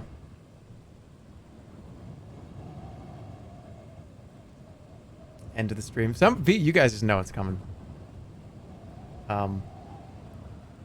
Yeah, my stomach's kind of being annoying. So, I'm gonna go take care of myself. Do you know what I mean?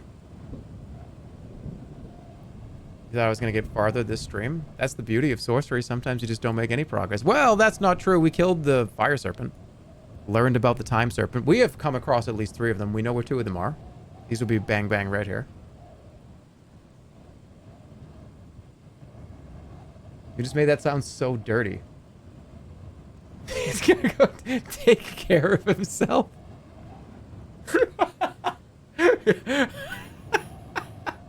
Yeah, guys. Yeah, I'll be back, guys. I'll just see you later. I gotta go take care of myself.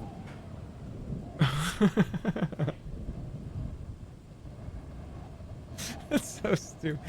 They're like, oh man, all these old wizened, monsters and old ladies and old men screaming at me and throwing rocks at me. I'll be back. I'm gonna take care of myself.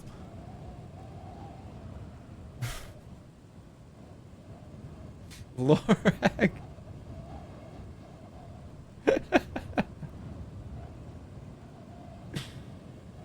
This stream is earning its maturity rating in the last minute.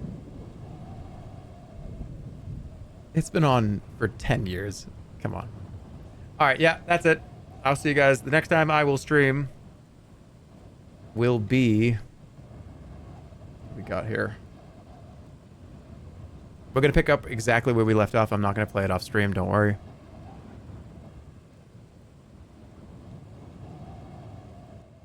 Let's get some music up here. Let me take a look at the... Let me look at the calendar for a second. Because I got some stuff to do. Alright, what we got? I will see you guys on... probably Wednesday. Yeah, Wednesday makes sense.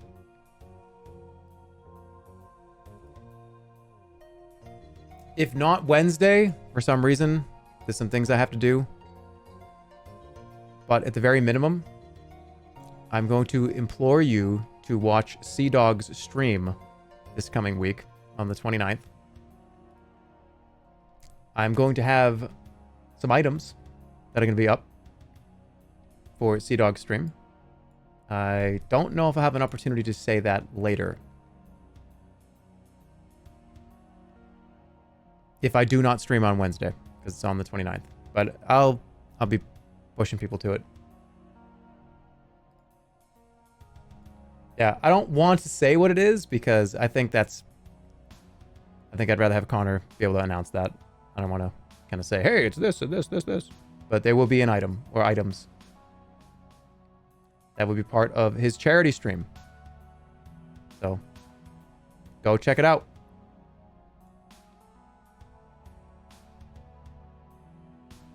It is not that. It is absolutely not that.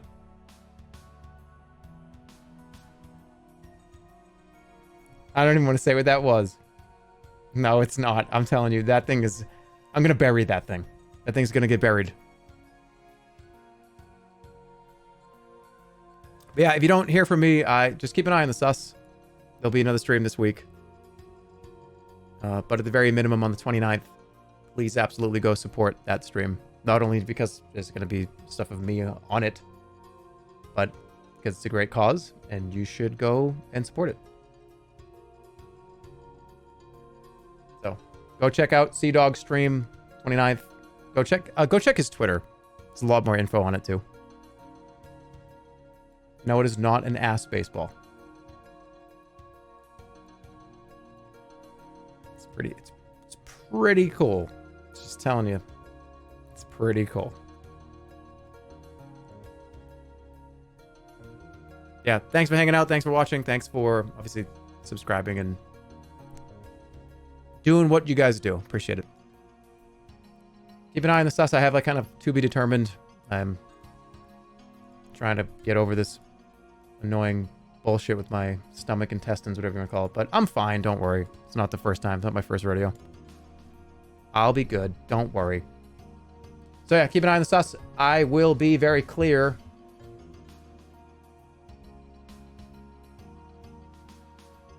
Yeah, I put the sus pretty vague. But you will see me again this week. Take care of yourself. Good night. Have a great rest of your evening. Call your mother. Call your father too. Call them both. I always say call your mother. Why is it never call your father? Talk to them both. Get them on speaker.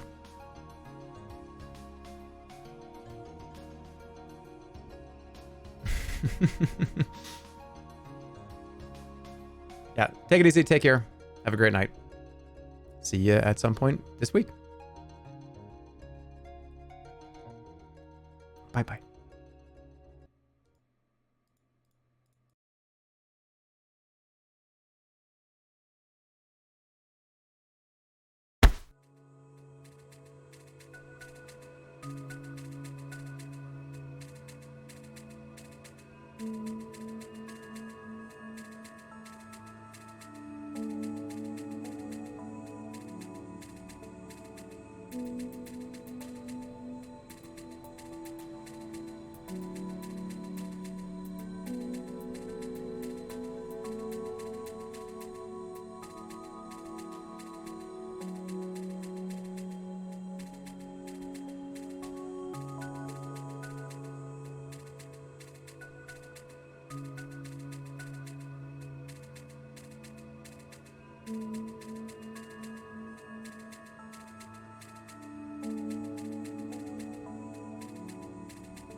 Didn't want to startle you, so I came in pretty quietly. I'm going for 4 hours and 30 minutes on the dot. See if I can do it. Here we go.